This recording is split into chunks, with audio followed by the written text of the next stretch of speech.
Good evening, everyone, and welcome back to European Esports Championship 2025. Up next, we have a battle for third place here at the European Esports Championship, the CS2 showdown between Denmark and Germany. Now, let's bring out the first contenders for the third place, Team Denmark.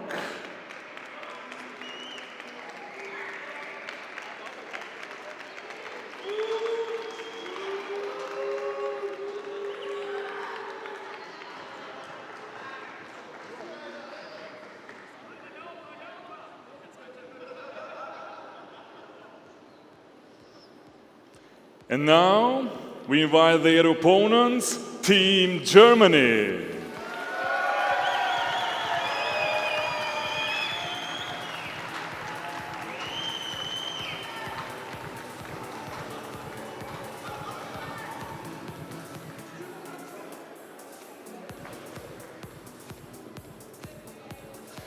And now, before the game, we will have a quick interview. And I would like to welcome Tapsen from Germany and Hunden from Denmark, who will be joining my colleague MG Pickman for a quick interview.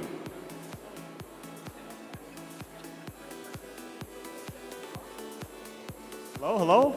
Okay, hello everybody. We are here on the third place side. We have a hot match in front of us, Germany versus Denmark. First off, I want to hear some words from Tapsen. You've become a crowd favorite, you're using it to the advantage, you're bullying your enemy squad. What does this mean for you?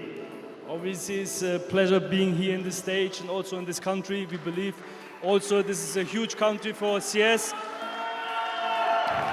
Thank you guys. But other than that, we just enjoy playing CS, and everyone here enjoys also CS, so hopefully this will be a banger game. Love to hear that. Now, your opponent is Denmark. How do you think this showdown is going to go? They're a tough opponent, and obviously we are looking forward to have a good game, but we will take it home. Love to hear that. Thank you, Tapsen. Now, on to the coach of Denmark. You did play versus Kosovo, the crowd favorite. You felt that pressure, and now you're here playing versus Germany. Once again, what do you think this match is going to happen? How do you feel about your opponent? They are not so good. We are going to destroy them. And we are going to make justice for Syrson today. Oh, wow, he wants all the smoke. I love that. We want that energy here. Now, you've been in Kosovo for a couple of days. What are your thoughts on the fans and on the atmosphere in general here in Pristina? The fans are nice. They are very loud. Apparently, they are not cheering for us, but it's okay. Okay, love to hear that. Thank you, Hunden. Good luck on the match. Back to Angel. Teams take place your positions, and now the moment you've been waiting for. Let's hand it over to our casters, Neo and Scriv, to guide us through this bronze medal match. Was it Kawana? I think Kawana, yeah. Was it Kawana? I was Kawana. Oh. Hello, we Hello are there. live. I believe we are indeed live. What's going on, everyone? Welcome back. We've got final day here at the European Esports Championship 2025. We're kickstarting things with the third place matchup, Germany taking on Denmark. And it's a bit of a banger as well. These are two sides who actually were very much in contention for that first spot. And they find themselves here battling for bronze. But we're expecting a spicy game here. Yeah, 100%. I think that this is going to be another really great matchup. Could easily have been a final, right, if things had gone slightly differently for these teams. For sure. So for me, I think the level of Counter-Strike on display here is going to be really solid, and then it's kind of the bragging rights and whatnot, and a little more prize money that you get to walk away with here in that third place. But I think you can already kind of tell as they were getting on stage and things like that, the energy between them. They all sort of know each other very well, and a bit of history between some of the players, coaches, things like this. And it does make things very, very exciting, and I think just some great energy going into this game as well. Yeah, exactly. And this is one of those ones when we look at this game and it's actually pretty difficult to predict because we've seen actually the best and the worst of both of these sides at times throughout this tournament here on the stage. You know, you look towards the opening game where we saw Kosovo taking on Denmark. Denmark started really, really well, but then started to fall a little flat. Like, how much of that was Kosovo themselves? How much of that was the crowd? And same thing with Germany, right? They were expected to beat Lithuania when we look towards yesterday's game, expected to be here in this final, and just again fell a little short when we kind of had all this hopes about this side, and especially with Kosovo now no longer being in contention. True. They were then considered the favourites, so or one of the favourites. Them and Ukraine, I think, were definitely up there. So a weird time that is for sure, but a time to prove themselves here. Cheers, of course, for Germany. All the fans in Kosovo, and Tabson wants all of the heat. Feeling good going into this, I am sure, as they have done plenty of work throughout this tournament. I think, like you say, going to be disappointed in themselves from yesterday, but still looks pretty good, and I think there's a couple things in there that they could tighten up on coming into this particular matchup. But as said, it's kind of a bragging rights thing, you know, and now it gets down to representing your country and trying to, you know, get in there as proving yourself as one of the best. And the national Counter-Strike, which is something that's fallen off a little bit in the conventional game, is still here, is still possible. So, yeah, we'll see how this one goes down. But I think, you know, again, just already seeing like Tabson kind of egging them on a little bit and whatnot. There's a lot of respect, but there's a good bit of fun rivalry between these two teams for the third place. Yeah, well, we'll be getting underway in hopefully just a moment. Everyone's starting to join the server as we speak. And this one does have all the makings to be a bit of a spicy game too. You know, we look at actually the structure of both these sides, both actually in a similar vein, very well structured, play a lot together. In a sense, of course, for Germany with Big, the organization. Of course, got a stand in here for Scrunk, but he's been holding his own. Skrunk's actually looked really solid despite not being an AWPer and kind of, in a sense, not being a player recently too. Been doing a very, very decent job kind of picking up the mantle of Hyped, who's currently recovering as well. So I think things have been pretty spicy there. You got the flip side as well for Denmark, of course, Sashi, the organization in a sense, but a few new, one new name in particular, Becky, I'm actually quite impressed with. I think this is a guy who a little bit new to me, especially for the Sashi side that I know, and I've been pretty impressed with what I've seen from him. Yeah, absolutely, and he had a great series against Kosovo, you know, which was sort of the most exciting that we've seen the very least. So seemingly performing well under the pressure. We'll see whether that continues to be the case. But yeah, the Sashi side, I think maybe would have wanted just one or two extra steps. I think, if I'm remembering correctly from last night, very, very, very close in their semi-final. Didn't quite get a map, but in terms of how close those maps were, they very nearly took it to a third at the very least, you know, and made things super competitive. So we'll see if they're, again, able to kind of bounce back. It's one of these things, right? Third place deciders are good, and I think we're actually going to see them coming in a lot more with VRS and those types of changes. But sometimes there can be a bit of pressure off compared to battling for a grand final spot and still having sort of your first life of the tournament be alive. This is kind of the second life moment.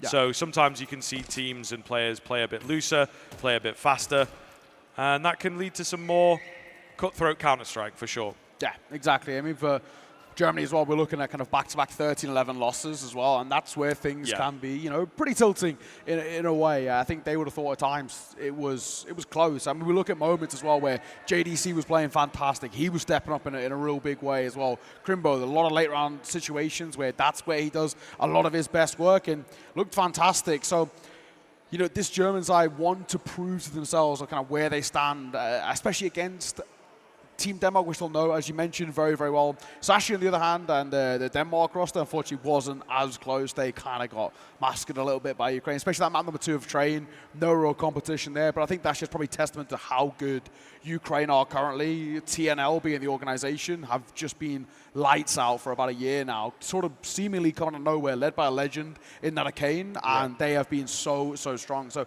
when we get towards that final a little bit later, Lithuania have got a real test ahead of them, but this is the little team that could. They keep punching up, they keep scalping some really, really big names as well, and playing some really exciting Counter-Strike. This is a side that I think people said, you know, they can make playoffs, but anything deeper feels unlikely, and they keep proving everybody wrong, and they're doing it in quite a fashion as well. Yeah, 100%. 100%. It's going to be a lot of fun later on to just see how deep the rabbit hole goes with that team, I suppose, and, you know, whether maybe they should get together in a more long-term sense. And again, bring the national Counter-Strike back. We are just waiting for one more player to get into the server here, so hopefully Crimbo, where are we'll be getting started. Slow zoom. It's pretty intense, to be fair.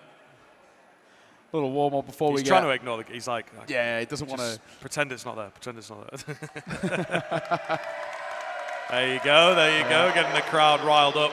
And he's finally in the and server he is finally too, in the server, so that's another reason to get excited.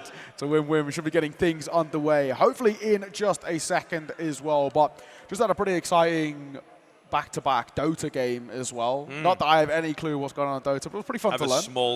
I have a small clue. North Macedonia have a big win there. That was pretty good. I don't know what's going on, but it was a pretty fun game. Super hyped. You had families out and everything. Yes, it was like an hour drive, I think. Yes, it's not too far at all.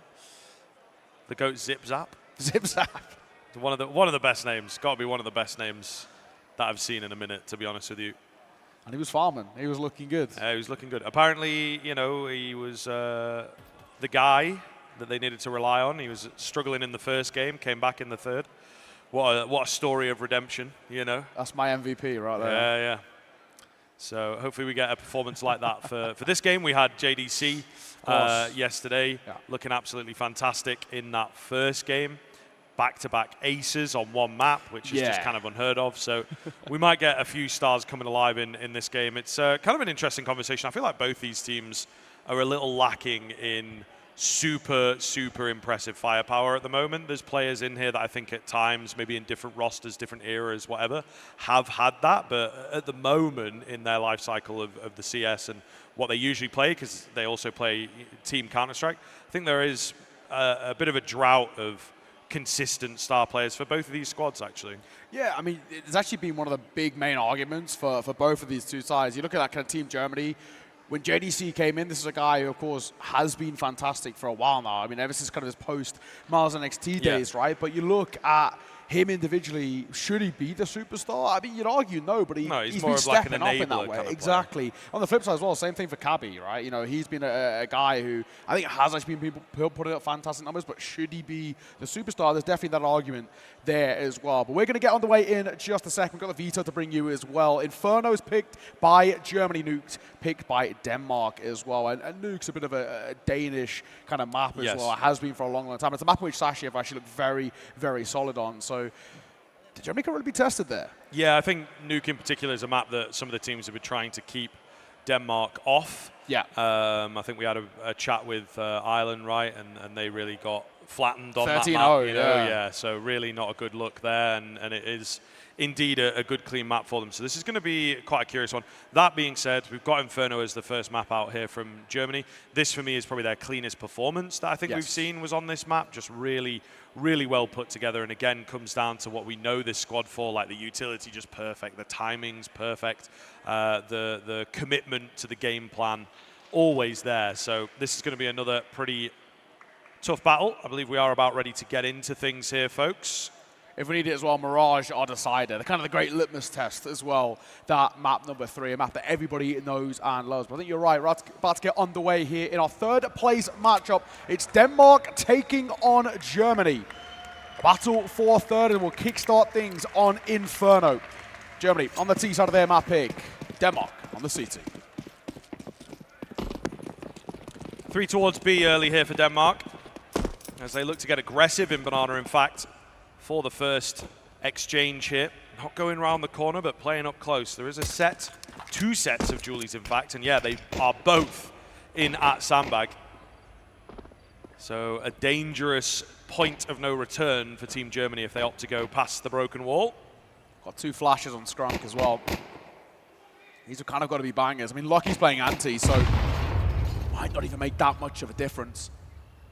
Slow roll. We know this is how Germany like to play their T-sides. Flash comes over Cabby, avoids it expertly. Up on high, spots the first, but can't quite find him. Still staying tucked in towards Sandbag.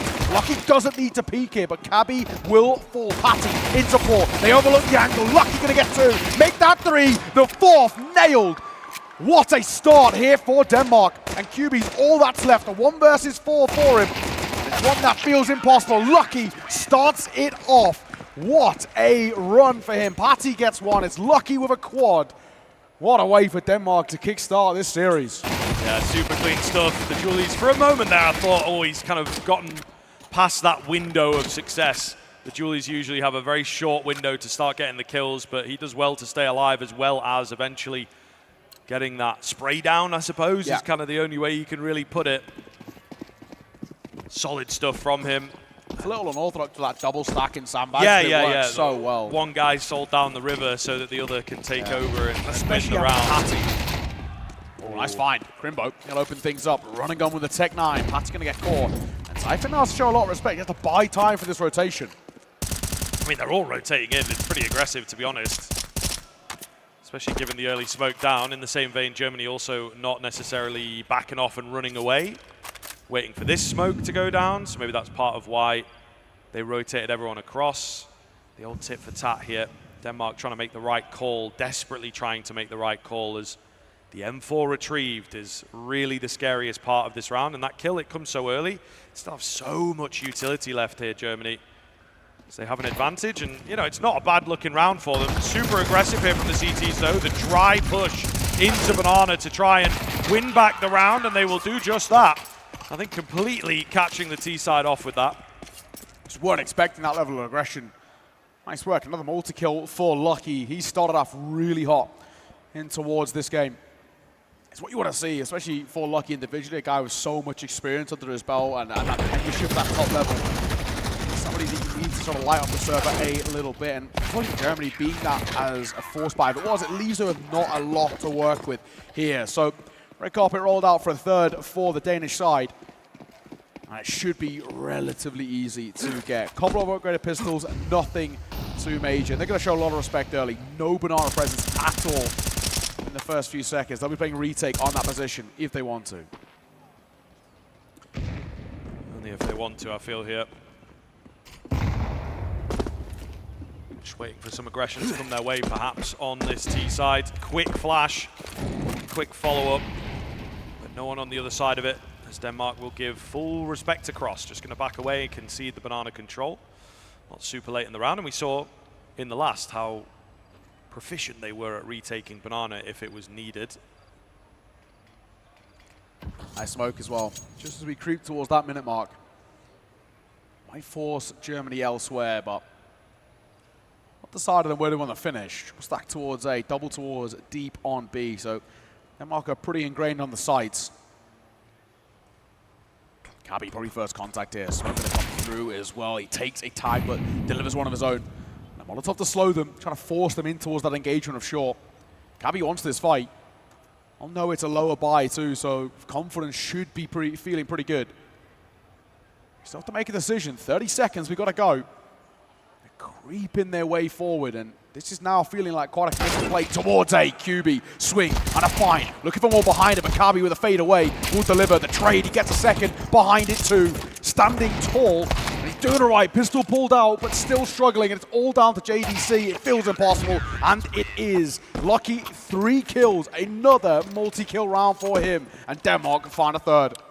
Yeah, I mean, Denmark looking very, very good here against these really difficult rounds. As we know, Germany like playing to kind of a rhythm, and they burst very well, they move as a pack very well. But Denmark also quite a tactical team, so I think they will be ready for this. And I would say, I may argue with kind of the mind that they have behind them in Hunden, a bit more well-drilled coming into this tournament. Yeah, just sure. a bit, but I think, you know, Germany might have their work cut out in this matchup, to be honest. And as we said, 2 top contenders, but I think it'd give a real kind of litmus test, as you sort of keep saying, of where these teams are at in World Counter-Strike as well. Very, very scary.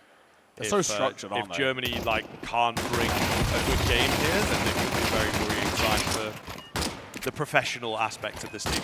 Yeah, it sort of feels as well for Germany. They need this first match as well. We just know that Nuke is at times such a home ground for the side. I mean, you look towards them, especially when they were getting qualifications for London last year, but we're talking about Yala, we're talking about EWC as well. It's actually Nuke is one of those maps that they punished a lot of teams on, especially in those qualifiers. I mean, I remember them against Cloud9, right? Really kind of beating the brakes off them a little bit. So we have a tech pause here. Looks like we've lost QB. Hopefully get back as soon as. But a 3-0 start for Denmark. They're starting to look really, really confident. We'll be getting a buyback in for Germany. Not enough for the AWP just yet, so just rifles across the board. But Lucky will wield the big green. 9-1 he started this map as well. So he's flying. Yeah, of course, an area in which he thrives. I think he's done very well over the past couple of years to sort of bounce back from a stint in Astralis, I think was a bit early. That's putting it generously, you know. So really, really dangerous stuff if he can put up numbers like this so early on into the game. Let's see.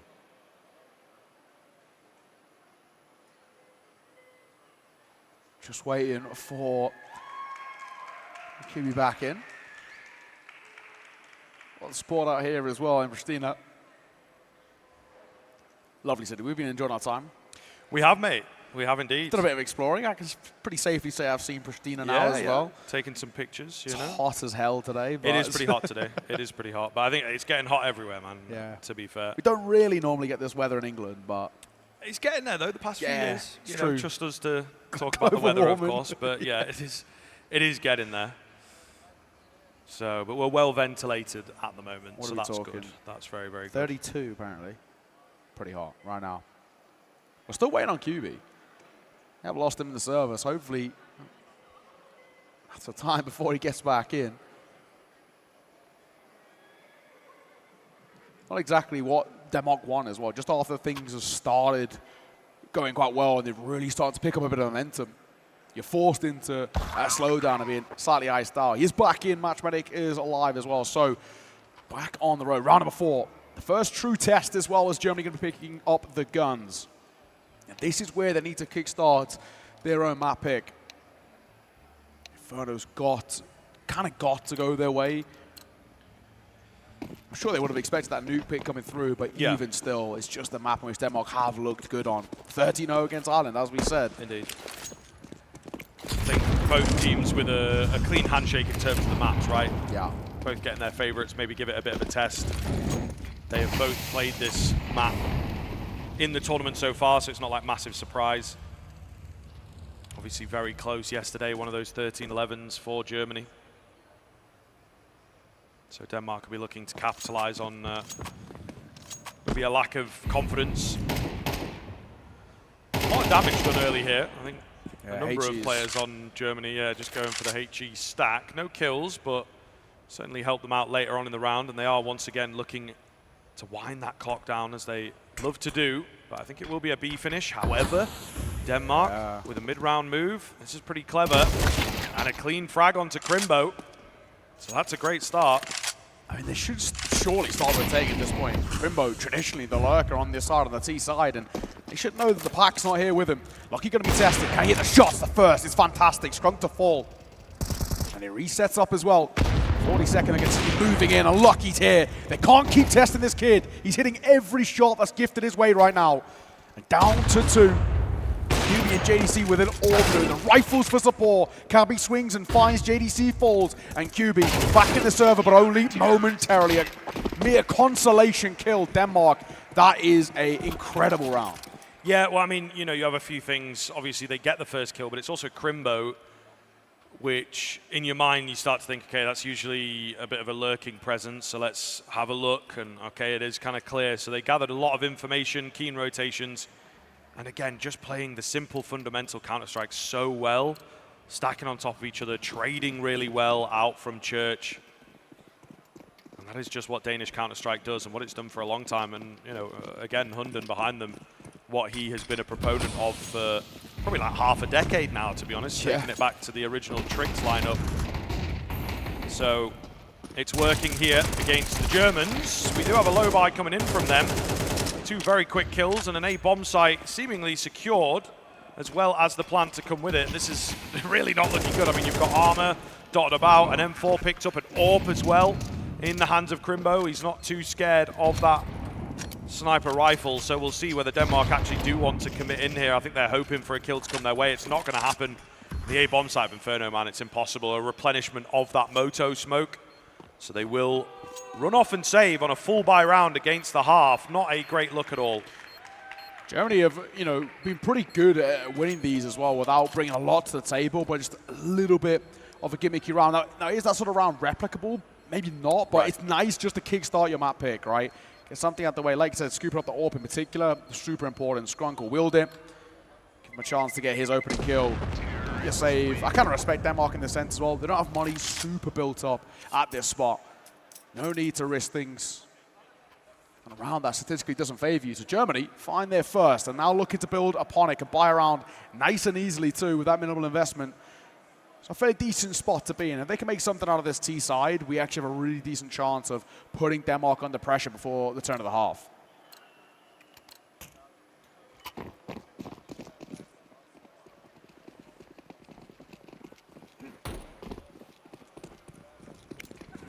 Early nades once again towards B, something they did pretty well in previous rounds. They got an early smoke in there as well to just stop any kind of vision for Denmark. Little break of the smoke, tip of the head spotted, but nothing coming off the back of it. Minimal damage, HE onto Lucky at least. It's kind of half and half here, semi-aggressive, semi-passive. Kind of from both sides. No one wants to dedicate in. Lucky just about able to avoid the flames. Nice little smoke. Oh, but as I say, just about. It's mega close. Nade on the corner as well, going to take him very low. So they have done big chunks of damage, and they'll now look towards A. Abby and Becky be the ones tested in just a mere moments. Iesf going to rotate over, but he's smoked out. Doesn't want to go through this spot. The spam from Patty delivers, and Zyphon pushes that smoke, finds QB. JDC short on the trade, but numbers still favoring Denmark. HB maybe not as much, but they can still make something work here. And Germany forced into a bit of a pause. They don't really know where to go. They're pincered in, and no real pathway to a site. Feels like they've got to commit towards A, but even still, this is going to be so difficult. Becky does not need to peek, doesn't need to fight in this spot. So Kabi on the crossfire. This is so dangerous from Denmark, the way they're ingrained in towards the A site. And Kabi gets his. JDC does get a kill, but he's low. And he'll fall to the hands of Patty. Scrunk hits the shot, but now needs two more behind it. Surely this one's done. 15 seconds, and he can't find it. Kabi. Nice shot from him and a nice response from Denmark to take back a 4-round lead. Yeah, a bit of a shame for Germany. They would have liked to bounce into a couple rounds, probably more than that in a row. It's also the T side for me where they looked the best. So the fact that they're being shut down is not good. They do have money, thanks to it being a half buy that they won. Not going to be fully reset or anything like that. So they will be able to buy back in here. Just the one Galil, not the end of the world, right? Into the hands of the IGL as well. So you're not going to complain too much. Scrunk goes down. Zyphon getting another here for the CT side. Looking really quite solid now for Denmark. Starting to get worrying all too easy. They've figured out maybe the nades as well at the top end of Banana. They're able to get around them and find that opening frag. I just feel like in his current form as well, you can't be giving Lucky those sort of peaks. 12-3 for the youngster. He's looking so sharp. Flash over, ineffective. Patty gifted a freebie on tabs and swing. 2 all that's left. It doesn't break open the smoke, but doesn't really deal any damage either. That one will. They're trying to catch the bomb on the cross, but they can't. So that plant will be allowed. 2 versus 5 should be a near impossible round for Denmark to lose. They've got to considerably overplay their cards here. Grimbo, surely first contact. In through Church, he's holding, waiting. Zyphon will be the first to test as well. Dangerous on the swing, but a find from him. Crimbo falls. JDC now an ace clutch required, and it should be impossible from this spot. Molly to go on the bomb, sure. Oh, it gets extinguished, and now he is done. He looks for the spam. It's not to be. And a flawless round for Denmark. They continue their roll. 6-1. Honestly, an unstoppable force right now. Yeah, really looking clean, and as you so rightfully point out, the way in which the rounds are unfolding. I mean, Germany will take a bomb plant there. It allows them survival, I suppose, but not good enough at this point, and they know that timeout coming in. I think you've got to get this next, and a couple follow-ups after that. The gap is really starting to grow now. Yeah. So it's very, very worrying signs. This timeout is going to have to honestly be huge. Denmark could run away with it. Another, back-breaking kind of round like that. If they survive flawlessly and maybe deny the bomb plant, they would be in a map-winning position quite quickly, to be honest. And already up to 6 as well. It's a really decent spot for Denmark. Guaranteed bare minimum tie game. The way they're playing, 7 feels very likely. 8, same for that as well. So Germany just completely off the game right now. little bit of what we saw against Lithuania too. They just fall flat at times when they need it most. They're getting punished for it. Credit to Denmark, looking so strong. This cohesive unit, very few gaps. JDC is so fortunate to stay alive. 6 points of HP, 1 foot in the grave. I think we'll start with this util that we spoke about.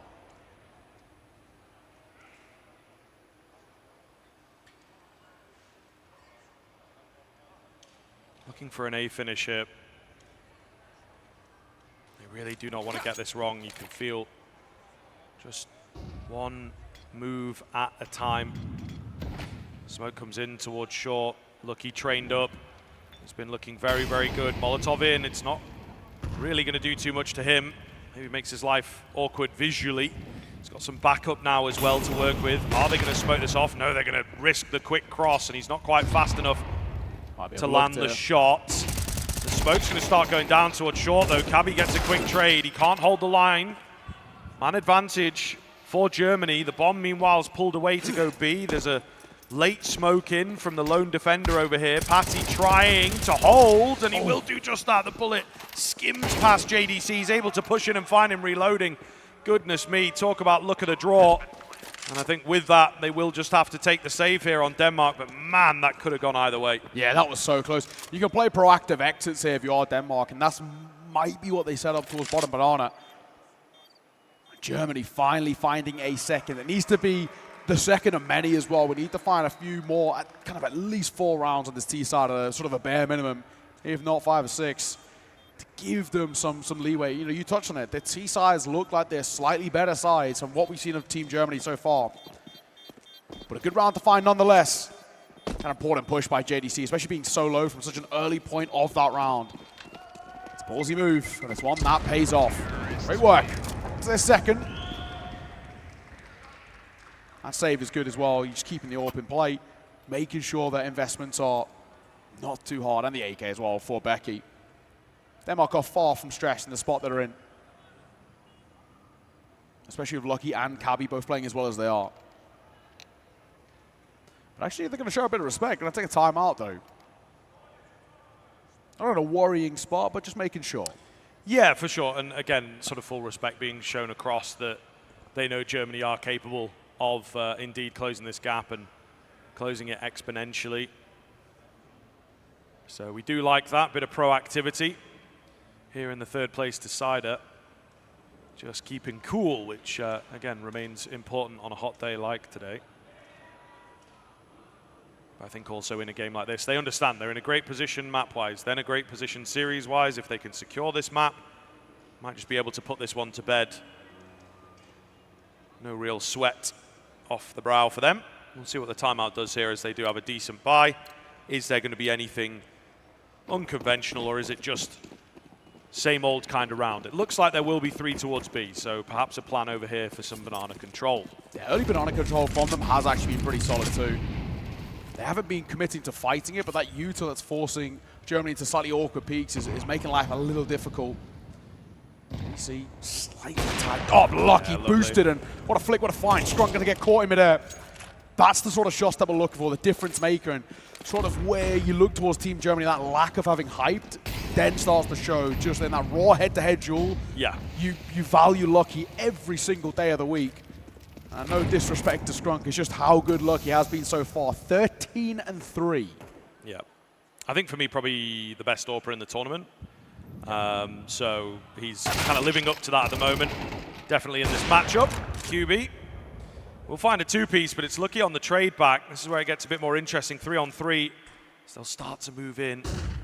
Lucky's still trained. Oh, but he misses the shot, and it's a big miss. B bomb site going to be right for the taking now. Cabby is here, but he's smoked off. The plant comes in a bit ahead of time. An overstep from Tabson might just allow Denmark back into the round. Molotov to force them into a different plant than they wanted. And Cabby goes in off the back of the flash. He drops the bomb once again. It's down to the one-on-one. Becky's position going to be known about here. Crimbo, of course. Crimbo, the closer, as he is known, will get that plant down. Can he find the kill? Yes, he can. He always makes it look so easy, and he always feels great afterwards. Germany will be back on the board for a third. Fortunately as well for Becky, just hasn't really got going in towards his map thus far, and you can't give Crimbo fights like that. Late round, that's where he does his best work. We've touched on it, and another showing of it. Smoke down to block off coffins, plant behind pillar, on that fountain, a swing and a find. And Becky going loud kind of the whole way made his life all the more easier. So a third on the board, and this recovery starting. A buyback in place for Denmark, but you lose this and you lose control of this really healthy lead that you've built up at the start of this map. That'll break the economy, so this is probably the most important round Germany have played so far. A shot from Lucky. Molotov down, he'll get out of there. Patty, unfortunately, Starkey is burning to a crisp. Peppered with so much util. Germany making sure. A nice way to find that opener. Tabson's like, I thought there was one sandbags, but he's already gone, mate. He's already melted. Oh. Fully dealt with. Cabby with a nice find onto that lurking presence. Gives the numbers back. Will be a B hit. There's only one player here in the form of Xiphon, so he's going to have to stand strong. You know, the smoke's going down. He's got nothing left. He does have the teammates coming in behind, but it's all on a timer. He needs to live. Molotov's not going to make it to him. They are quickly on the way, though, and playing it perfectly here, not to be heard. They start walking at the opportune moment. Can they find the kills now? They're going to be known about. It's a bloodbath. Hubie finds all three by himself. There's still Xiphon in the sight.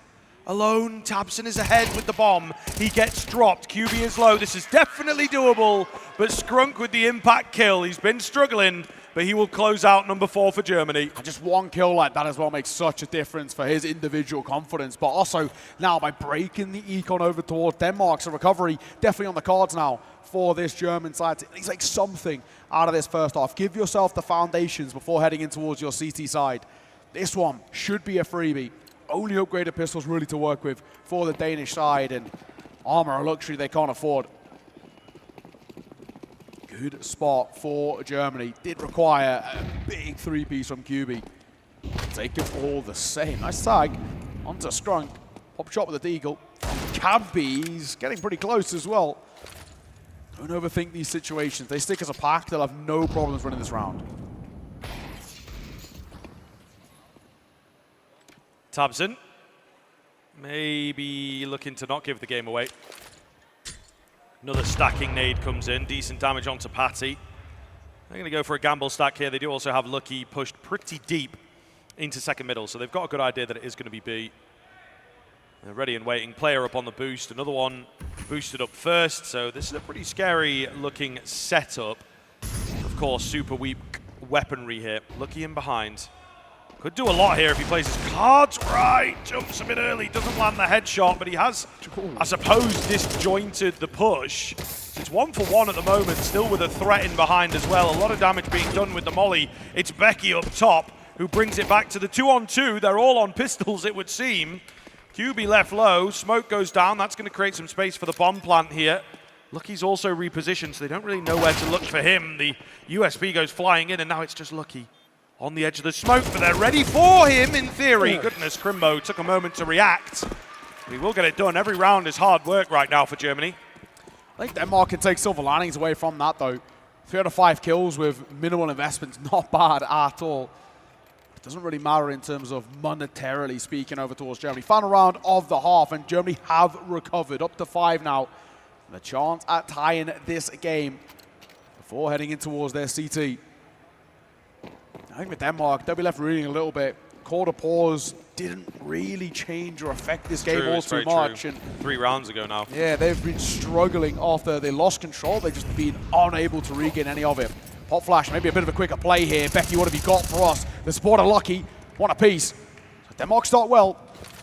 Germany try and just catch them off guard, try and catch them sleeping, but they were ready. Yeah, I don't know, man. You're the ones with the control. I don't know that you have to go for a fast, not necessarily desperate round. Again, I think they just kind of wanted to flex their execute, you know, moving really fast, but also it was a long and a arch smoke, all perfectly timed if they'd made it out long. But it didn't really do anything for them. And they now find themselves up the creek. Patty, got to be careful here with that spam as Skrunk going to start looking above.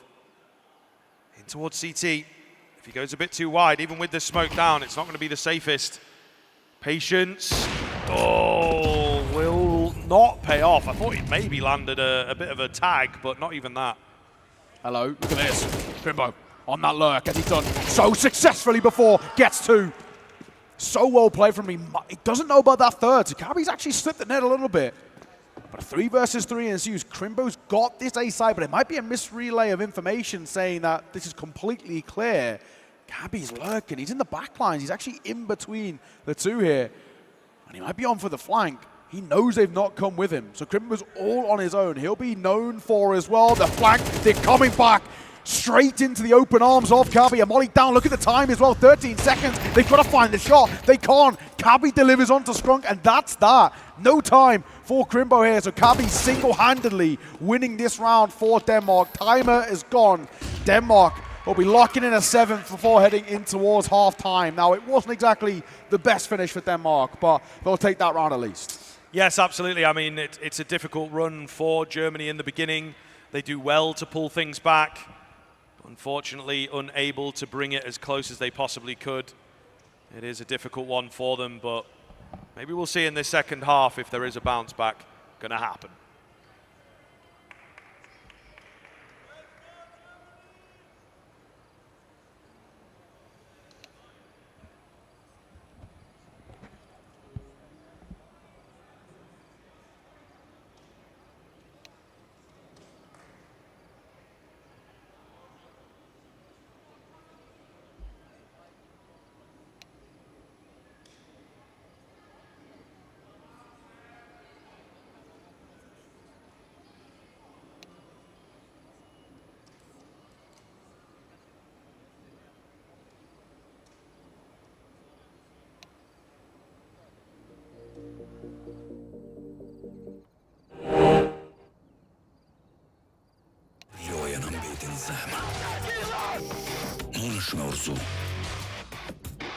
Muunash ngawthy fituesit. Ata nuk di me odorzu. Ata kapin majat, se synimi është veç nalt.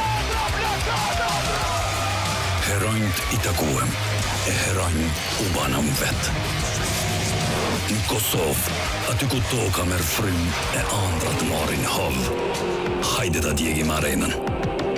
Tash është koha me shkrujt emnin tan.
Be enough is the question. Pistol could be everything, as it so often is. They've got plenty of utility bought up here, so lots of options available. It seems like it will be a B hit, and I mean, maybe not the place you want to go. It's fully stacked at the moment, pretty much, for Germany. So bloodbath on the cards, perhaps. First player spotted. Thompson just wants to be sure, but he will get that smoke down, of course. That's what they were trying to bait out, I believe. It's a good read here, though. Question about, do Denmark respect it? Behind that smoke, they stay parked. Minutes of burn, too. Here's a util to work with for the Danish side. 2 smokes, both which being used as well. Molly, couple of flashes. So they're going to commit towards this B hit. And Tabson trying to tap through that smoke. He can't quite find them, but oh no, in they come. Scrunk on towards Black. Trying to find a shot from Fountain. He can't quite deliver, so it's Becky to open things up. JDC will answer on his own, but briefly, as he gets caught himself. The numbers are falling here for Germany. Denmark in a 3 versus 2 as bomb goes down. And Tabson, who sort of wanted to start this round, couldn't. Kind of feel like it's on Crimbo, who's now left in a 1v1 against Becky. Once again, he's looking for the ace, the youngster, but he can't find it. Again, in that 1v1, in the clutch, it's Crimbo who comes up huge. Big work for him. And Germany needed that pistol round as well. They needed to start this half well. Crimbo loves it, the crowd getting into it as well. There's a bit of BM just to get him going out here. Quite a lot of BM, actually, I might add. That's a 3-year ban in Valorant. Yes, very true. Very, very true. Denmark's still in the lead. They did get that bomb plant down as well, so they are going to opt to buy in. It's the right call here, especially for Becky. 4 kills as well, AK-47, full armor behind it. And basically hope that the youngster can either do a lot of the heavy lifting or that AK gets traded along the row and can pull them through this round. Even just a bomb plant, if this round falls flat, that could be enough for Denmark just to keep that pressure on. The nade doesn't quite meet the mark. I thought maybe it was going to end up in the right spot to do plenty of damage. They're all stacked up here, Denmark. Ready and waiting inside the smoke. Oh, the flash is so well timed. Isolated kill, players blinded up. He will be left by himself. However, Thompson keeps going. 3-piece from the sandbag, 2 with the USP. No way. How has he done that? Only 1 remaining now. It's Cabby up against the world. He's got this AK, but surely not going to be able to find too much with it. There's also a slow flank squeezing him from behind, but it's not needed. JDC will even things up. And the Germans certainly getting rude out here this afternoon. Yeah, making it no, but Tabson, that's such a good play from Sandbag. Just a complete oversight from Denmark. And even after he gets the first kill, I'm assuming comms must have been so cluttered there. Nobody turns their heads, and he gets away with 2 more. Game tied up. Only the 1 kill found for Denmark as well, so money broken. Can't buy in towards this. Germany should be taking this lead. It's the first true time in the series. First one on the cross, and another into a second mid as well. It's one in which he wants to fight. He knows money's low. He'll take that duel against Becky once again. It's Grimbo comes out on top, and Tabson finding another of his own in towards Banana. He's been a real fortress to deal with over there. Grimbo, more damage, more kills for him. Patty and Cabby both fall, and Zyphon left with it all to do. Unlikely. They can't even get one. Grimbo starting to smurf a little bit himself. A quad kill in the round. A low by Shaw, but nice all the same. Been quite a drought for Denmark now, it's worth noting. They did manage to find that 1 round just to give them the lead, but at one point the scoreline was 6-2. Yeah. So Germany have looked very, very good in the past 8 to 10 rounds, winning the majority of them. So this gets super curious now. We will see a buyback round from Denmark. Plenty of utility to work with, of course. Do they have any sneaky set rounds in the back pocket? Germans again in with some really great utility here. Nade landing in, it's a lot of damage done. Flash comes round, it's not quite as effective as they might have wanted. JDC at least gets the trade. Oh! And he'll get a little bit more off the back of it. Fantastic spray control, they cannot deal with him. He survives even on healthy HP. Becky against 4. He does get the first, but his location now revealed. Surely no more. Knife out, Scrunk. It is easy work for him. They are trading rounds right now. Germany move up to 9, and Denmark continue losing rounds. Yeah, JDC has no right to get away with that spray down. That is sumptuous. No surprises, Denmark go for a pause. They have fallen off in a massive way here. You're turning the tail end of that first half into a non-existent start in the second. There's really not been anything from Denmark in the last 8 rounds, basically. It's a rough run of things. Now finds us 2 rounds behind. Money in a pretty bad spot, especially not enough to buy into full rifles and all the rest. Germany should get double digits. 4-0 to start off on their CT side, and they're looking excellent. Everybody having their moment in the spotlight in some way, it feels.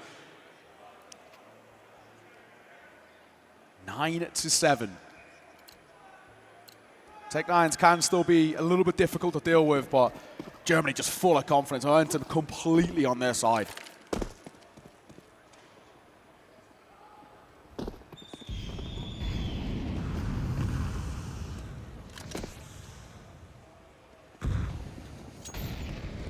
Denmark back round. on this half buy. I think gonna have to find a bomb plant here. Need to bring it close as well, just to stay nipping at the heels of Germany. Not a round that they're expected to win, but every round has to be competitive if they are to look to take this map. Utility comes out. Simple stuff onto 8, clean flashes as well, going to allow them the space to seemingly get in, but Crimbo holds for 2. Again, the spray down's looking so clean. Team Nade, yeah, I didn't even pick up on that. But it's also Cabby plus Patty assist. I don't know what's going on there, man. Don't know what is going on there, but it's all gone sideways. Just lucky remains. He reveals his location. He's surely going to get dropped in just a moment here. They are playing with their food somewhat. All right, looking good. Double digits now for Germany. There's very little conversation as well now in these rounds. I mean, Yeah. sure, that's a low buy, but even on the gun rounds, there's just nothing really going here. 10-7, 3 rounds ahead, 3 rounds away. Crimbo really putting on a clinic as well for Germany. And Denmark just looked like a shadow of their former selves. The way they started this map, this series, was excellent. A dominant force, 6-2, 6-1, we were talking about. I mean, there was only one team in it. Where we are now.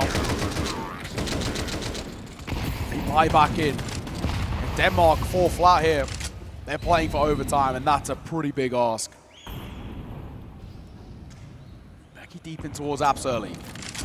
Presence towards B as well. And they're given top car control. Siphon takes a lot of damage, that Molotov too. Not only a no quantity, but pretty low himself. Tabson again flashed in, super clean. Holds his sprays very well. They have lost a player over on the A side of things though, so although indeed it is a man advantage, numbers-wise on this A site, it's actually an advantage for Denmark, 3-on-2. Oh. They're gonna find both those kills without losing a player, and it flips immediately. So they have capitalized very, very well on that one player they were able to catch early. This is still very doable, though. The HP bars are incredibly low. I don't know, though, man. Yeah. Tabson's 100 million miles away. It's a difficult site to get into as well when you have no information about what this post-spawn setup's looking like. They might even play just exits here, just because they know that Danish money's going to be a little vulnerable. Looks like Crimbo's going to stick around, but it won't affect the round. So finally, for the first time in a long time, Denmark get around on the board. Exits are there for Crimbo, and he's going to at least get one. Costly. It'll help in the near future. They have plenty of money themselves. Yeah, 13.9k for Crimbo. Yeah. They're chilling. Yeah. So even if he'd gone down there, just doing the damage, taking a gun away, makes a big, big difference. First round for Denmark is 9 played as well. So crazy.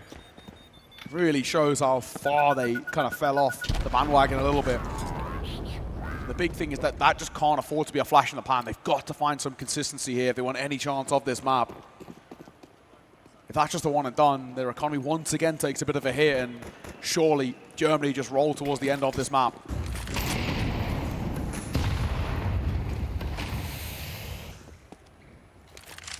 Banana control comes around for Denmark. We do have 3 CTs on B.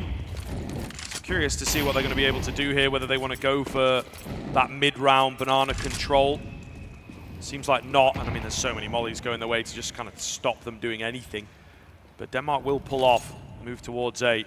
Germany starting to sniff this out as well, double rotation from them. So actually going to be a very well-defended A bomb site if that's where the action's going to go down.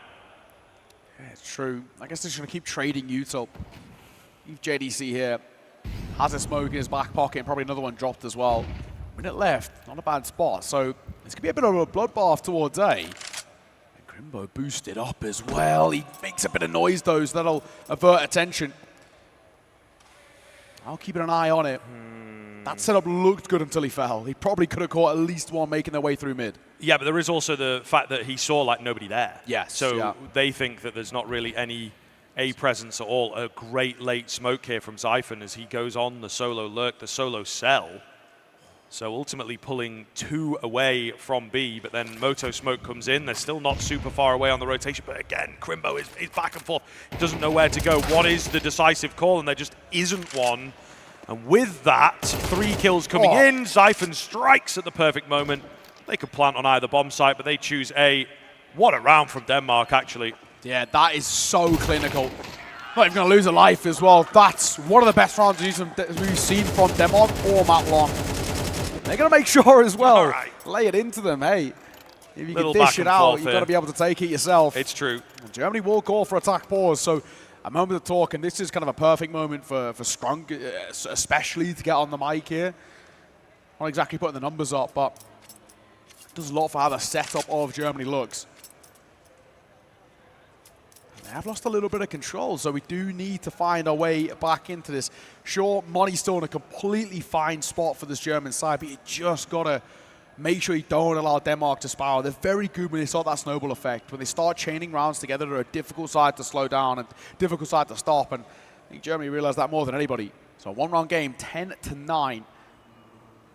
As much as we were putting praise on individuals, Crimbo, JDC as well on the flip side, as well as Lucky looking great. Kabi has been so consistently good all the way through, and Xiphon finally coming online with that round as well. That lurk was excellent.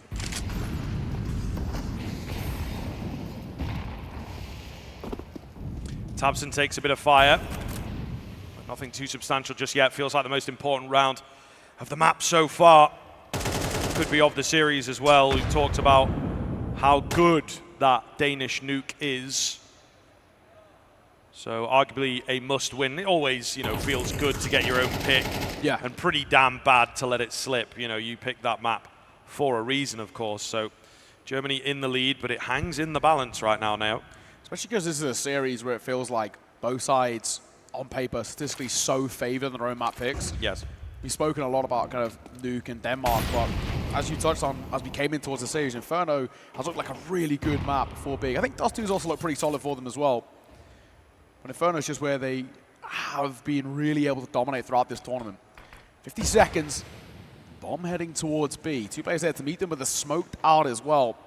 I mean, Tabson took a lot of damage earlier. That's the one thing that makes that round and that B site maybe a little more vulnerable. 4 players here. It's Becky for the first. He's getting a lot of leeway when it comes towards these lurks, and he catches Crimbo, the lurker himself. Scrunk. Nice find onto Becky. Tabson as well. Despite his damage taken earlier, he's still happy to fight as he finds Patty, but he wants more behind it. And he's supported JDC's on the edge of this smoke. It's now all down to JDC, and he gets caught just trying to peer through. Scrunk. Another kill for him, but he's so vulnerable himself that QB's got to do a lot of the heavy lifting here. Yeah, I mean, it's one of those. Do you even want to go for it? Yes, it's 2-on-2, but you're just so far away and lacking all that info. QB's got a full belt of nades here. So what is he going to do with those? Nice HE, softens up Lucky, flash over the top to allow them some space for the peak, but these Danish guys are just not moving. They will take a double swing here. Lucky spots out the final player. Can he find it around the corner? He's pretty low himself, tries to get the head, but QB remains cool and will take him down just in the nick of time. Massive round, and now they edge ever closer to that all-important 13. Yeah, huge retake. We said QB had to do a lot of heavy lifting and a double kill for him. Fantastic work. Especially bouncing back after yesterday. He really struggled to get into a lot of those games, despite even the kind of the wins they picked up. Yep. He really just couldn't find his form. It's good work. 11-9 now as well. 2 away.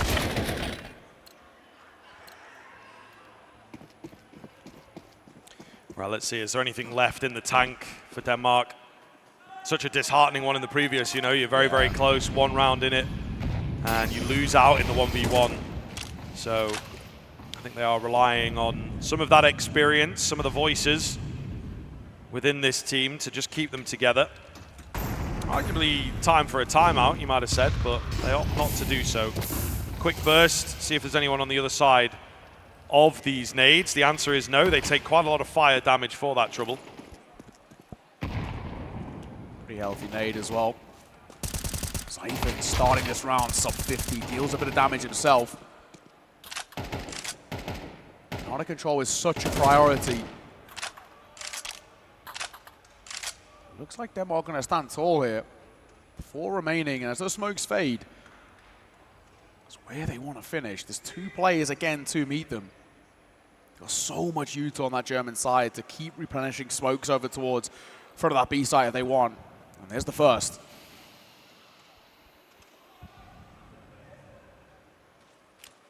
flash from JDC here.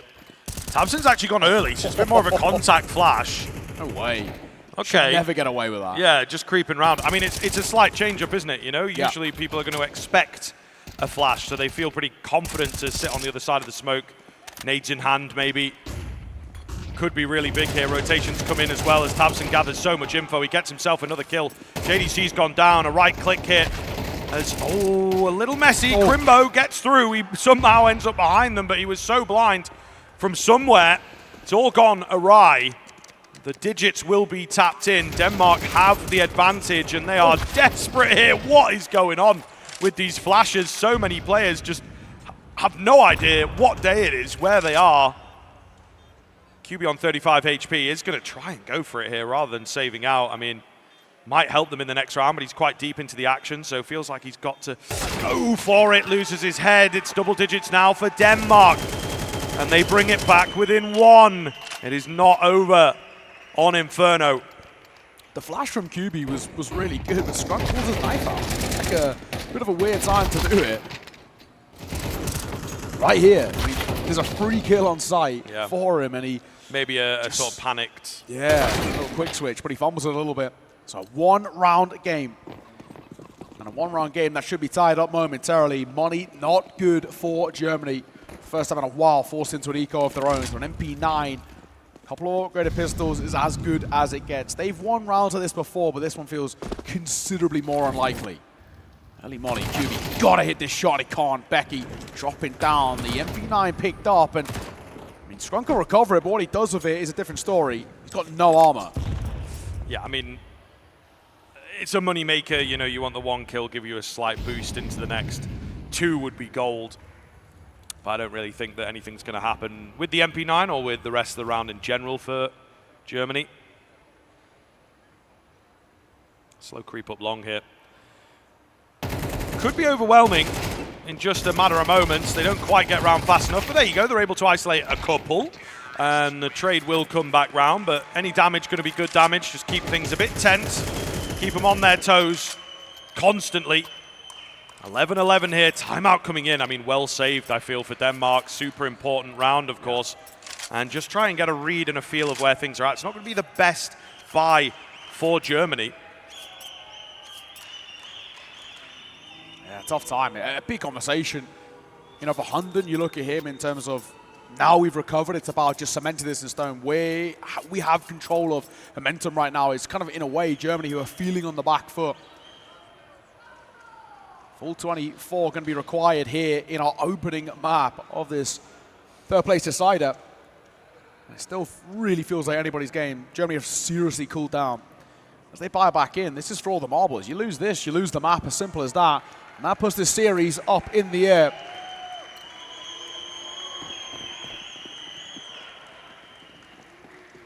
Support for Denmark here. Indeed. Good to see. Someone's going to do it. Well, yeah, it does feel like the crowd more on Germany's side on the Germany side, yeah. This is big, though. This round is everything.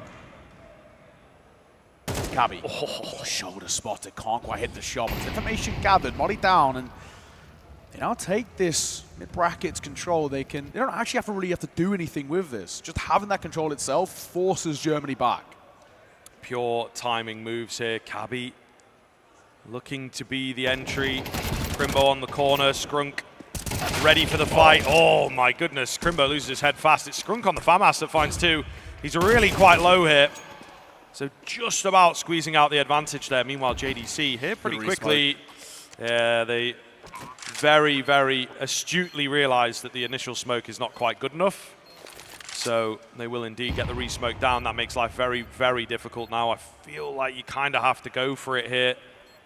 2 on 3, I believe a kit dropped somewhere around the site, but still not ideal. I think no early kill means they will indeed save it out. It's going to be Denmark hitting 12 first, still overtime on the horizon, but not necessarily a guarantee right here. Yeah, exactly. Denmark, what a recovery from them as well. They look down and out of it. 4 rounds in quick succession for Germany to kickstart this second half, and it looked like we're already about to be kind of checking out of this Inferno. But they now find themselves map point on your opponent's map pick. heading into the final of regulation. And the investment's going to be a little funky for Germany too. 2 saved M4s, but what you have around is not exactly going to be great. Somebody's got to take a hit if you want that belt of Util. UB already into an MP9. Both Strunk and Crimbo, similar levels of investment for them. Somebody can drop, sure, but yeah, not a nice spot to be in. Third and final timeout for Germany. So all 6 tack timeouts taken in this map. And they need one of those classic German rounds that they've been able to squeeze out of nowhere statistically against them, but just something a little unorthodox. Yeah, let's see what they've got left in store. A lot of MP9s brought up into this round, so they're pretty heavy on the utility. That to me maybe paints an idea that they want to take some early fights and make sure that they have the nades to do that. Banana's always a classic. Got a few players facing that way as well on the old mini-map there. So, see what the plan is. I thought for a second we were going to get 4, but the early nade lineup. It's for bottom Banana, so definitely some pressure in towards Banana is what the Doctor has ordered here, and it will work initially. Kill off the nade, the quick boost as well, looking for a bit more. Not the target they were after, but the one that they will find. A double opener here for the CT side. A quick response up A, and they are ready for that. It has played beautifully into their hands here. Surely they secure the overtime. But young gun Becky's got a different idea. He finds a pretty important kill from a lurking position, actually. The Moto smoke coming down cuts off any kind of rotations. So they're going to get a bomb plant. They can reset the game right here. Cabby is so low, but this looks decent considering the circumstances. This is so ballsy from Becky. I love this move. You've actually got to do something a little different here. In a 2v4, you cannot afford to play a default. Oh, and down goes Cabby, so it's all onto the young sub. He's in behind. 1, and not quite the second. Germany survive a scare. And it has to be said in the same vein that the way Germany ended that first half, a very simple play that doesn't work out, Denmark do the same. They've been controlling and dictating the tempo of this game for the real latter stages of regulation, and then go for some sort of rush play that doesn't really feel required. They've got the better buy, they had the depth in the util as well. A default there, 10 times more effective, but a simple call and they fall flat. Yeah, very, very true. Some unfortunate timings in places, but they will indeed make it happen here on that German side. Really quite clean. We're all friends here, I think. We're all friends here. I don't the third place decider. There you go. There you go. Safe to say who's the favourites here in Pristina. Overtime coming up in just a moment. Cabby doing a lot of the heavy lifting throughout that second half for Denmark. Crimbo still in the lead, but did quieten down towards that tail end of regulation. So back underway. We're completely reset as well. Both sides have had these really big moments, these pockets of rounds in a row and momentum in their favor, but unable to capitalize that into the map itself. So reset, magic number we look for is 16. So Germany will start on that CT side. Open play for Scrunk, haven't seen that for a hot minute. Full rifles across the board. Despite Lucky being excellent with the orb, T-side Inferno, not always as impactful. It is true. It is very, very true. We're going to see here, though, these early rounds can be pretty important in OT, especially on a map like Inferno. I think that the game just changes massively when teams are not worrying so much about nades and the utility that they therefore can and can't get out. Money becomes less of a problem. So curious to see here, Denmark kind of going tit for tat. You talked about defaults. This feels a bit more defaulty from them. Just poking a couple of areas, see what they can find. This is the kind of pace around they needed in number 24. Yeah. Slow it down and bait out a lot of that CTU to us. There wasn't a huge amount in the back pocket. A lot of early damage being dealt towards both Zyphon and Becky. And Patty taking a tag too makes him vulnerable to the M4s especially. They pop round. They'll get out as well, but Germany going to respect this. JDC thinking about a peek. get the molly in, moves away. I think he failed the molly slightly there, so it's not really going to keep them at bay. They're still opting to smoke things down. It's all onto this player at first in the form of tabseN. The two-piece is lovely and clean. He will go down. There's one through the smoke from Skrunk. Where has that come from? Bomb plant coming in. It's not fully secured. JDC gives his life away for just tiny bits of damage. Is it really going to be enough? A lot of time gone already. There is a kit available, of course. Edge spotted. Can Skrunk find it? Yes, he doesn't mess it up. He doesn't mess it up. Really needed to get that. Now down to Becky. Couldn't clutch up last time of asking. Can he do it here? Low HP. Spots the first round the corner. Ready for the next two. Trying to take a fight, but Crimbo will drop him. And Germany retake the lead. Yeah, Crimbo really has individually just Becky's number. As much as Becky's been fantastic in those head-to-heads, only going one way. So Germany take the lead, as you mentioned, the kickstart overtime.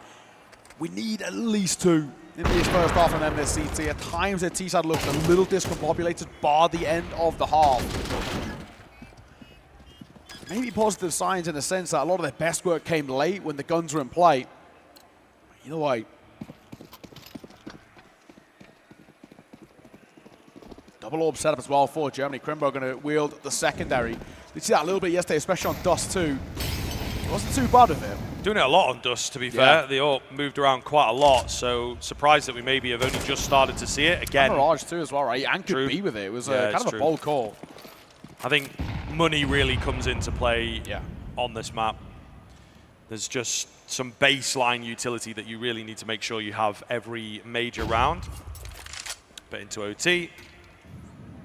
Little more lax when it comes to the cash. QB ready for this fight. Somehow it doesn't go down there, to be honest. Becky playing things kind of almost too safe and won't capitalize on him being a bit caught off guard. He's lucky again, right? I mean, just what he does best. So good at finding a kill and getting out. JDC will retake a little bit of space. It's the right move here, but he has no support. Skrunk will come over, and I think an apt amount of time. You can't afford to leave JDC so pushed forward there towards B, but then again leaves A a little vulnerable. Two to lock it down. Crimbo and QB's half HP, so could be a little funky. Crimbo in towards Cold. QB flashed as well, but there's Crimbo for one, not quite the second. Tried to transfer and can't, and QB cannot deliver even on that first. So the A side taken, bomb to go down. And Denmark in a post-1 2 versus 4. Arguably, what can you even really do here if you're Germany? As much as you don't want to save, and there's no real benefit from saving, this retake feels nigh on impossible. They're so ingrained now in towards that post-spawn setup. For sure. The the OT saves are not really the best idea. Avoidable as much as possible, but yeah, it just doesn't really feel too likely. That being said, they're sticking around, a bit aggressive, maybe try and go in for something late. Not going to happen.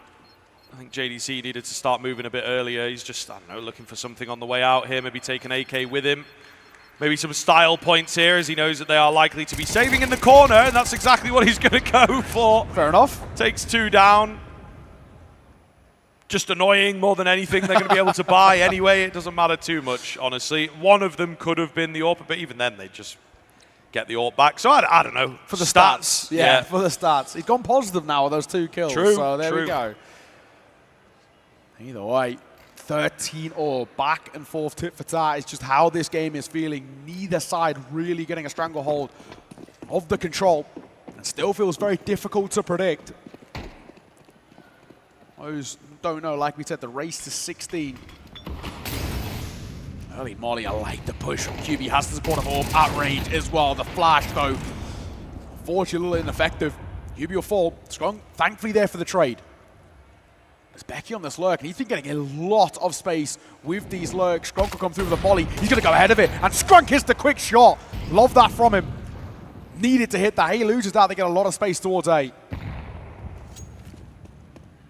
3 remaining on the T side. Pretty important round to get on the board here. Always feels good to have that slim lead moving forwards in the OT. Skrunk trained up. Shadow spotted, but he's not quick enough. Cabby is quicker. Numbers immediately evened up. JDC hidden at the back of the site here, looking to get multiple. He will find the first pretty cleanly. The second comes nicely. It's Xiphon against 3 in total. He's retrieved the bomb. Needs to be careful with this plant. There's a man on the other side of that smoke. Molotov comes down to buy him some time. It's a nice fake. Oh, well, it's a really nice fake. He's low on ammo. Very low indeed. Crimbo, play the patient game. There's no need to rush this. He's got a kit. 5 bullets. Slow but sure moving in. And Xiphon doesn't know which way to check. Crimbo getting closer. Hopefully he doesn't make a step to give his position away because it's all going to come down to the timing. And he's so close on it. He's ready and raring to go here. The molly in will block him off. I think he's got plenty of time for the defuse. But again, Crimbo keeping it cool and keeping that bad manners coming. It will be 14 for Germany. He's continues to be put on a pedestal as well. Crimbo in these late rounds just never seems to falter. A decent half for Germany. We said we needed 2 at the very least, and that's what they'll be getting. That gives them the foundations now. 2 more is all they required on their T side, and while it wasn't fantastic for the entirety of the half, latter stages were pretty good when the guns are in play, so you hope they're feeling a bit confident. Denmark will be kicking themselves, though, unfortunately, letting that one slip. The 14 to 13, and Vibes feeling pretty good over towards the German side as well. And Skrunker actually had a really slow start. He's actually starting to come alive. That shot he hits, the flick in towards Balk, so important. Yeah, a little more impact here in the overtime. Again, some players kind of thrive with the lighter pressure. But we'll see here, Germany with that slim lead, just showing their 6th gear, as it were, their 2nd wind. Denmark now going to have to dig deep themselves. And let's see, this could get very interesting, especially if we even up in this first round, right? If Germany hit 15 first, it feels good for them to take it, in all honesty. Nuke up next, of course, as you can see there. So all to really play for here. And Nuke feels pretty Danish-sided, but from what we're seeing, I think it is going to be a close series throughout. Yeah, absolutely. Nate goes deep. Doesn't do as much damage as intended, just a slight little tag onto Patty and Xiphon. Patty, of course, who's been struggling to really get in towards this game in the numbers department. The calls have been pretty crisp, though. Boost up above the smoke, but there's 2 there in towards top car. So patience game. That one will break it open, JDC. No. That just works against Patty. That nade by the Danish side will cost him a life. That's a tough mistake to be making at this stage of this map. Ridiculous, absolutely ridiculous. Oh, that molly, they can't get out now. They've got to fight tooth and nail through sandbag. Oh, big flash. Looking good. Xiphon will manage to find the kill despite they're ready for the next, and it's Tabson. Showing him that age is no matter. Double entry from him on towards this B-bomb site. That'll allow space for the plant. And this is where, again, you do have a bit of a look in overtime, where money is less of an issue, but the round feels pretty much done here if Germany play this one by the book. A late smoke at church as well, so now only 1 area for the Danes to come in from. A flash to slow them down, right? There's another smoke available for QB. He's actually not getting it out at the time being. There you go. Slow but sure he will start to release those nades. Tabson does go down. Beckham for another. QB on the backside will flatten them. And the late flank there, I think he sort of ran all the way down Banana to get that flank going once the bomb had been planted. It will be 15 for Germany. 2 rounds in a row required to keep us alive here from Denmark. Map point on their map pick. Exactly the spot we want to be in. Keep talking about this Danish nuke as well, so that's where you have to be having that bit of a guarantee. Third map is feeling like a requirement in this series at the moment, but Germany just need to see this off now. 15-30. All about both ways. Lucky to be pretty lights out with it. Holding in towards second mid. Right idea. A couple of bodies in that direction. And Molotov as well will deny them App's presence. As he caught by the flashes. Needs a little bit of better showing in that previous round. And a smoke and a flash of his own will just slow them down for now. JDC once again boosted up. It was pretty successful in the previous round. So if it ain't broke, right? Exactly. But I think it's Denmark who have learned their lesson. So no peaks in that area. Long smoke coming in. Cabby to creep forwards. Are they looking for a fight or just holding at the moment? Playing things safe. It looks like the action will be coming their way. So again, have to move correctly here. Molotov forces them out for the time being, but Kabi is still confident to hold. Once this goes down, he is again looking to get in the same position. I mean, why not? Smoke comes over the top. Yeah, there's going to have to be some decent utility. I mean, they're lacking a little bit here. This is really, for me, not looking too good. Flash. Oh, it's the second, though, that forces him out into the open. Kabi can't get anything. He lost his teammate pretty swiftly as well. Lucky just narrowly misses his shot. Side swiped out. And the wind taken out of the Danish sails as the Vikings will be forced back to their homeland of Nuke by the looks of things. Patty falls in the end, 16-13. Germany will get it done in overtime. What a recovery as well by Germany. A pretty torrid start, all things is 6-2 down in that first half, but they recovered excellently and ran away with things in overtime. Fantastic work for them. They take their map pick of Inferno. Nuke up next, the pick of Denmark. So this series far from over in our third place decider. But for now, we're going to head to a break.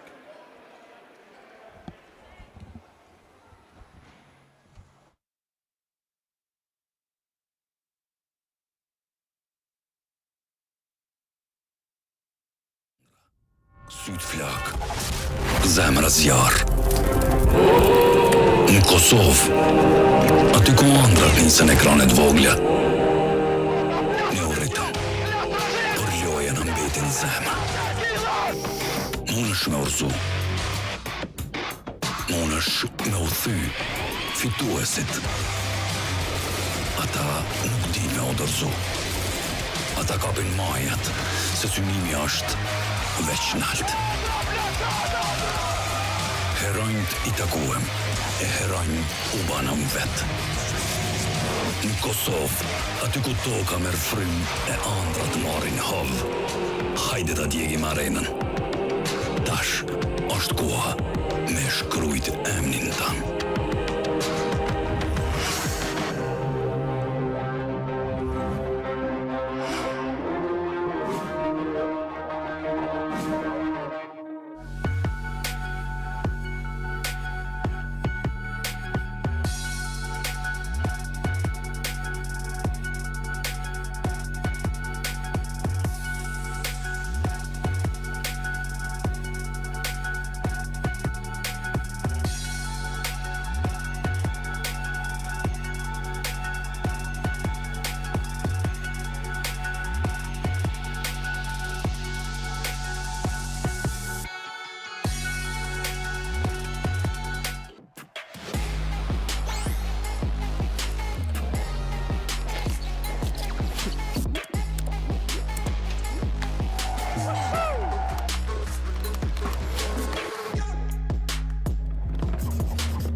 Fatoni edhe bashkë me krejtshësninëvet e din që s'ka me internet e pakot Telkosit.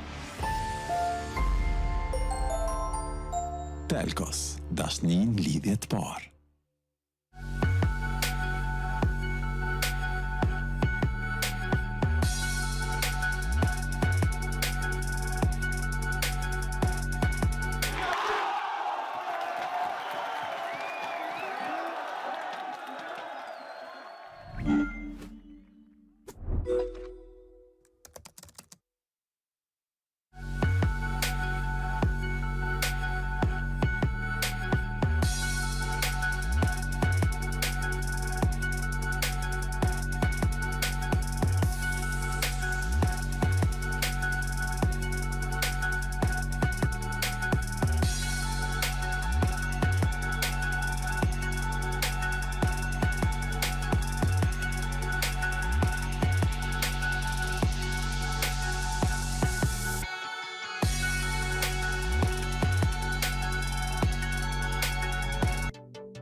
Hello everybody, welcome back in here. Second map getting underway shortly. We've got Germany up against Denmark. If you are just joining us, it was Germany to take it in the overtime. Pretty close. Denmark, I think, will be kicking themselves. They had a flying start to Inferno. I was really worried for the Germans, but they managed to bounce back, and a hard-fought battle, but they will indeed take it. Things get interesting here on Nuke, as Denmark kind of expected to take this one, just given the statistical history that we have, but I don't know, Germany played it pretty well yesterday, and now they have an upper hand when it comes to the series as a whole. Yeah, on paper, the expectations is for Denmark. It's a map in which, for kind of Sashi, the organization, has become a real home ground for them. Really decent results as a whole, but Germany just have that level about them, that ceiling in which they can step up to. So we're live in towards map number 2 here. Germany will be kickstarting things on the CT side.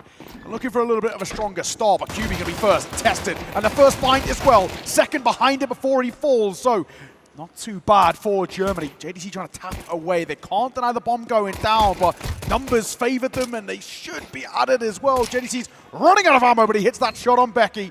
2 versus 4. Everything should fall in place, and JDC's making sure of it. It's Cabby left alone in a 1 versus 4, and surely no chance in hell. That is a really decent pistol round for Germany. Out the gates, flying. Crimbo getting into it. A little more lively than we usually see him. You know, I think that's why he's also known as a great clutcher, is because he'll just win one and like not react. Yeah. But we have seen a little more emotion out from him. Sure.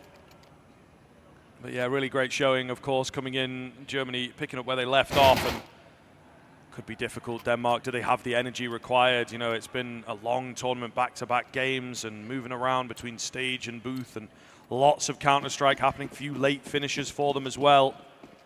So it all adds up into the final day and this third place decider. Let's see, bomb plant for Denmark means a bye. AK play for Zyph and Scout for Lucky. Galil behind it too. Break open the smoke, but not really favorably for JDC, so just re-smoke over towards single. Becky gonna try a little play here. I like the gimmick, but it just doesn't quite pay off. JDC, nice find, good due diligence just to check in and around that smoke that he drops. So an open up for Germany. And with this force buy for Denmark, that's not exactly the way you want to start things off, because there's just no information gained about any setups there.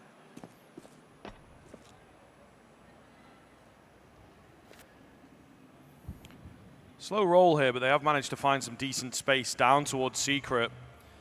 We saw this German setup pretty good yesterday, playing 2 on B quite confidently. Nobody outside. It's almost a classic approach. Doesn't work as well these days because just defending B can be really hard. And I think, you know, if they give themselves enough time, Denmark are going to have plenty of time to check all these different angles. However, 2 down here might be unexpected. Crimbo, going to be our first man.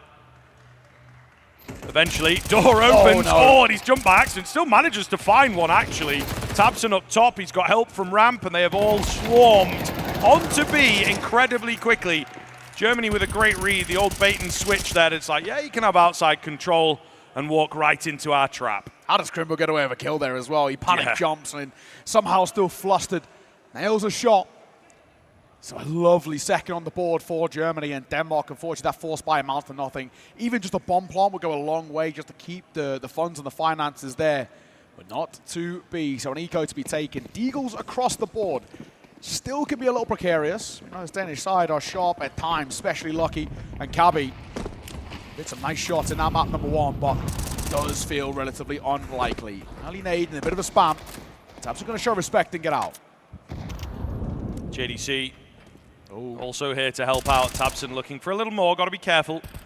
He doesn't bite off too much. Again, he has the support, so working really well as a unit here, I would say, are the Germans.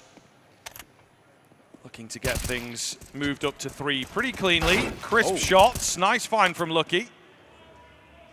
Down to just 2 on the T side of things. Crimbo got to be careful as well. He's very low himself. So we'll see here. JDC, they know about him in towards Mini, I do believe. And they're just patiently waiting for an opportunity to present. I'm not sure that it will, though. Yeah, Shadow will betray them as well in just a mere moment. So creep under a minute. making noise so Cabby can drop, but I assume they'll know this is a possibility. JDC looking for that second. And lucky the last man, their own quantity, will hit a second shot. It's a bit of a corker, to be fair. But limited at just that. So consolation kills is all they get. Germany 3-0 start. Much better than the start they had in towards their own map pick as well. So positive signs on the CT side of Nuke. First gun round for Denmark. And AK is going to be brought to the table with that util. If they don't find this early doors in a little bit of trouble, this is where we'd see one of those early tack timeouts and Hunden gets on the mic, because this is where Germany can start to pull away. They need to build up foundations on this T side, this Danish side.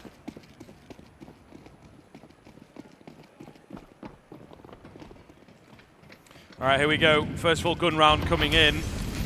What have the Danes in particular got in store for us? Patty with a clean enough spray down, just couldn't quite get that final bullet on him. He is denied by Tabson. Becky creeping forwards here, looking to try and find the first for the T side. Oh, Tabson also, on kind of an off angle, not going to be expected. Becky goes down, Tabson gets another. It's looking so damn good for Germany.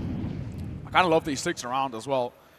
Generally speaking, you fall away from this position, just kind of reluctantly give up outside control. Slight tag onto an Amoli behind and towards credit. This is job done already, 2v5.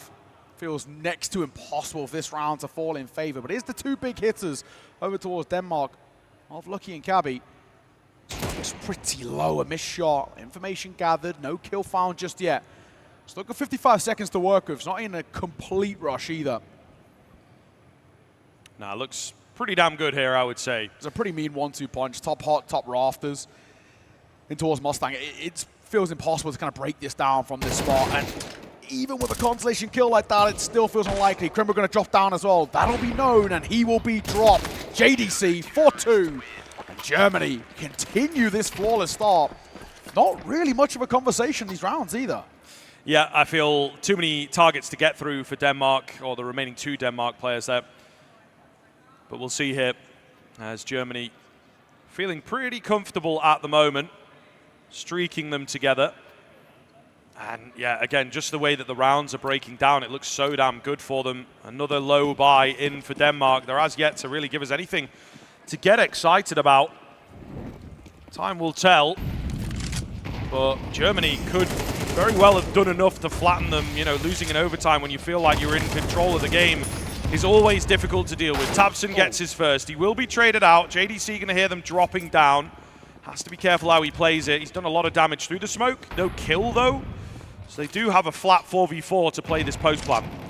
Molly behind it actually could have done a lot. Hold on for it for now. Flash that comes round, and it will cost Skronk his life.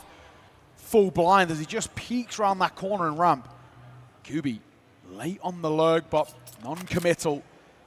And this just looks like they're angling for a save, so reluctantly, I think Germany kind of tuck their tail between their legs and give this one up. So finally a round for Denmark, and actually maybe a little bit more. Extras on the way out. Kubi needs to be careful. Back turned.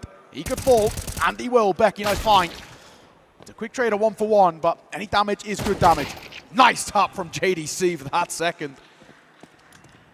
Despite Denmark winning the round, keep it inexpensive, but it's a good round for them to win. Doesn't feel likely coming into it, but they just go quick. An event dive, a simple pop. That's effective, and Germany just caught napping a little bit. Yeah, really very clean from them on that Danish side of things. I mean, I don't know, man. Like you say, caught napping, maybe leans into it. I feel like they could have just gone for it. It wasn't a bad game state necessarily.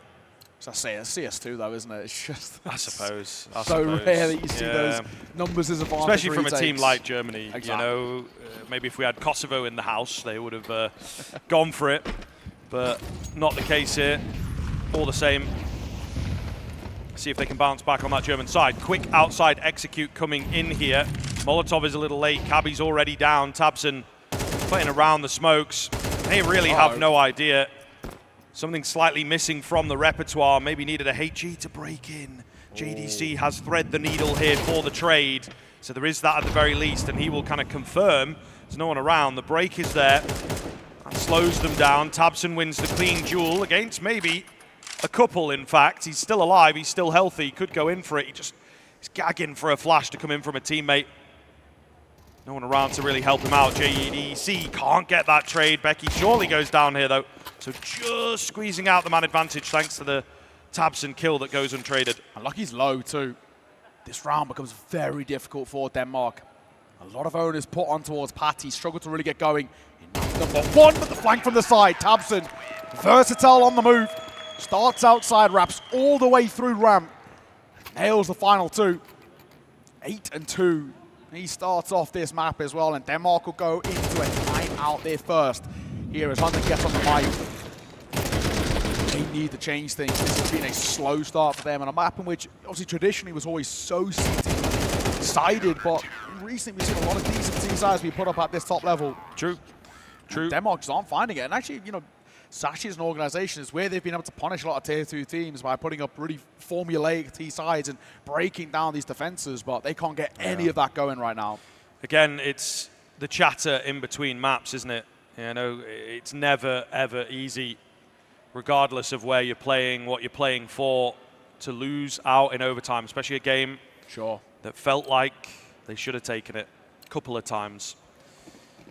And Germany have hit the ground running here on map number 2, proving that they can get it done. I mean, this was a very close one for them yesterday, costing them the place in the grand final that's happening after this. So they've potentially gone away and just tightened up on this very map, expecting it to come out for the third place decider. QB, caught sliding. Oh my goodness, a lot of bodies for JDC to try and line up. Skrunk does just that. He's keeping it cool here as the taps through the smoke do a lot more damage. Zyphon left low. It's a slim man advantage, though. We'll see. This is not over until it is over. The bomb has crossed the side, could get planted, but they are waiting. Nice and patient. Lucky just about finds that kill onto Tabson. Bomb plant still not committed to just yet. Crimbo up top is the only real danger for my money. Nade softens him up even more. Plant coming in now. Lucky holding the angle. Misses the spray down. So he's given another chance at life. There's one smoke for Strunk to work with. They've just got to find a bit of a free gap, and that's potentially where it opens up. He nails both shots as well. Skrunk on 9 points of HP gets 2. Should never get away with that, but he steps up in a big way. I thought Crimbo was going to be needed to be called upon, but not to be. And this near flawless run for Germany continues. 6-1 on the CT side, and they are loving life here in Cedar Creek.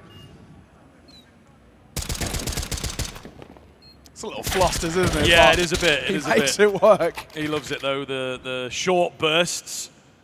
A couple players, very rare these days, but there are a couple of them that play like that.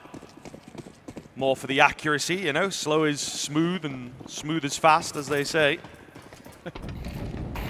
My driving instructor taught me that one. Either way, background with a bye here, as the Danes looking to get some control down below once again, picking up the pace for an outside execute.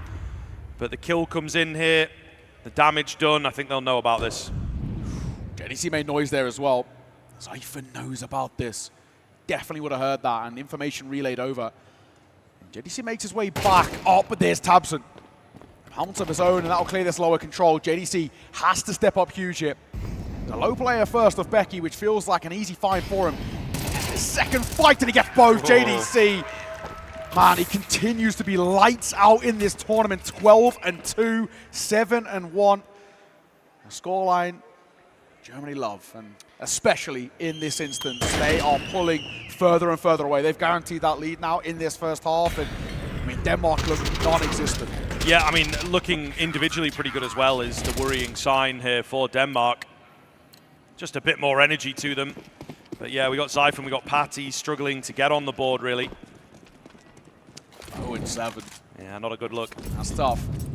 Even as the IGL kind of voice here. Yeah, we can't even give him the kind of the let off here.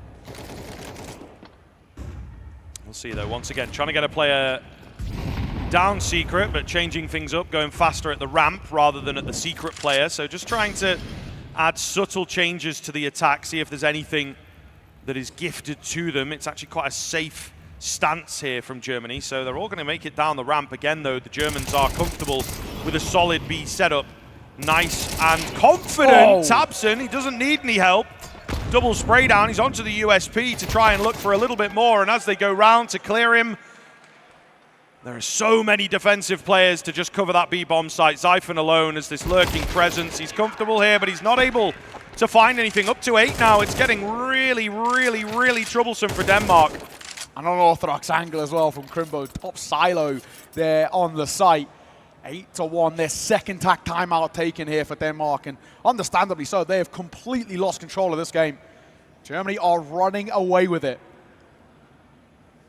I mean, even if it was to end 8-4 in this half, it's still a fantastic showing from Germany. When you look at the money now towards Denmark, expectations, they should be getting more than 8. 9, potentially even double digits in this first half. We thought this would be favorable towards Denmark, but yeah, anything difficult. But. Germany have completely read them like a book. And they got the fans, the 6th man on their side here as well in Pristina. So as the timeout concludes with Denmark, what tricks, if any, have they got left up their sleeve? Yeah, that is the question. But here we go into the calm before the storm, hopefully for Denmark. But we'll see, they might be able to get something done with this low buy, and now would be a great time, of course, to just turn the game upside down. Crimbo is very quick through ramp. Moving towards lobby, looking to just cage them in if he can. So lots and lots of potential for a dangerous flank if he goes overlooked. It seems like they have a bit of an idea that he has done this, though.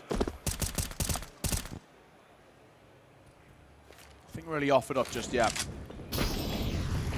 Bomb comes through, and it's ineffective. QB, 1 and 2 on a silver platter for him. The third is potentially there as Crimbo makes a move from ramp. Expert timing from him, and it might be that double. The third not quite found, but surely job's done. A 1 versus 4 ensues for Xiphon, and he can't even really get it started. 9-1. Denmark left calling 9-1-1. They need help here on Nuke. There is nothing at all being shown. A pocket round found in round number 5, and that's about it. They're in serious trouble. And another time where they call attack pause, and there is just nothing behind it. Yeah, really not looking good. We'll see. Maybe the chatter was more around the gun round here. That previous design to soften things up, get a bomb plant, but you know they're just unable to get even the most basic of objectives completed. And 9-3 is all they can hope for. It's really not going to be good enough, even if they do find success here at the tail end of the half. JDC tagged down low, so it is something to work with, and the nade almost reaches him, but not quite. It was more designed to get them through squeaky door here, and he's in behind. Low HP be damned. JDC keeps the kills coming. He gets 3 on 22 HP, nearly 4. He's done enough, though, of course, to just hold them together. And there is absolutely nothing to this T side right now for Denmark. Another really clean one-sided CT hold. Carnage here in Kosovo. Germany are on fire. This is incredible work from them. Man, Denmark, how flat they've fallen out. I haven't taken map number 1 to overtime. Just a shadow of what we saw on Inferno. 10-1 final round of the half, and there is a buy sure to work with for Denmark. They've got 1 HE left for the rest of this round. There was 1 smoke a little earlier, and that's about it. So they're hoping to take raw angels. Surely the 11th is beckoning. The start not quite there. Little labored spray by Tabson, and JDC will also fall as well. So a 5v3 make that 5 versus 2. Crimbo and QB got to do it all. Crimbo holding the line for 1. He does get taken down pretty quickly. So any hope at him being the hero now gone. QB they're going to know about up top as well. So might just be the second round for Denmark. QB moves down the vent, making plenty of noise, but they're so ready for him. All 3 on the other side, just lined up. He's shooting laughing. Gallery. He's laughing because he missed the flash as well. Meant to pop in towards vent, and it doesn't. 10-2 though, man. And this is just one-way traffic. And incredible and insane recovery required from Denmark. It's a huge ask. We're going to have to see whether they can do it on their CT side. For now, though, we're going to head to a break.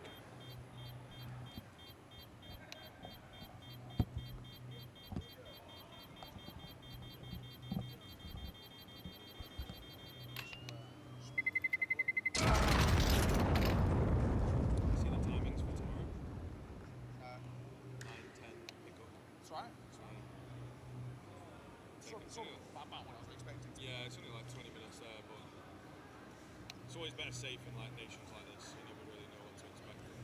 I do reckon though this would be a place which has like it's probably got like fuckball flights. It's not so easy to get through. You know what I mean? I bet sometimes you turn up and it's just like One bloke. computer's not working.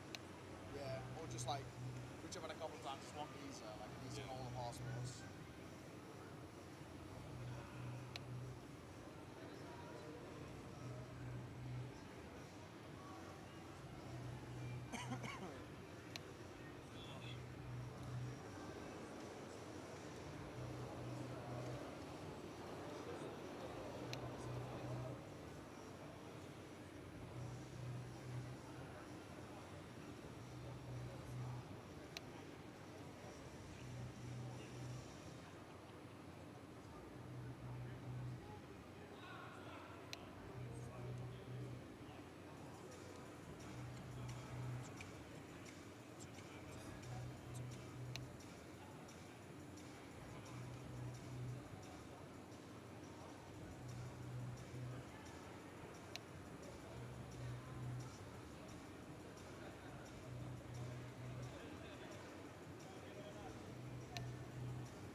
I tell you, there's a mega carbs as I'm watching this.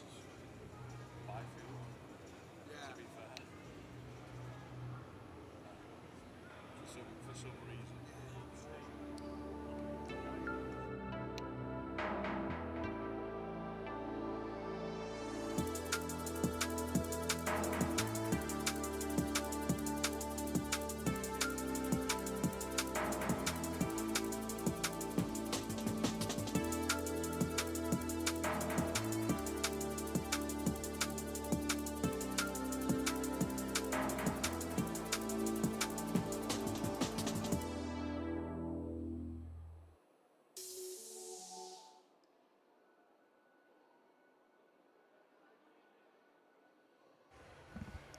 Hello and welcome back. Second half about to get underway here. 10-2 by Germany. They put up an absolutely incredible showing in that first half, and the recovery required is so large by this Danish side. But a pistol round is the right way to approach it. Just one round at a time. You can't think long term if you are Denmark.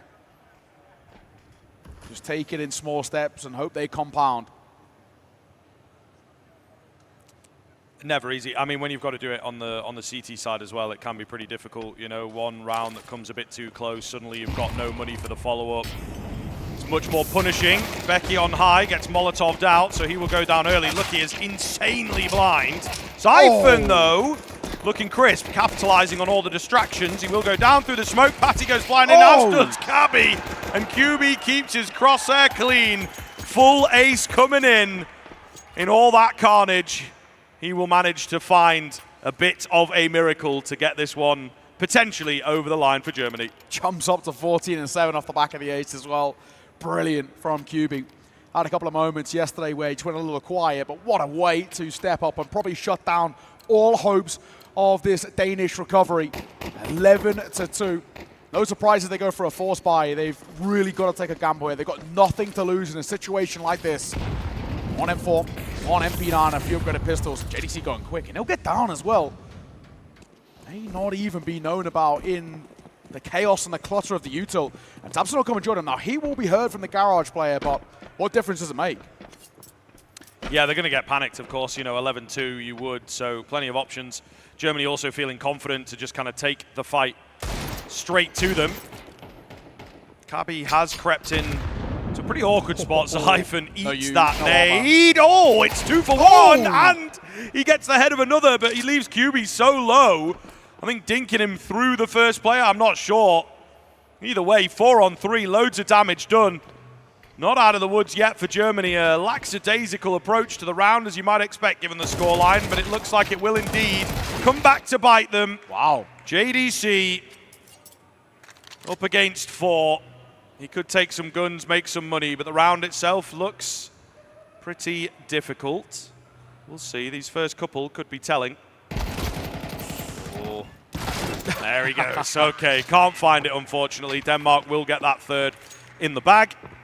But this is nothing yet. This is nothing yet. We need a few more cleaner than that before we start believing. Yeah, it's a pat on the back for Siphon there.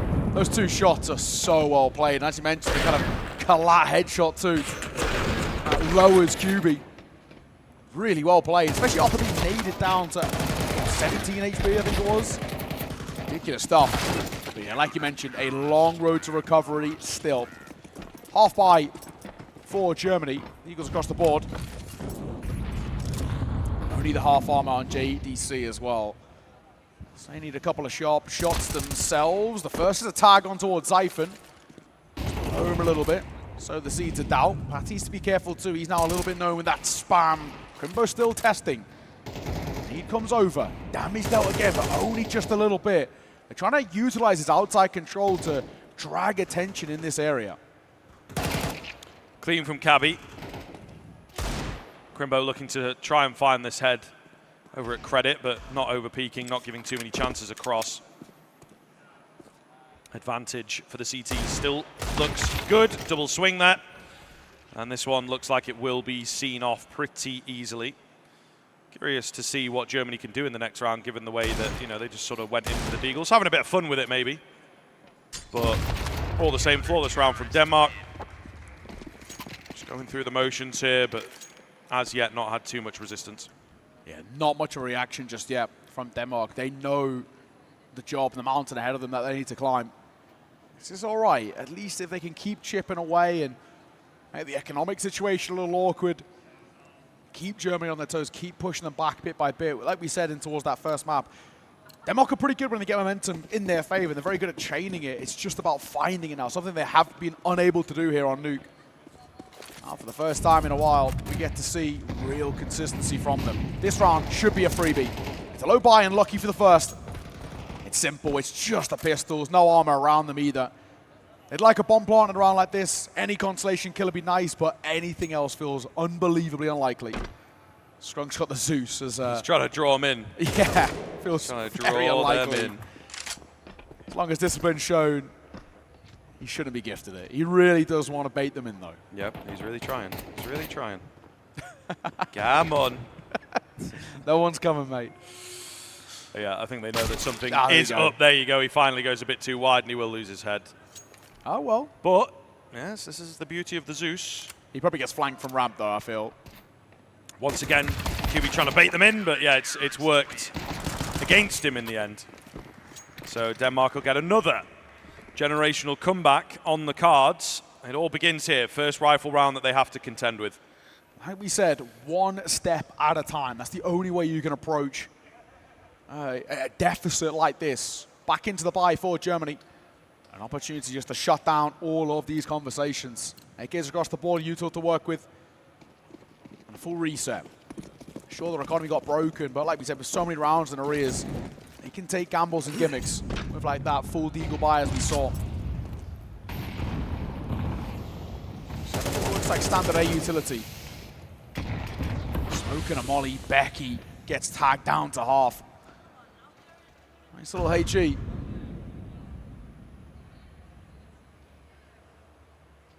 No real decision being made just yet for Germany. Just a bit of a poke and a prod here and seeing what the response is looking like from Denmark, seeing what Util they can bait out to, but they don't need to commit to anything.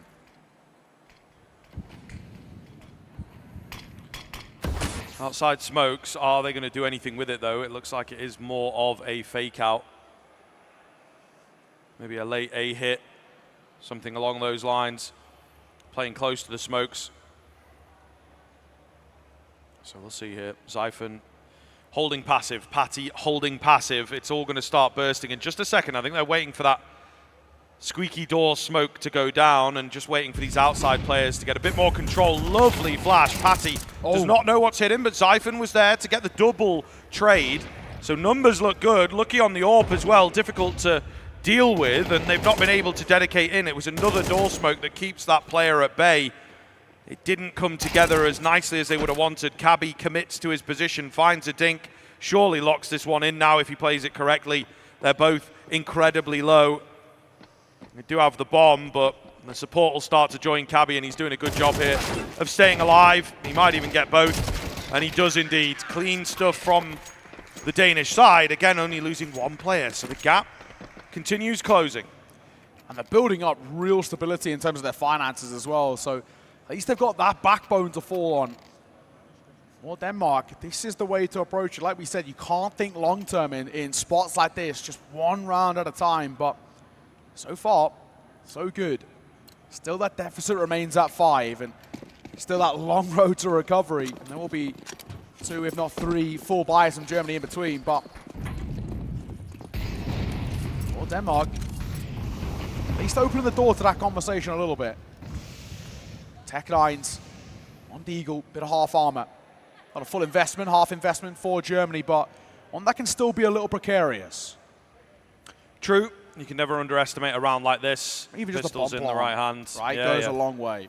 You kind of, in rounds like this, I think you have like a checklist of objectives, and you know, winning the round is almost like a side objective. Your focuses change. Crimbo hiding away from the smoke so that it doesn't make any noise. We get the late outside smoke, so actually up quite far. Seem to have figured out that there's, a player in a mini and a player playing safe outside. Xiphon does get that trade, but Becky is left somewhat isolated here. The 1-for-1s are not quite going to do it. There's still an advantage thanks to Xiphon. Lucky been scared away, a recovered smoke as well to fully deal with him. The bomb going to get planted. Yeah. Pretty open, pretty safely, so this doesn't look too bad now. If one quick kill comes in for the Germans, it's Scrunk that gets it, but through his teammate's head. Lucky will trade him out. Nearly in there for the German side, but they will take 3 kills and a bomb plant. This is kind of the bare bones of a half-buy like that. They will be satisfied. Nice little 3-piece from Scrunk. At least good for the individual confidence, but getting around like that, bomb plant, a few kills, you're pretty happy. You're not expecting a hell of a lot. You just want to make life a little bit more awkward towards the Danes, and, well, job done. But now still becoming more and more of a possibility. 4 rounds being the difference. 2, maybe 3 if they're lucky with a bomb plant. Buys in between the gap of these 2 sides. So that door's opening further and further. They need to be very careful here, Germany, losing a lot of control. Early Yuto, and a pop shot missed. It's Becky who falls to the double HE of Tabson and QB. So a nice start. The youngster falling will open up a couple of doors for where Germany want to play now, and they can actually just approach this as a bit of a pack mentality. Yeah, this is the thing, man. You've got to mix it up a bit against Germany. I feel like the setup from Denmark is relatively static. Patty, I like the idea, getting a bit aggressive, but now it comes with more risk because you are a man down. So really have to play these next few moments carefully if they want to get back into the round. Scrunk trained in, they're waiting for something to happen, someone to overstep. It's not quite happening just yet, but we'll see. An exchange here in the hut on the horizon, just round the corner. QB not quite dedicating, Patty not quite dedicating either. JDC will find his, and Patty tries to strike. It has unfolded beautifully there. Yeah, Patty tried to go off the molly tick as well, thinking he could gain a little space towards Hut. How wrong he was. QB trained, and this man in heaven of Cabby caught. The last of Lucky, spotted and dropped by JDC. And a flawless round for Germany. Map series point for them. That bronze medal already starting to feel like it's in their hands. They got 5 rounds to close out this map. Their opponent's map pick as well. And sure, there may be a bye for Denmark, but some forlorn faces over towards the Danes there. They look mentally a little bit checked out, a little dejected in this spot. Germany are so close in reaching distance, but sometimes this 13th round can be the most elusive. Yes, very true. I think it's just a shame, isn't it? If Denmark had won the pistol, they just had that tiny little buffer or one more round on their T side. Really could have made all the difference. But as it stands, 5 in a row going to be required here. Germany again looking to group up. They're moving a bit faster here. Lovely little Molotov. Crimbo finds the double on the way out, and Cabby's been watched.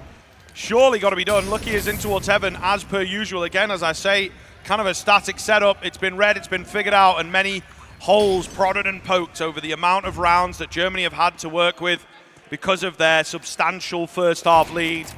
Zyphon and Lucky to try and keep it alive, but you feel surely not. Yeah. As the bomb has gone down, no one has fallen here for the Germans. Trade is there onto Zyphon. Lucky will bring it down to a 1-on-3. Certainly, a little bit doable, but he just cannot get the shots off with that AWP. And they will indeed take it. 13-7, 2-0 overall as Germany secure third place here at the European Esports Championship. As we like to call it as well, the cosmetic comeback. Unfortunately, just not enough for the Danes. A slow start in that first half really did cost them. But what a showing from Germany. May not be the tournament as a whole that they wanted, but that is a big series to find as well. 2-0 and a dominant Nuke as well to close it, meaning that they'll be taking their bronze medals as well. We've got a bit of a break before we head in towards our grand final, but for now, congratulations, Germany.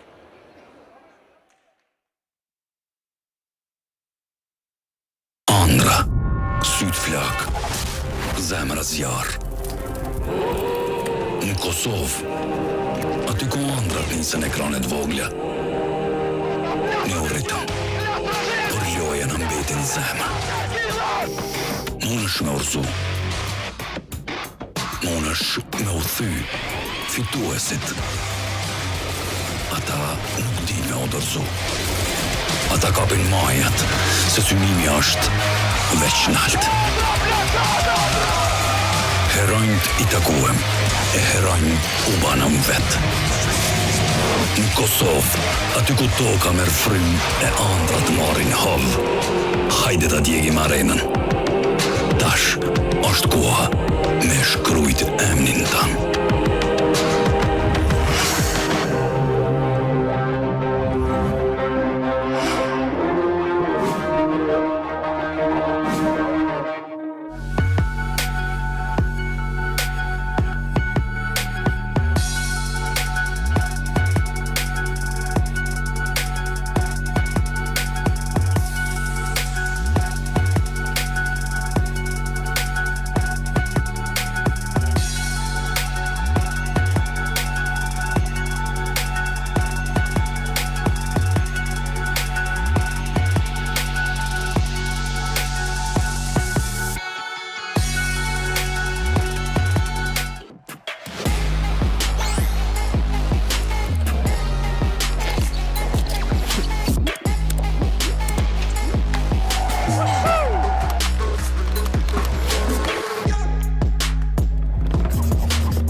Fatoni edhe bashkë me krejtëshninevet e din që s'ka me internet e pakot telkosit. Telkos, dashnin lidhjet parë.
Tora.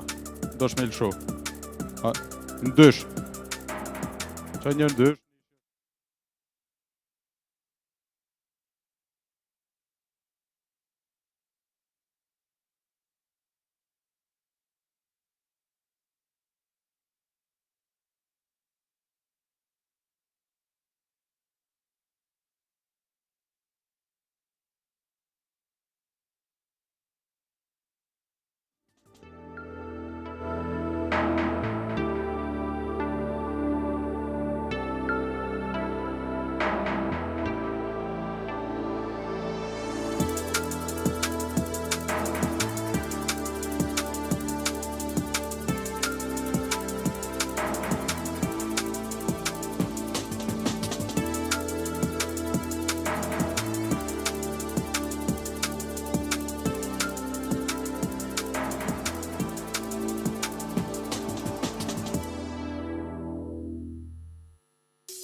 Hej, hej.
Na šta ma miraš, ja nisi ta škriš. Yeah. What's up?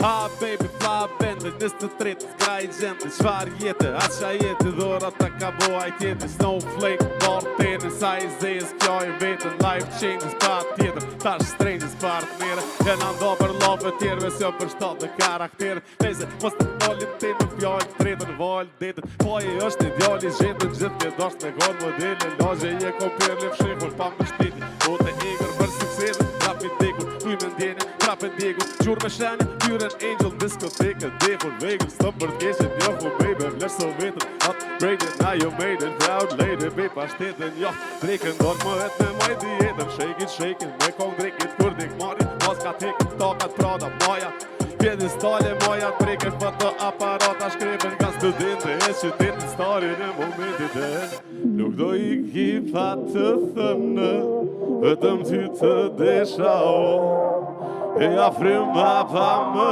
lënë, e ja venjë herë të shoh, What up? Mirëmbrëma. Unë jam MC Kresha. Shout out to my brother DJ Druzon. Okay, since this is an international contest, I want to welcome everybody who is taking part in this journey. My name is MC Kresha. I just rap for fun, but I get paid good. And I want to give a shout out to my brother Diogo Jota, who is a Liverpool player that passed away. He was a gamer. We should stay and love each other. Yeah. And by the way, I'm a gamer too, but I play FIFA and Age of Empires. That's my game. But I'm a huge fan. I love the sports. I follow it. And in behalf of our people, the people of Kosovo, I would love to apologize for not having so many people showing up tonight for the finals. It's kind of like everybody is a fanatic when it comes to the sport, you know. But at the end of the day, I'm an ambassador. I represent my people, and I'm going to stay here till this contest ends. And it's a pleasure to be here, taking part in this beautiful tournament. I want to thank the Esports Federation of Kosovo for having the guts to take this step and bring this beautiful tournament to our country. Even though it's a small country, it is a country that has heart, and we showed that. Thank you, and let the best one win. So let's have a go. What it do, baby? Yeah. Kan me nu që pishoj mja heq, ja Jag är jag är okej. 3, 2, zjad. Hadali måste fräck, check in, hello everybody. Jag vid en fest, team, gabet mot jag mådde på knasig vari, simulkan i vari, rogan jogari. Look, J-Bot body, you know me love it when I switch up like this and I pull up like that. I'm a hooky with this shit. Lyric element, case dismissed, yes, creation, this is specialist.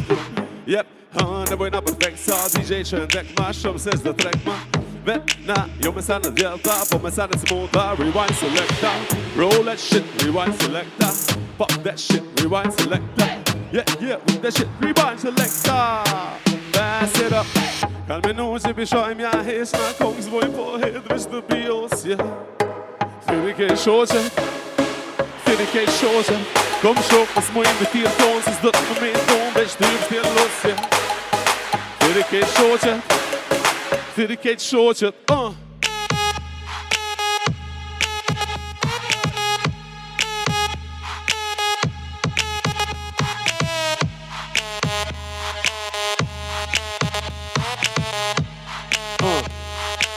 du träffar dunya rabis med koncept. Roll that shit like that shit smoke it. Gärna som high and som low show it. Men det fat flow fresh loaded. När jag rap så det.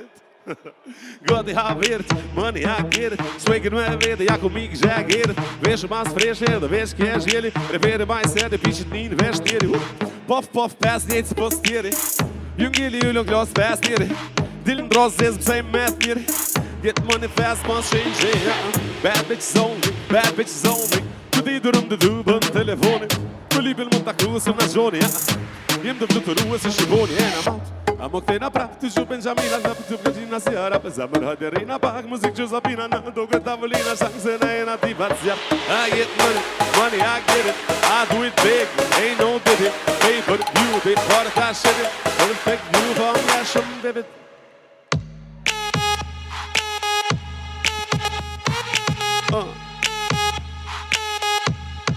Dedicate shorten, kom sjå på små inviterton, så stött med min gång, men styr till oss, ja. Dedicate shorten. Fine did it, you do it, fine did it som. Vet lockna bakshish. Black card, I'm a som rasist. Makin jap kry, sporteri. She is studied them queen, thought the D. Stott machine, casino scene, ace roll steam. Stërzi shësh me rëp qip. Gold line kom qit, stot dit. Dolli për fit kolli. Po e mgrej me pi dolli. 3 kartiera per l'angix. Femna 3 era misk. Kjere 3 jo rasist. Bentley zjena djena u prish. Ves me mbeja nalt të dysh. Continental gumat finch. Heavy metal gitarist. Hej kom vjell Paris. I djegën dhe fetu met inch. Shumë flake, firizar fixed. Reshu blaka bitch. Strip club by your mish. Baba, that dog na bakshish. Black card, I'm a sim racist. Black card. Wish para by para flist. Baba, that dog na bakshish. Black card, I'm a sim racist. Fast cars in and on my bitch. Wish para by para flist. Kjo është për albumit tonë të fundit Sali e Ferizi. Me veti kena një 10 kopje. Halo, pi bojna në CD, për shkak se po kena qef mja u dhon njerëzve me i pas si kujtim. I kena me veti 10 kopje dhe besoj që kena mja u qkep juve. Si shaj, falenderimi.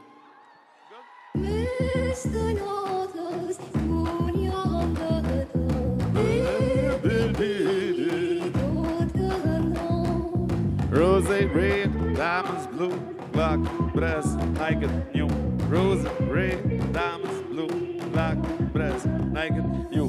Rose red, my diamonds blue, boy, cloaking, brass, of the naked, new. Hooligan swag, and the casket, minuti, wishing up in cat, go to some gap, yeah. Rose red, my diamonds blue, boy, cloaking, brass, of the naked, new. Hooligan swag, and the casket, minuti, wishing up in cat, go to some gap, Gjesh fisht ta flon, gjep mishës, do të fishën, do 3 fishën, orë, hashish të smon, të vishën, drogë, drap me bijat një orën, vizadojnë me tisha, dojnë e dina lojen se na loa. Tirosit, fort e thire, elonor, e marrë me shkrim borë, te i kalem në vit pjot. Gladiatorët të në shpinë, me bo me shpinë, dorë, shpinë, bogë, shpinë, vërë, dejtë më shpinë, vërë,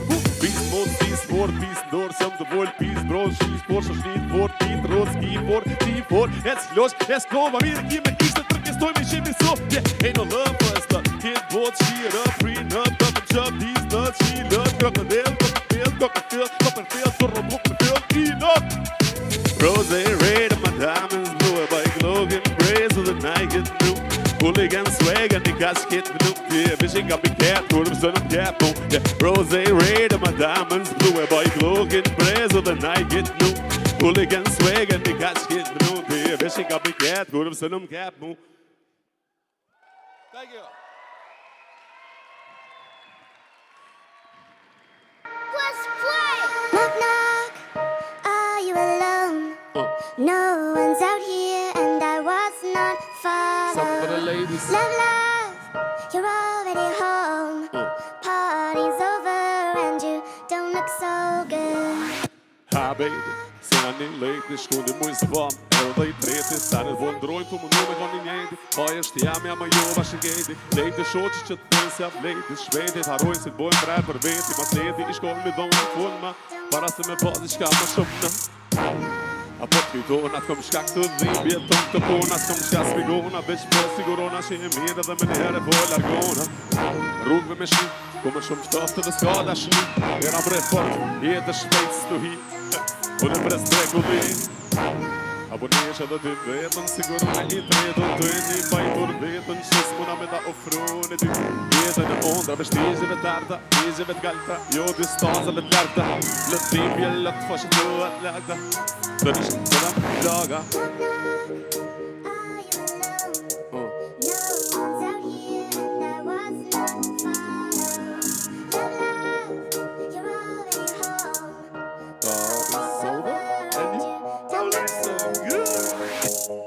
Where the love at?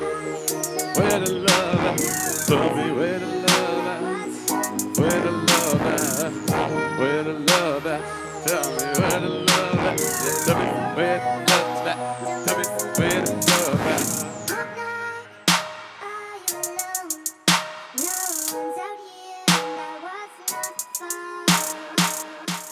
Just making sure that we are doing it live.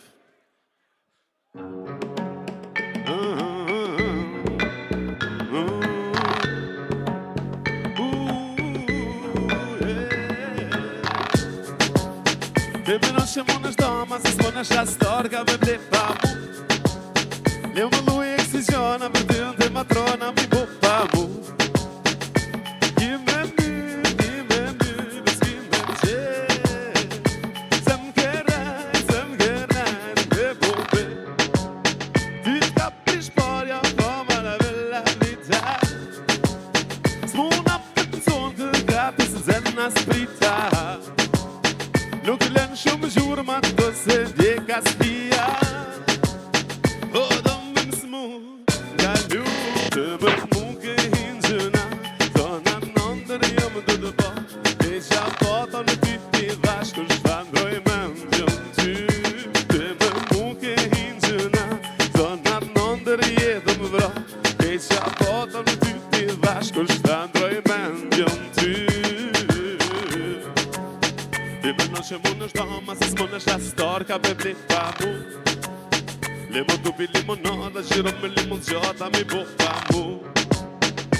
Ki me lyp, se me hypën vjetë por shvet. Se me ty, se pa ty, për mu kejt vjet. Ty t'ga prish fama, dorkat me pare mija. Ty s'vrana s'karma, s'kapin doj për shtria. Rujo t'i qanë me gotë, kur jom ka shpia. O do me m'smu, apës që të më muke hingjëna. Do në nëndër jom dhe dhe ba. E qa foto në ty t'i vash, kur shpandroj me ndjën ty. Të më muke hingjëna. Do në nëndër jetë më vra. E qa foto në ty t'i vash, kur shpandroj me ndjën ty.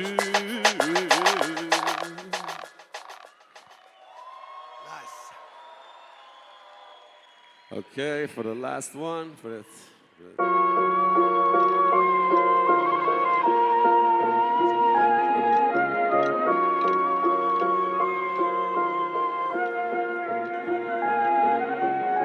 Po foli true story qa du t'majtë semafori Mëni hajst ju hini njoni Shuma afro 1 milioni Mësu alarmoni mëni se alarmi zboni Byshishet verdha kalla blaki tiri Avioni të ljurulin e pioni Sa ma shumë pare muami Se po du me shkull Miami Pej Parisit dhe Priomi Tjena kompila dhe momi Teloj mona sheli jodën Hap me pare tu po vrabo lebi Kejtë dojnë miljardën Louis Shantën Louis Johtën Instagram na kejtë po knoshim Se ndjenja tjera s'për shkoshim Pe guftej plashkoshim Se e voni ploshkën Dhe momentin tu menu për nonë Kur e në gjiti maskin Jeta është si bombonier Gatë në fërës t'gampi Adrenalina in the air Bombonera Buenos Aires Vejtë shis kuadrës Maradona Smet munishi babes Mjeshti lolla fjales Dajre gjitja dojna dojres Vipi anës kuja filim Njoni tjetrit gajlen Djem të lagjes kur bojmë pare Mu kejt zebrëm knashet Kanashet plot t'i lashet Dosti më t'i pashet Met ma halles bashkë like Wu-Tang Staten Island yeah. Rap legend I am Best kisha Lin Harlem Mos kisha repo vadi Shako dëme na gjukante Full credit garden Mos kesh është me kajtmen Mjek rën James Harden Mar pare edhe Na jena musketar djem Sot jem po t'ujte deri Dhe shqiptar kem Fushia fjales Dhe galon imaginatën Ama shpadën këtë se cili ka gjinohe Loshka me në madhe Loat tomel voska madhe Fmive sub-Sahares ju hatë Pës kanë qa me hongën Po Nina Muhammed Ali Rumble in the jungle Rrugës gjatër t'jagë shiu Kërkush ta qitfatën Kujtimet prakës Kju shim as me shtë dargën Qa ta njëzve s'ju kanë Dësa hati jetë me mbangë Shoki për një Maserati Bën gjithë shka për me ndjek ondrën Jena rapsi me Hollande Dupi ash me Marokone Tash mar pare Edhe tonë Tu po hësull për pare zvinsan Kur lule dyshka Bota tu shampik Pom janë sy dam And I just get high Watching them fly by E kjo blok që po mdam A thu e ardh mja po mnam Skok na normal Se s'për shtat na sistem You really that high You kisha vu talk snajr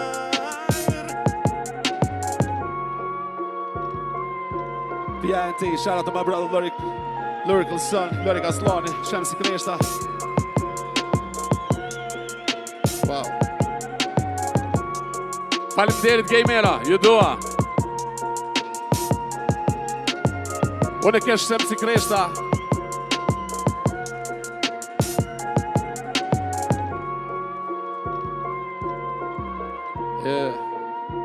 Shumë faleminderit. Jam shumë me njës për këto doa trukitje. Dorë trukitja juve me minës shumë për mu. Se me njerë për i.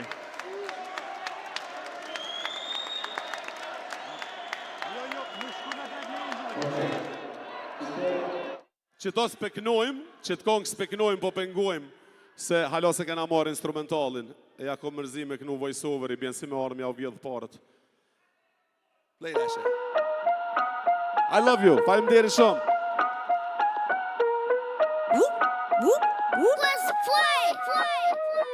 Ama jep numrin se m'ka hupi jemi Ose për ma mira bosh kejti jemi Baby hajde njekë mu qatë vynë ty trendi Unë për ty jom bib s'ko qatë vynë ty emni Shë nej, e neja nej Kejtë si të mu si me ku my birthday Oh hey, hungry just ate Wasting no time, you had the whole game I kem bjes batika tos give Compton is double R Jom ka du mu pipos pas ka joy in this fucking bar I be getting high and getting money, I'm a fucking star I've been fucking bitches up O kam bre qoferit e dera Pura pine blej Panamera Me kërkon si me mu, atis ju ka shtu vlera Qato sëm krasanu me tjera Pia jeng best, daddy best, creme de la creme Hot girl sauce, me a kill many men Pia edhe muna ta motisë në mzen Une jëm vet tek ta kejt many ven Sveki ko kosto Kur që zjem falas Moja eftofto Dzena me franga Kap money Bon money, I'm money Baklava Balkani Got money Brudvesh pak starter over eða Macapella I natt I Malmsteen med takeover I Rockefeller Niður íþur nuk ka fever bucket storyteller Take a breather, slett livet du kobber Pjesa par, tre capito, erda par Små ratito, en drimtari Per hitur, tu bo hiter, rokat sifer Realest shit I ever wrote. Getting money was a hobby, det be ka prish me shok. Jom hyr parashut tok bankës, unë I dho kredi. Një edhe do shumë të fort që t'bojnë kips në ortopedi. Tim ki muzi, terapi, magi, natin braba vi. Homi me m'fek nuk I arsy as para syve mon ami. Brava me m'hejt, s'muna më këthy, s'du me bulgara me ty. O haver pasha dy syt, tu jem qar nuk po t'shëty. Nuk pëshon të gjo më sut që pesh se peth në kry. Është një e vërtet me ty gënjesht ta dyn në kry. Kap money, bomb money, money. Baklava Balkani. Got money. Spetsërisht jom nisht t'ngell çdo vit jom përsëric Përdomisht ta kvuti veshin 15 që për shpëric Eksplicit o teksti peci pifesit si me polit Cefi ku jom shteti japim shtetit vesh të mes mingish Decidivisht Big Daddy came me Daddy came jon deadly plisk Elevating dur për pjeti dua kejt me knu me lips Revelation ku jon njerëzve nesër vjen apokalips Interneti s'pëbën rjetin kejt planetin shia mit Nëse vesin për neve next generation Likit vers relik është universit u lutezit Runen keser u jem frest Uj për mu me kurve prishtim superstitious Gjuj precis Durex nu me kugje mos më snu se truhem Gjuhen gjith estetikisht statistikisht ta ditu eksistencën Heq karatisti shtrimi kanapit tu pizza cannabis Sa stara që s'kan zoa spare Le me pas pak stil strada varet Baby ara për me kon ma Shegi kokosto Kur që s'jem falas Moja eftofto Dzena me franga Kap money Bomb money, money Baklava Balkani Got money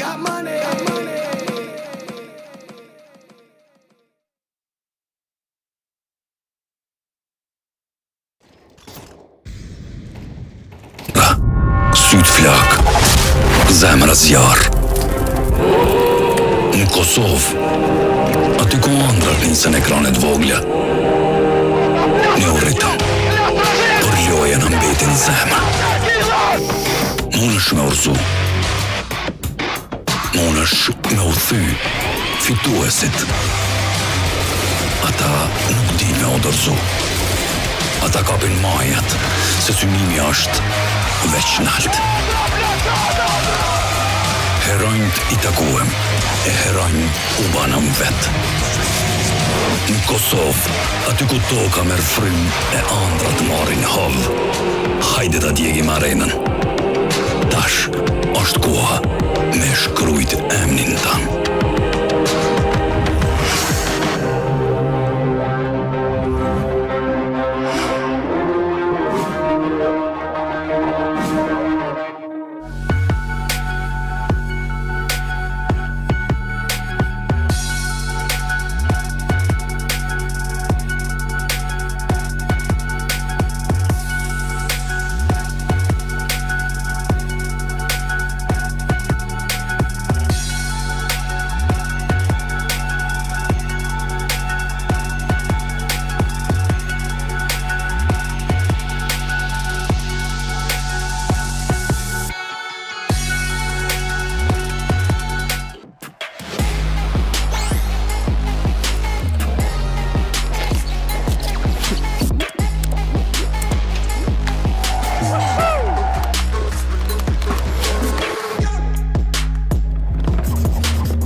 Fatoni edhe bashkë me krejt shoqërinë vet e din që s'ka me internet e pakot Telkosit.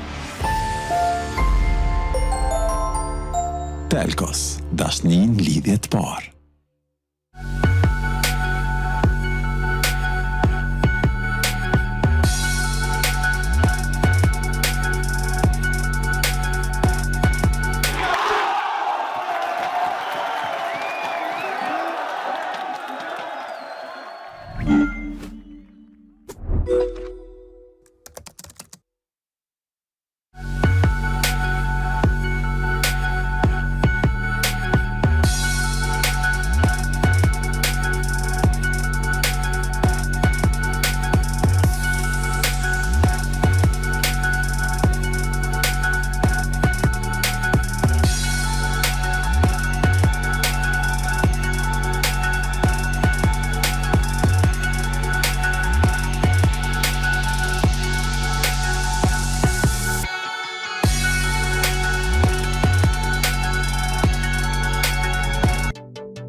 Ladies and gentlemen, welcome to the grand final of CS2 and the closing ceremony of European Esports Championship 2025 here in Pristina. For 5 incredible days, this stage has been home to passion, competition, and history in the making. This year's championship was truly special. For the first time ever, we witnessed the European Women's CS2 European Championship in Esports, and the team was France. Make a round of applause for France national team.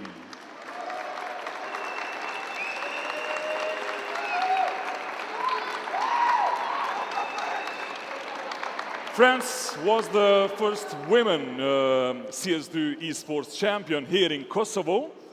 And also we saw Kosovo fighting with heart, delivering unforgettable moments and lighting up the crowd. So please make some noise also for Kosovo.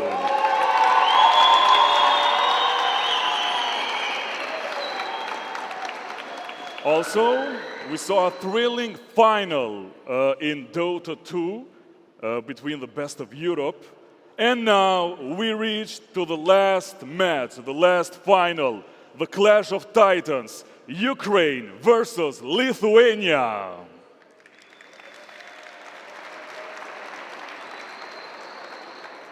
But before they head to the stage, let's take one last look at how these two teams fought their way until now. Please roll the video.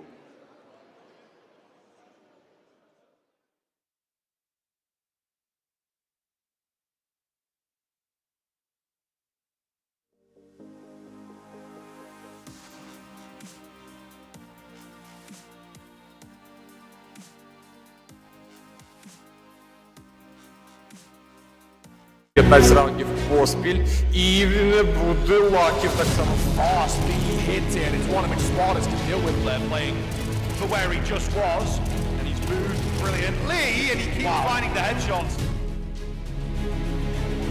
Slow them, they're walking straight into Onyx. His own volley sets him up for a 3-peat. This kid is cracked right now. Слухай, позиції непогані. Один на сайт. Це інший. Just has no info to work with. Where are they coming in from? This Palace player as well is going to be super unexpected. Down he goes, and Lithuania again, and against the odds kind of round, bring it now within one. І це вигравати вихід, пішов МФшки, відкепна накинуті, але Платін на прийомишці розстрілюється зі своєї МФшки, відразу на 2 мінуси, Керн може іще кого-небудь забере. Стоп! 1-1. У гранд-фінал з однієї кулі, Керн! Job done and final locked in for Lithuania. They keep punching up, they keep finding wins as the underdog, and this story continues for them surely. The last man has strung to fall, and Lithuania booked their spot into the grand final against Ukraine tomorrow.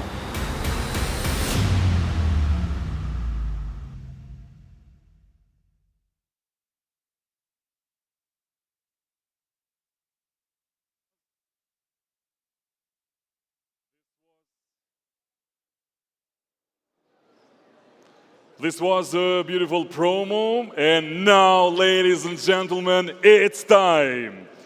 Introducing first, Team Ukraine!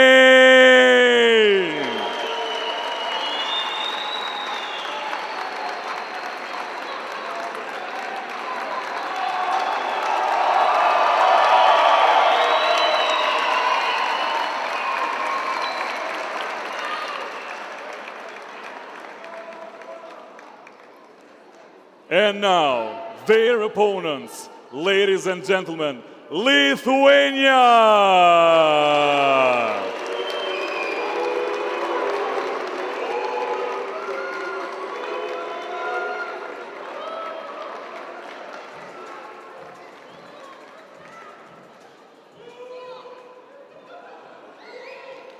And now, ladies and gentlemen, I'll hand it over to MJ Pinkman for the pre-final interviews. Thank you, Angel, and thank you everybody for tuning in. Welcome to the grand finals. We got Lithuania playing versus TNL, and we will hear from the champions. If Magilla can please step up, and Onik from the other side for a one-on-one interview here. Gentlemen, how are you feeling about this grand final? We're feeling amazing and we're feeling prepared. Onik, are you going to play anti-flash the entire game with your glasses? Of course. Perfect. So you've beat a lot of teams and you've shown consistent discipline. You're facing now Lithuania, one of the favorites maybe coming into this event. What are your thoughts about your opponent? I'm I don't know. They very good shooting. We was looking at them and we was shocked. So they're a bit scary opponents, but we will beat them. Oh, that's a hot statement. Now, Lithuania, Magilla, you beat Kosovo. I believe that winning versus them has given you guys a lot of confidence. Now you're facing Ukraine, an opponent that is very dangerous. What are your thoughts on them? We understand perfectly that we are the villains of the tournament. No one likes us here, but we are still coming to the win. Lastly, are you guys going to show any respect to each other? Again? Are you going to show any respect to your opponent? Of course, I respect all their team. All guys are good, really. Humble. Magilla? We respect everybody and especially them. All right, without further ado, let's get it back to Angel and focus on the grand final.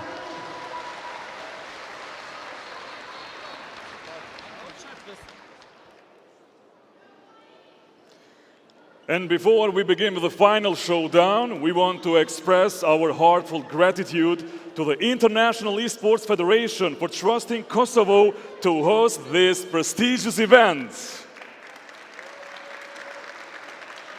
Also, to the President of Esports Federation of Kosovo, Altin Prenici, for leading this organization with dedication and vision. To the CEO of X-Portal Esports, Besnik Thaci, for standing behind esports every step of the way. Also, make some noise to all the volunteers, staff, production crew, referees, admins. You made this championship possible. And of course, we want to thank our partners and sponsors, Ministry of Culture, Youth and Sports, Ministry of Foreign Affairs, Raiffeisen Bank, our gold partner, Giraffa Pesdiet and Giraffa Mall, Evro Target and Kixel, Red Bull, Telcos, Emerald Hotel, and DataJet eSIM. Thank you. And now, ladies and gentlemen, the time has come. I will transfer to the casters for the final, so let the best team win. Thank you.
Përshëndetje shikues të nderuar se tashmë filloj me finalin e madhe Lithuania dhe Ukraina për European Esports Championship 2025 të organizuar nga Kosova.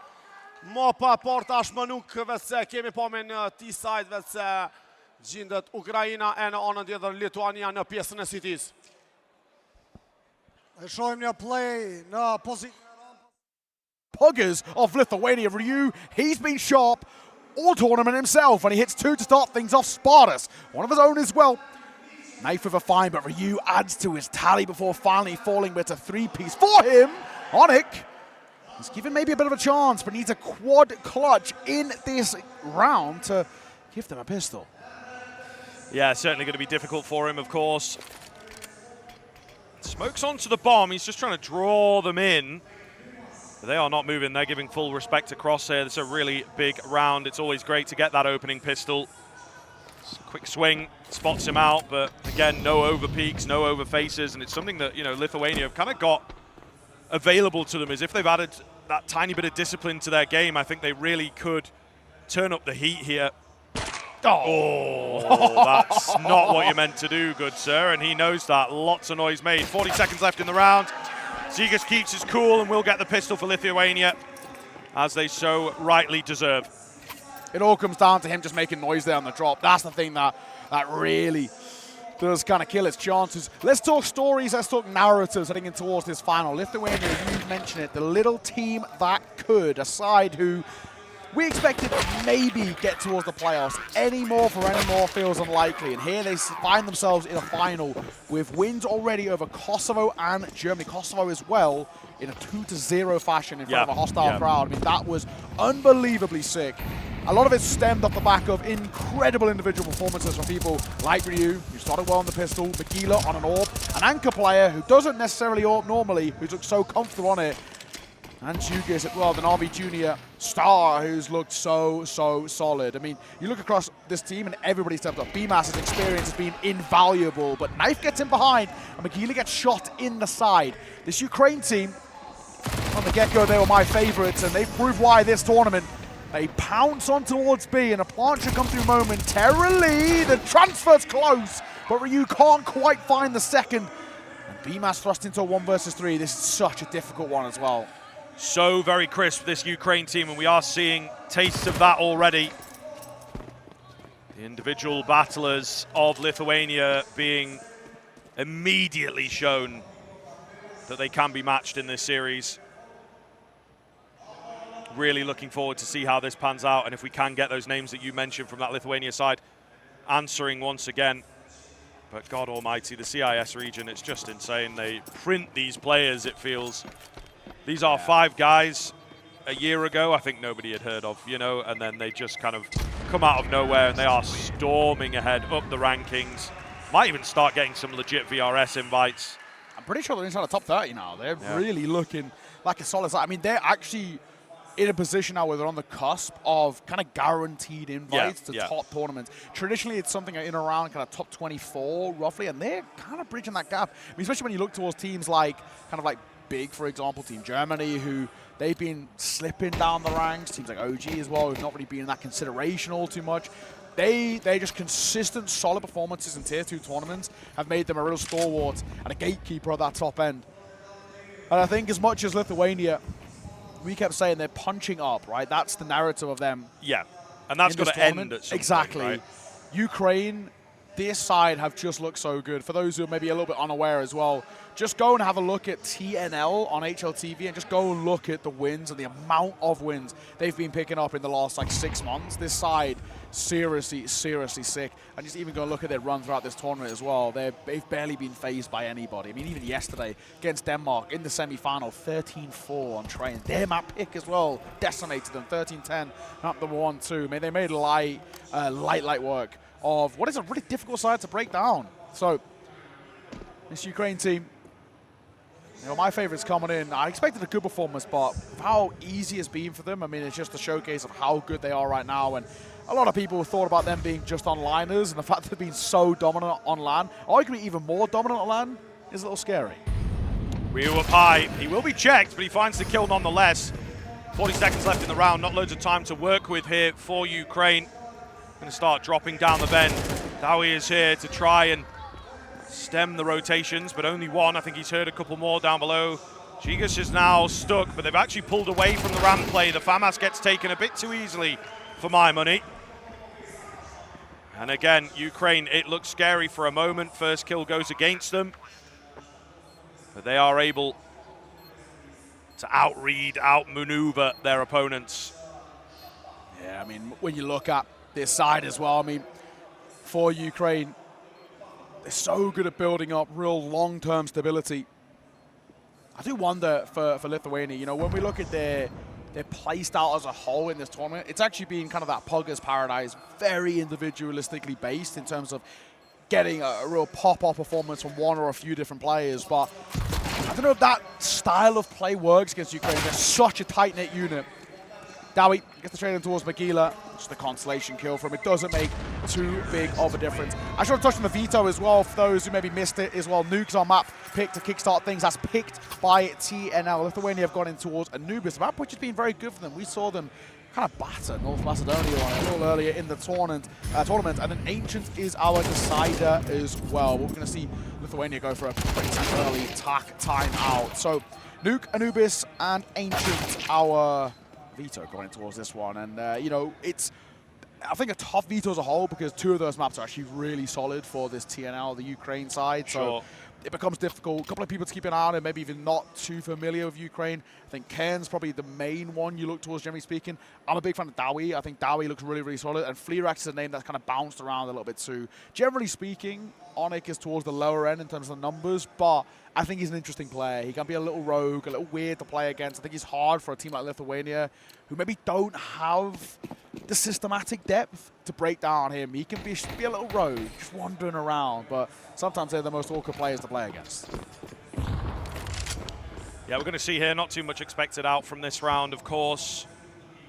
Lithuania taking a timeout early. I think they can feel that this is going to be hard, and they can't play that loose style that they've played against some of the other teams. You know, we picked up on it a number of times. They were rotating like 3 players at once. You know, they just really send it, or they go for like a mad late round push with 4 guys in the same area. All these kind of wacky plays have caught a lot of the other teams off guard. I think Ukraine have the advantage of A, being the last to play them, and B, just being a bit tighter, a bit more well-drilled for those types of rounds than, you know, a team like Germany, for example, a team like Kosovo, who have been out of the Tier 2 space and don't really know what types of cheeky moves people are doing these days.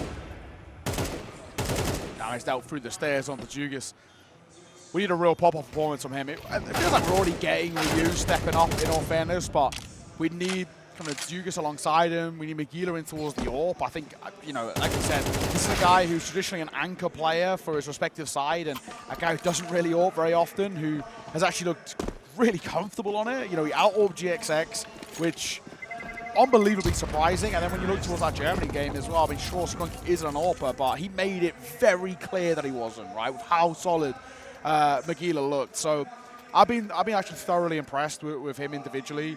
The only real, I think, you may say quote-unquote weakness over towards them has actually been Spardas. I just think at times you can tell he's a little greener, he's a little newer.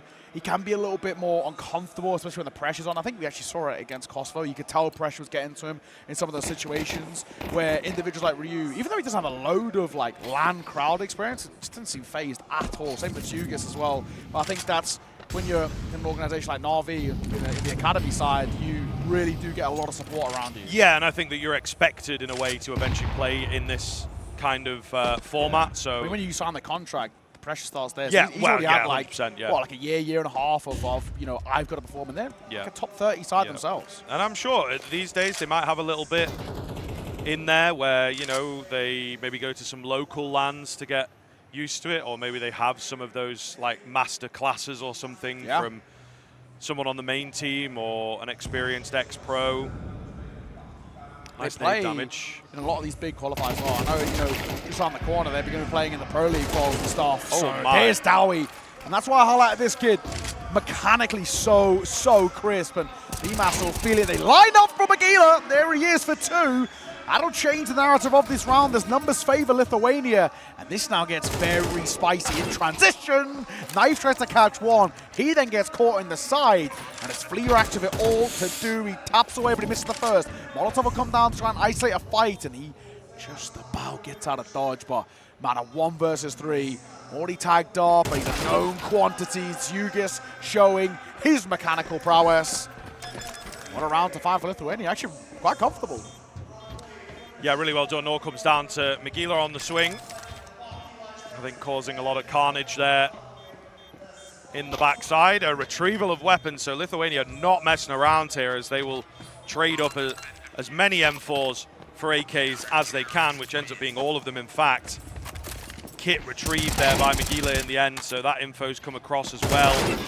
Lots and lots and lots of upgrades.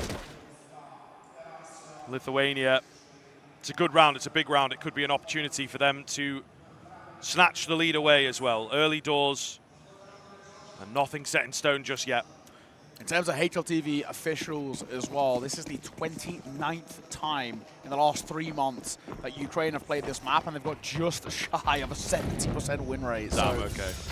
This is a tall task ahead of Lithuania, that is for damn sure. To be fair though, this side have played this map twice, one of which was a win over Germany, 13-11 as we saw yesterday, the other being a loss in overtime to North Macedonia. So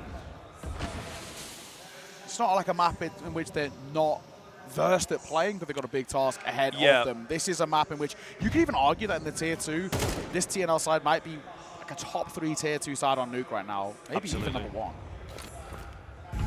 See if that shows itself here. Ken's been working outside, but they knew about him. Magila, once again, threads the needle for an important find. Gigas on the sneaky corner angle here. He's going to have to get a few, and he does just that. Traded in the nick of time, however. It is still a man advantage for the CT end. Onyx just contacting in, will get caught eventually. Risky. Fleerax remains alone. He does have the bomb here. There are some low HP bars. It's not out of the realms of possibility. Ryu down below already is waiting. Just in the corner. Will Fleerax check him, I suppose, is the big question here. If he gets that, I think it's a guaranteed bomb plant, but he's not looking to check all those angles. He has gone the right-hand corner, and he will pay the price.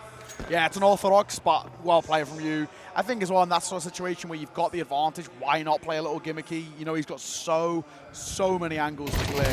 So, nice work.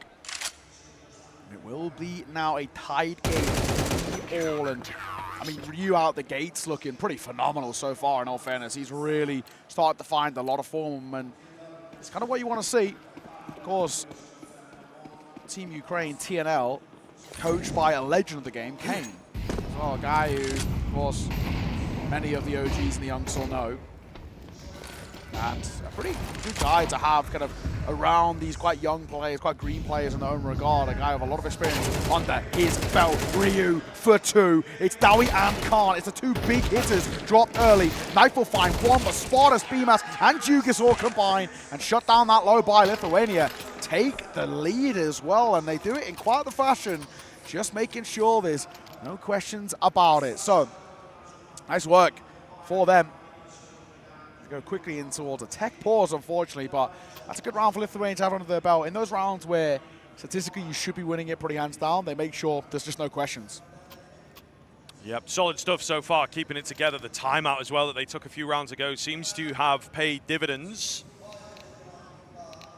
Tech pause here, not too long, thank goodness for that. We are back into the action swiftly. You can see, though, 3 in a row, 2 now without a bomb plant. So really very good signs for Lithuania.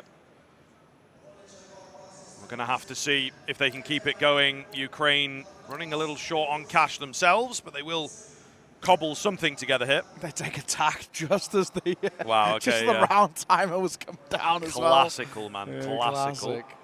Classic. But a moment for Kane to get on the mic here. Of course, like we said, a guy with so much experience as well, and you know, a lot of tenureship and a lot to kind of, you know, for these young players kind of soak up. It can be kind of a fountain of knowledge for them. I think, you know, just in terms of experience in these sort of situations. So Attack pause concluded. It's 3 rounds on the bounce for Lithuania. They can buy back in. Galil will have to come in play for Khan. I wonder if Onyx got a drop for him, or if he's going to be wielding just like a Tech 9. Yeah, it is. So his money is really shy. He must have, you know, been a bit of an over-investment until that previous round. So no gun for him. A double Galil, Khan a Fleet Rack, so a double AK-47. Not exactly the greatest of investments as they rebuy back in. This is kind of a big round. You lose this, and you actually more or less guarantee that Lithuania will take at least a tie game in towards that second half. This is super important for Ukraine. Yeah. Lithuania, man, again, really looking good, and a great little pullback from them. Got Ken downstairs. Magilla is ready to meet him. Will he be required? What is the rest of the game plan here?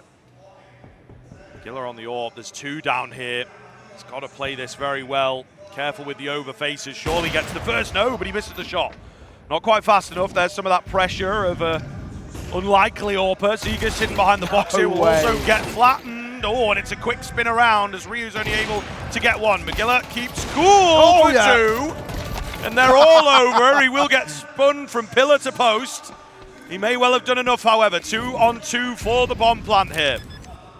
Bomb goes down. They've got a player in towards double doors already, so they know they can safely play a post plant from there. Knife will make noise. So it should be known that he's up in towards rafters. So kind of onus on BMAS to clear him here. And Spartus, he's just playing patient. They want to pounce on this side together. This is actually pretty heads up. Knife, he's running low on ammo. Only got a few bullets. And, well, they won't be used to good use. It's all down to 1 man. And it's Khan. Bomb's planted for him. Door open. He spots the shadow. And Khan plays that well. I don't think Spartus needed the peek there. I think pressure got the best of him. He got baited into a fight. He fell into the trap of Khan. And that's a great round for Ukraine. In that post plant, played really well. Kind of insane as well. Like, he opens the door for him. He invited that fight. It's usually people are just going to hide behind that. That's so crazy to me. I kind of love it because it's a swinging P that's coming through from Spartus. And I think that there's probably a bit of saying, all right, I want you to fight me. He was so heads up and ready for that. Not a lot of time left on the bomb as well. Yeah. Getting further away from that if you can. So, a bit of that Ukrainian swagger creeping in here. Ryu left on half HP. Spartus on the edge of the smoke. Will get the burst here. MP9 on high. Not considered, but traded.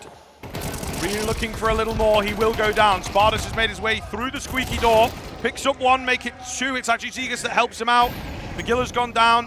Dowie finds himself all alone. He's got to get the ace for this round as well. He's also got to pick the bomb back up. So it does not look good if you ask me. Then I am not Dowie. He might just be able to get this done. I'm not going to doubt him. I've seen so many heroic moments from this kid. He is so crisp. And he's got balls of steel. Look at this push, man. Deep in towards that smoke. This is such a big play. I mean, information gained, but it's just recovering this bomb. I've seen some Dowie special moments, but this is such a difficult little 2-man setup to break down. He has to basically try to ice it here. He has to shoot through the gap, essentially. I don't know if he'll check this. Oh my God, no way. No way he will. This is the second though. No, he doesn't. He's going to swing out and that'll lose his life. You just won't expect the second there. It's a good effort though. So unlucky. But he will manage to get the round for Lithuania. We'll see now if they can get a streak back. Ukraine pick up 1. It's an unlikely round. At the old classic, they never expect 2 in the same location. We saw it happen in our previous series, that double stack on sandbags. Yeah, of course. And the dualies that started things off. It's always a classic. Yeah. But we'll see here. Moving forwards as Lithuania take the lead. Another bad buy. They have actually fully forced into it. So I guess just sort of force buying themselves into oblivion here at the tail end of this first half. A real opportunity, therefore, for Lithuania to grow a substantial lead. Cheeky little flash. Zigas in his trusty angle once again. It's only 1. He does have backup down below in the form of Magilo. He's going to pick up the double, holding the line on the MP9. Dowie, the only one that remains, and he will fall too. Lithuania looking good here. They hit the bare minimum that they would want of 6, but there is potential for more, and this Lithuanian story continues to surprise. Man, this is a fantastic first half. let's go back and talk about the narratives that we built up for Lithuania in all the previous. I mean, this is what the 5th time we've actually caught them here on the stream, right? And we look at all their previous results. You know, we've got Poland, North Macedonia, Kosovo, Germany, right? Every single series, what's come true is their T sides have been actually quite considerably better than their CT sides. The fact that they've got 6 already, for people at home who maybe this is your first time tuning in, this is a really, really good position that Lithuania have put themselves in. Now, sure, this map is generally seen as CT-sided, but Lithuania do just look better when they play that pack mentality on the T side. So I'm impressed, man. Many a team have struggled at the top end of Tier 2, who are full-fledged teams against TNL on Nuke. And here we find ourselves with a mixy side. We had a conversation with BMAS, and they said they've had a couple of practice, a couple of run-throughs of some maps, and that's as good as it gets. Yeah, and then just kind of going with the flow as the tournament's gone on. What a showing. A little bit laboured shots there, unfortunately, for Knife, and same for Khan as well. Simple shutdown here in round number 11. Okay, the pistols aren't really offering too much of a fight on for that flawless round. Just Dowie. You can't do anything, Ryu sees it off. His 12th kill of the map so far. 12-7 for him, 10-7 for Magila, 11-6 for Djugas, 9-4 for Spotters. Nearly everybody stepping up, and BMAS, who in this situation you probably expect is a little bit more of that kind of leading element. Yes. Fair play, you know. This is a really good spot. 7-4. A little locked in on the CT side here. We'll see. Early nades coming out, pretty tense round. I think the difference between a 7-5 and an 8-4 can be huge. Aggressive up step for Magilla. Ryu also pretty aggressive up top. Missed shot though, Magilla, he's had a few of those unfortunately. Yeah. Ryu will get a number trade, but not the right player, so they'll make it down secret in this 4-on-4. Looking to join via vent as well. This is risky and always a bit noisy. And can you find the vent? Who's watching you? Bemis, we noted his fragging or lack thereof, but in this round he has done God's work. That's the bomb going to be dropped as well. It's actually a really nice re-smoke as well. Gives him the chance to fall back. Now he's got to get to a point of prioritizing a reload quickly. Ryu finds Fleerax. Oh, down to Khan in a 1v3. Khan cannot do anything. BMAS, what a round to close out the half. 8-4, ladies and gents. That is a stunning showing from Lithuania. They've put themselves in a fantastic spot on Ukraine's map pick of Nuke, no less. The little team that could carry on doing so. We'll see you after the break.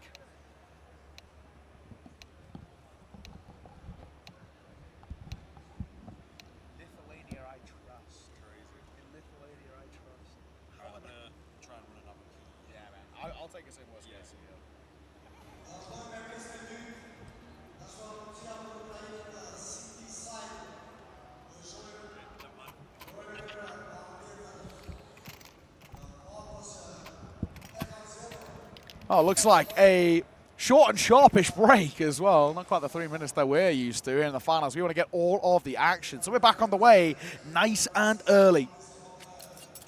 8-4 for Lithuania, and they're now moving towards their T side, which, as we were saying a little bit earlier, that's where they've done a lot of their best work. Keep an eye on this. This really could start to open up in a negative way unless Ukraine can open things up with a nice pistol. Onyx going to be tested.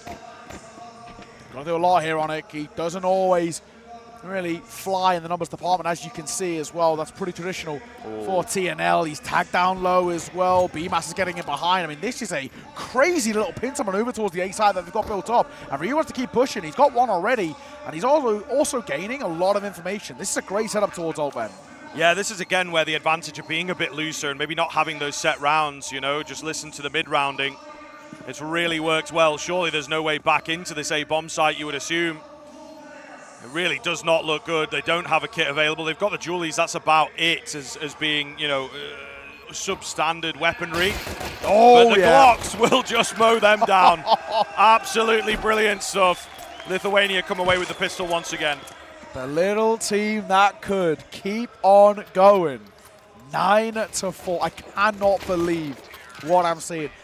Kosovo, even that was wild. Germany, maybe a little bit more expected. You know, big as a whole. They also dropped a lot of rounds, yeah, right? You exactly. could see that there was more Germany losing. Yeah, but man, this is decimation right now. Lithuania, They are. Hey, they look good. They believe in the calls, keeping it absolutely very, very loose, which, you know, is hard to do. If I've ever seen an advert in the window for all 5 of these players, I mean, that for sale sign is looking bright and it's looking dirt cheap right now as well.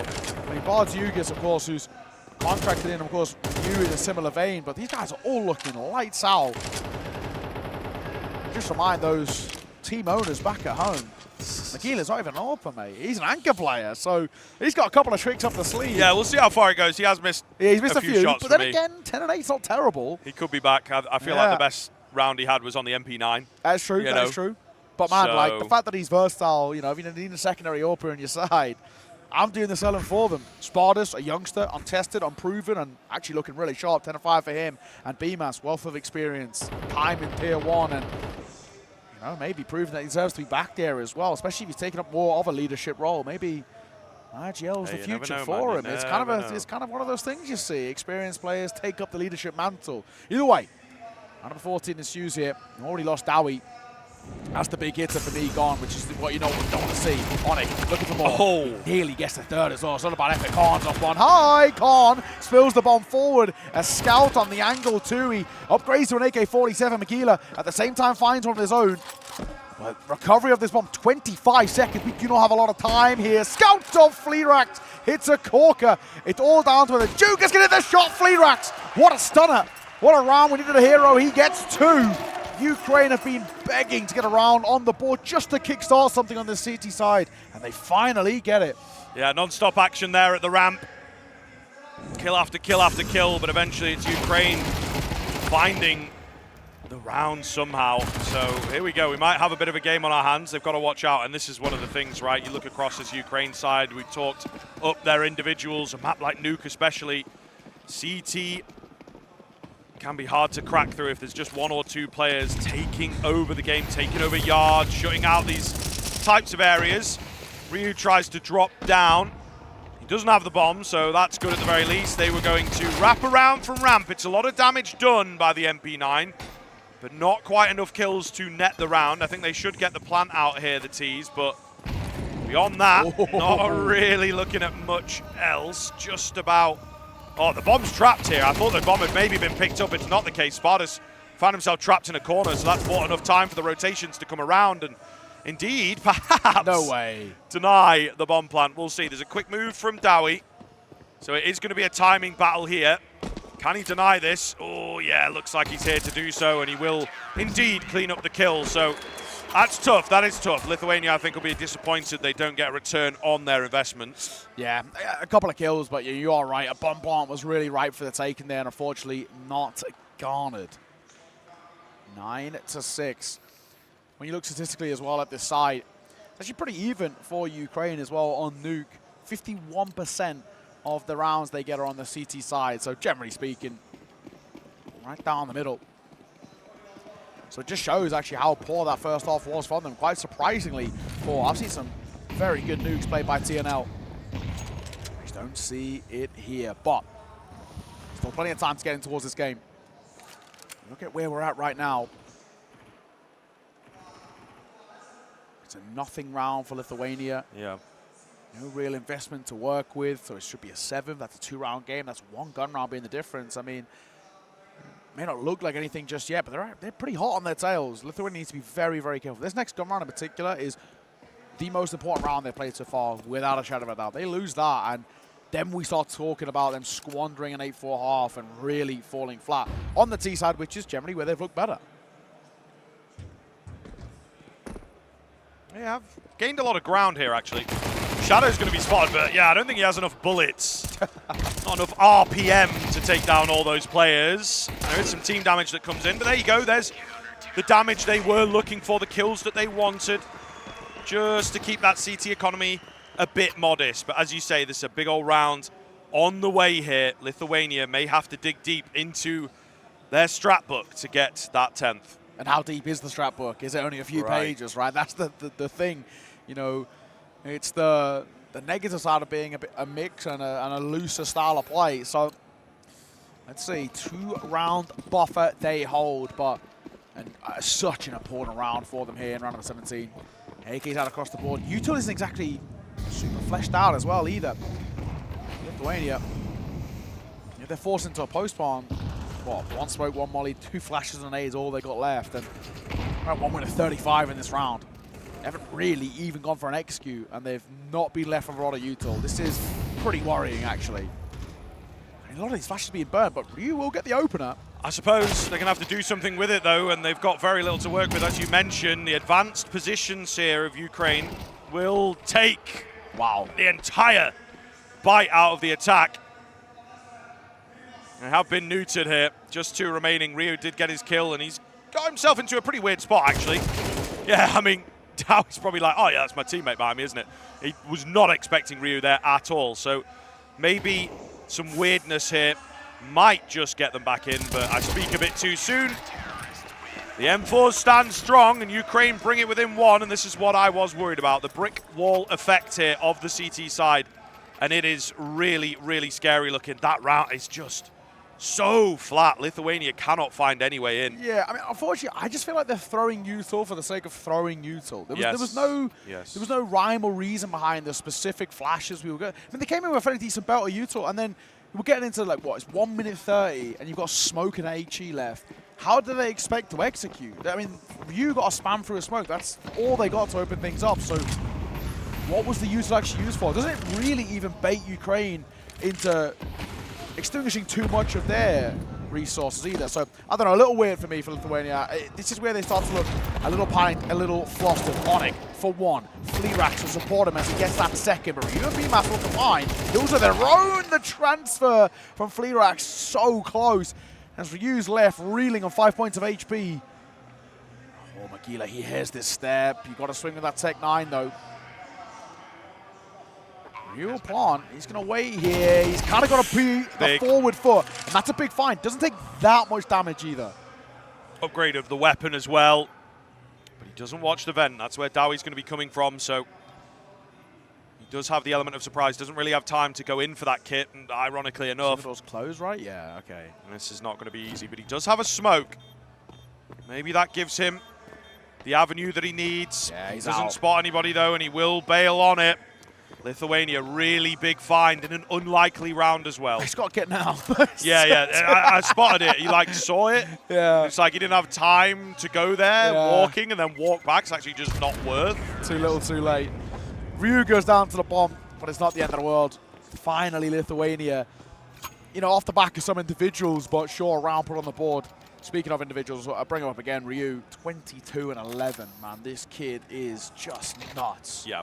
Continues to be such a threat. And you know, funny enough as well, when I look towards Ryu, you know, we've actually, you know, cast him actually quite a few times, especially when he stood in for Monty, right? And he came in towards that team, and I've got to say, he was pretty poor. I was not really impressed. You know, I saw him a bit on Monty Gen, especially because, you know, we kind of had a lot for Monty Gen. He is a UK guy. It's cool to see UK players, of course, playing, you know, a really real decent level, and he got that chance to move up in towards the main team as an IGL. But you know, when Ryu first got picked up, it just looked okay, but now in hindsight, when you look at it now, he definitely wasn't playing roles that he's comfortable with in Monty compared to now. He's been given so much space and so much resources, and I think this is where, I mean, I've been so impressed with Ryu this tournament.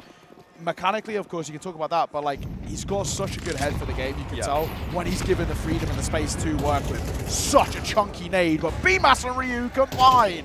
Oh my! That is monstrous. A molly behind as well, just to keep them at bay. Bomb will be planted.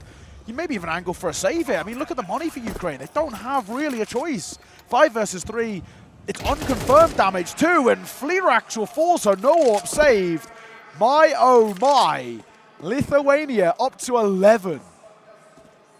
Looking very good, and I mean, a pace change from them as well is super effective. Spartus hunting these final few players. And I don't know that Onic will be able to survive much longer, having a rough game himself. That's the AWP if they want to do anything with it on the Lithuanian side. Ken should be able to hold on. But man, it's getting really impressive. Yeah, just how one-sided that is, and the way that it's played. Again, speaking to the fundamentals that these guys have just kind of, you know, the trust in each other, the way that they've worked. I'm doing this. Yeah. Put me in the backpack. Or rather, if you Ryu, put everybody else in the backpack. I mean, it just keeps baffling us because they're being the underdogs in every single game of their playoffs. They've had the run of death here, right? Kosovo into Germany, into Ukraine. It's the top three. It's the heavy hitters basically back to back to back. And they've, you know, actually, in all fairness, we look towards Kosovo brushing the side quite easily. Germany, much harder fought, but still a really respectable win. And right now, so far, so good. Dowie, I love the proactivity. Fleerax gets a little fadeaway shot. He's tagged super low, but finds Magila. So the opening double go the way of Lithuania, but this round's far from over. With the HP of Dowie and Fleerax, we still got real chances here. My God, Kern, that was risky. Beamer's trying to chase down. They're obviously being heard. Yeah, Ken with a late peek does manage to find one, resets the fight for the next. Oh my goodness, it has been pulled back. 2 on 5 overall, going down to a 2 versus 2, 5-7. And the low HP is really not good here. Bomb plant coming in will give them plenty of space to work with, but we'll see. There's a quick move from Onyx. I think he's been heard. He's upgraded the weapon slightly. What can he get done? The FAMAS hoping to get the catch, and BMAS is so unbelievably lucky to have spotted him. Molly and a nade. They'll join together here. Not a lot of time left. Beamer's out in the open. Gets the double spray down to secure the round. They're on their feet, the villains of the day. Will find number 12 in a really important clutch to get over the line. That was close. Oh my God, BMAS. What a time to step up. We were saying a little bit earlier, right? The BMAS, he wasn't really putting the numbers in that first half, and he stepped up in a big way. That 1v2 enough is alone to prove just how talented he is. And even sweeter as well, Lithuania win a big round, a huge 2v2 clutch, which they had no right to win first and foremost as well. Opening double go the way of Ukraine, they call a timeout, make them sit on it, make them dwell and stew in a round that they should have won. They want to tilt them off the face of the earth, and that is exactly the right way to do it. This Lithuania side are ticking every box right at the moment. This is so, so impressive. And Anuba's coming up next as well.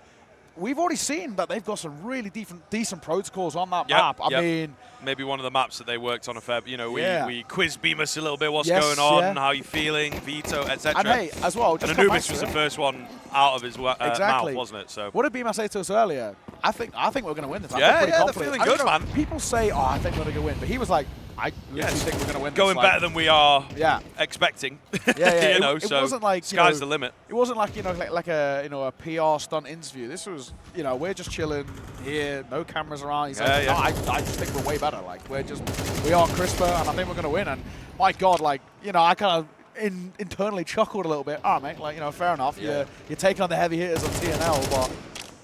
Lithuania, is that a little bit before your time? You remember Lithuania? I remember, they were a team.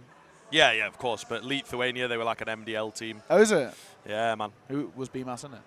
I think he might have been at one point. Yeah. It's also right on the mark when I started commentating, I think. So, so we're talking a long while ago now. 2008 or what the hell? Live on camera, Magila gonna get it done.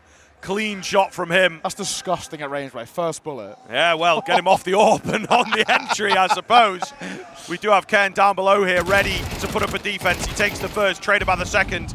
The flow is so clean here as Lithuania not looking to let this opportunity slip away. But Ukraine have got other ideas. They are down towards the bomb site. I think the bomb in a bit of an awkward spot. They're not really rushing the plant just yet, and Sparta's going to get caught off. It's going to be Beamus again left in the clutch, and he's not ready for the flank coming in. Ukraine have bought some time after such a clean shot to open things up. They unfortunately cannot take it over the line. Yeah, they can probably still buy here. Thankfully, Beamus here just shy of 9K, so he can drop over actually a couple. Thankfully, they can reinvest in, but you're right. Bought a bit of time. Job not done just yet.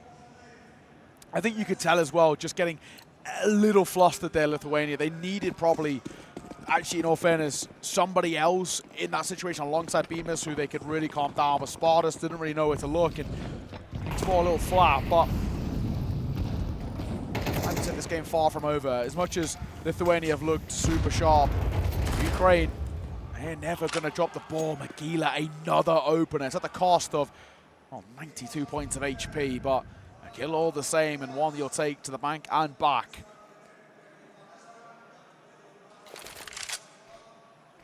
I had this quiet move. I love this core as well. This is a real heads-up play from Lithuania. You get an opener, sure, you take a bit of damage, you freeze immediately. Yep. Because in this sort of a situation where we're still over that minute mark, all the onus is on Ukraine to either gain information or make a move to level the playing field. So you sit tight and you wait to see whether anyone makes a mistake. And in a way, as much as Ukraine have been a very solid side, a lot of Counter-Strike recently, they're still young and they're still prone to mistakes. And they want to try and expose a couple of them.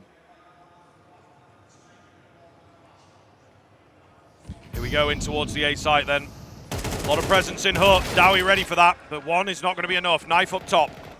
Patience. The name of the game. Nice, he could creep out here, but they're ready for him. He's got some backup. Are the trades going to be there? All of them coming in from heaven. Might not be expected. They're kind of over-facing. Only expecting one player. Ken tries but fails to stop Lithuania taking map number 1. A huge steal. They are on their feet, somewhat in disbelief to take it in such a fashion. But man, Nuke goes the way of Lithuania. And up next, it's their map pick.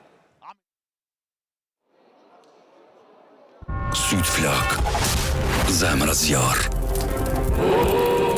Kosov, att du går andra pinsen ekranet voglia. Neuritan, Orjojan bitin Zema. Monash Morsu, Monash Morthu, Fituesit. Ata Nugdin Odorsu. Ata Kapin Majat, se synimi asht. Vechnalt. Heraint itakuem, herain ubanam vet. Kosov, att du går tåga med frun andrat marin hav. Haideta diegim arenan. Dash, astkoa, mes kruit ämnintan.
Fatoni edhe bashkë me krejtëshninëvet e din që s'ka me internet e pakot telkosit.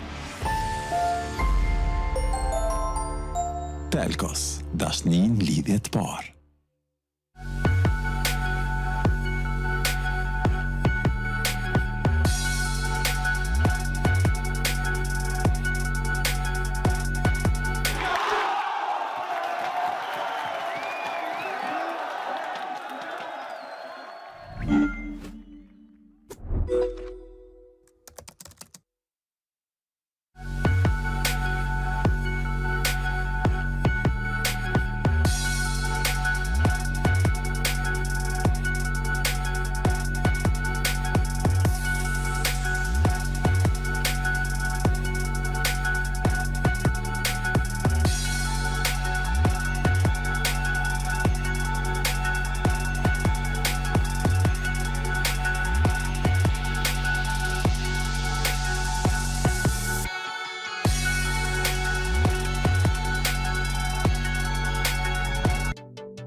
All right, everybody, welcome back in.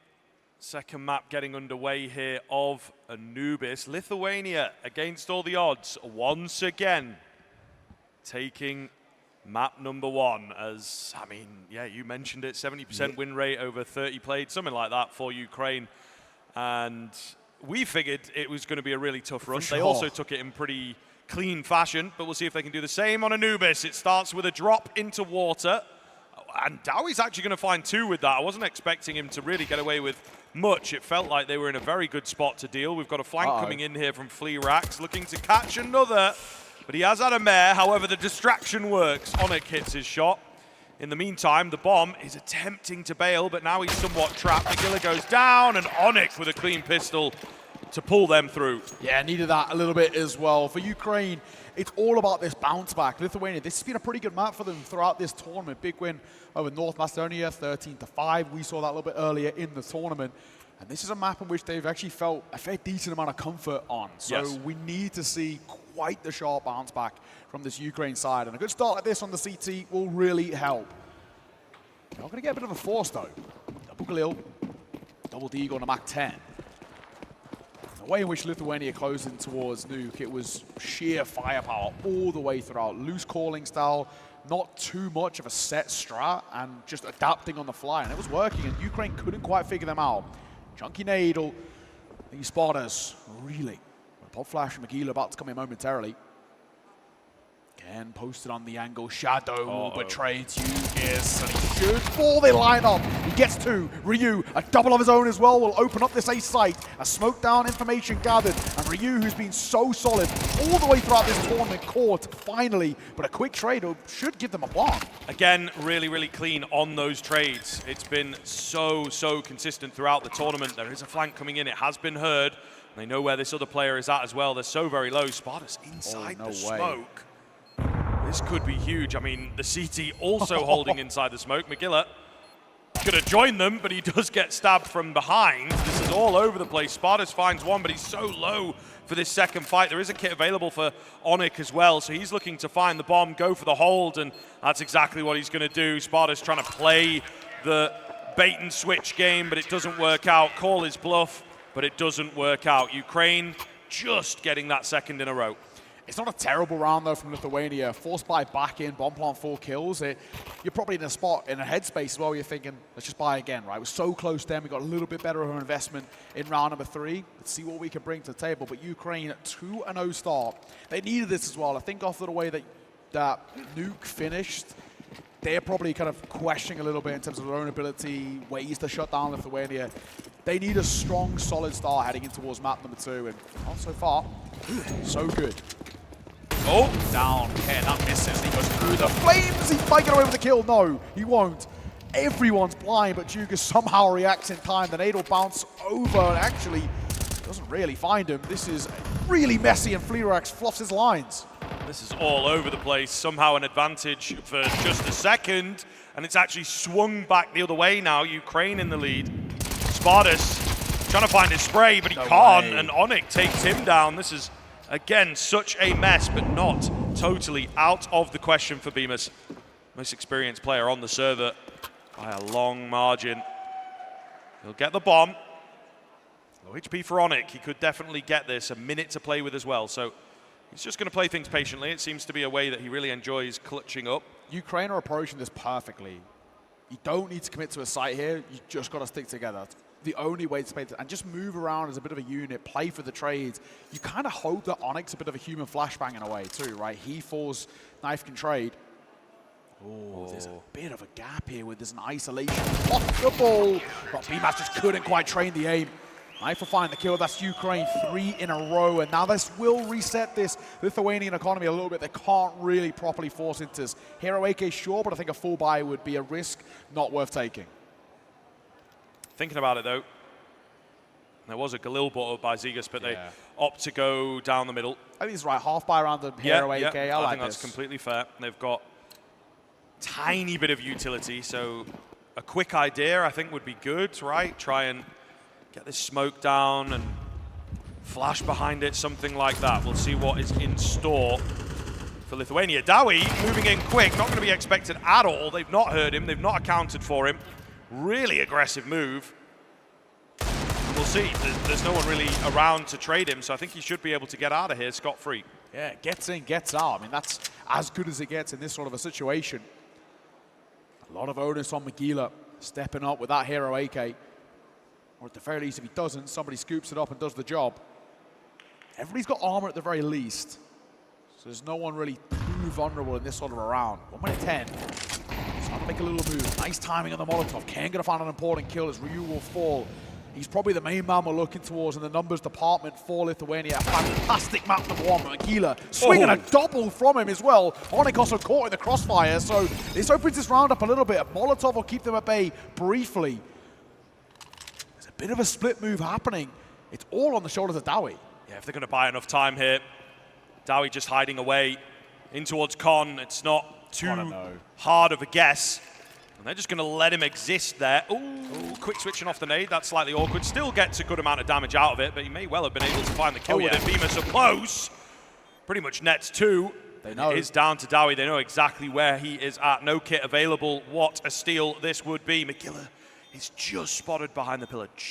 But he's not really available enough to find the kill, so he's going to take that peek and get it all the same. Lithuania on the board against the odds once again. Yeah, huge hero AK round to be winning as well. They're the ones that can really start to flip this momentum and put pressure back on the shoulders for Ukraine. I mean, look at the buy that's going to come through. It's going to be next to non-existent.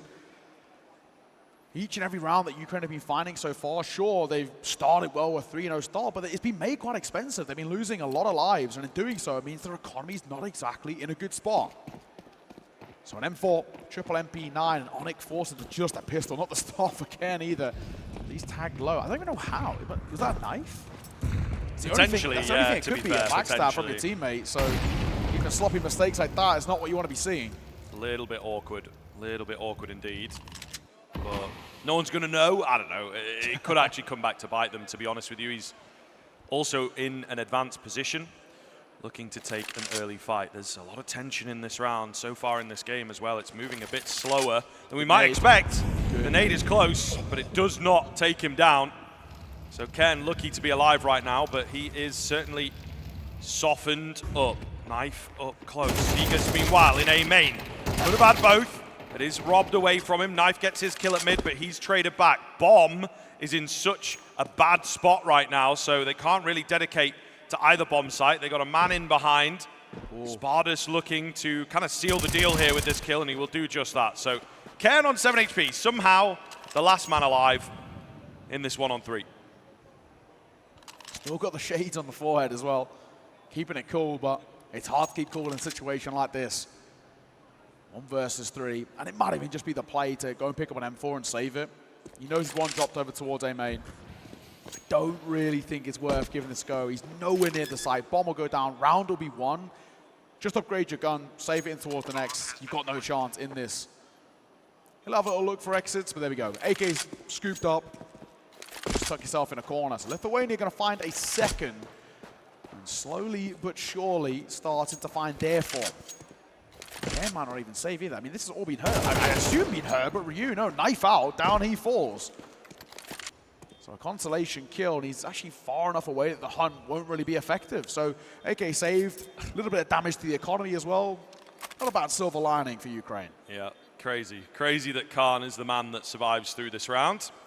But he will do just that. Got knifed in the back. I know, and then the nade was like an inch away. Yeah, I feel like that's the kind of mistakes we see for a lot from kind of face-it demons. For sure. They're used to not doing team damage in that sense. And well, of course, it does end up biting in the back here, but they lose the round regardless. 2 in a row for Lithuania and starting to solidify this T side a little bit. AK's across the board. That one saved M4. We do need a solid T side though from Lithuania. I mean, this is a T-sided map, and we're expecting big things from Ukraine when they get there as well in that second half. Yes, absolutely. Again, a team that does take a bit of time to get ramped up, however. Lithuania sending the feelers out there. Lovely little A-main flash coming in here. It is ineffective, but Fleerax, gotta be careful. Interestingly enough, he opted to just buy up some utility, didn't upgrade his weaponry, didn't take any armor with him. So maybe trying to just get the shoulders out on A and convince them that this is a strong buy and you need to be careful, but of course, we know that is not the case. A heavy rotation as well here from Ukraine. This is a round that Lithuania should be taking, and honestly, without breaking a sweat, if this was getting expensive, Ukraine, you can actually take some positives away from it. I like the way that Ukraine are approaching this, just stick together. Essentially, the players that don't have an AK, basically everybody that's not Kern, should be kind of be dying for him. Cannon fodder so he can shine, but unfortunately they've gambled, and they've gambled towards the wrong side. A is open for the taking. Red carpet rolled out. Bomb will go down momentarily. You just save the AK. You can maybe send the pistols in to see what they can find, but this is a done affair. Lithuania will be tying the game up. On the hunt, however, the CT side looking to drop and maybe save, of course, another gun. We'll see if they can do just that. Trapping them in towards A main is the name of the game just about. Ryu is unsure of whether he wants to push in here, but things looking good, starting to even it up, and ultimately waiting for a bit more action in this game. It's been quite a quiet Anubis as far as they go. In comes Ken at the last second to find two, but it's not really going to do too much. Might have even liked that AK into the next round, to be honest with you. The one-tap potential and all that. Yeah, 2 kills is okay, but I think there's more value in keeping that AK alive. So I think you're right. But a buy that will come in regardless. M4s across the board, all tied square. Lithuania, the little team that could, keep on doing it. Keep proving just how well they can punch up. You talk about the teams they've scalped throughout this tournament.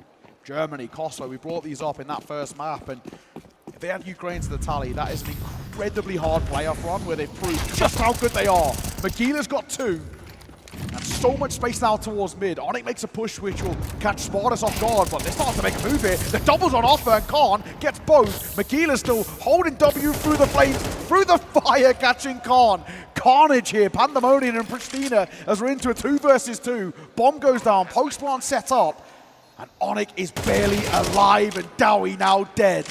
6 feet under, it's Onyx with 8 points of HP in a 1 versus 2, and he'll fall as well. Magila, all 5, an ace that lights up this round.